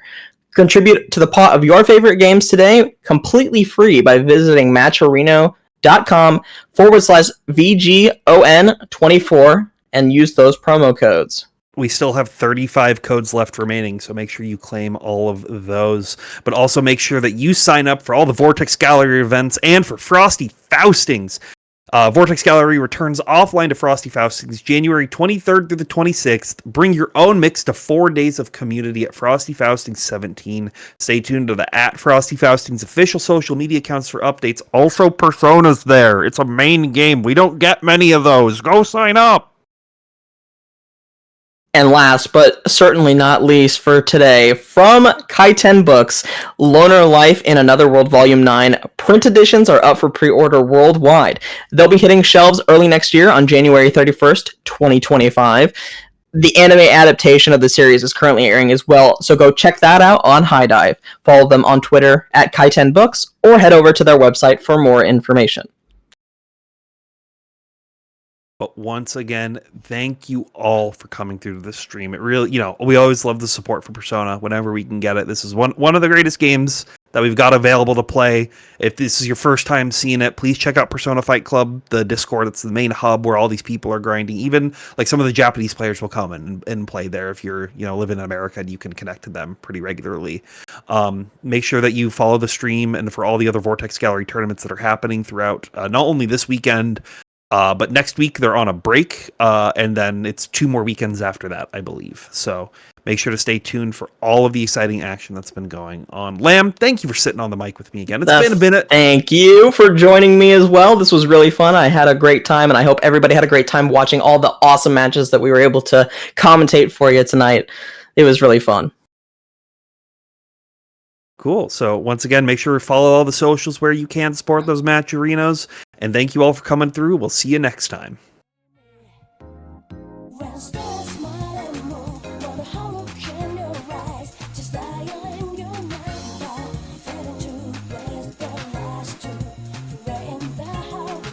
Reaches us.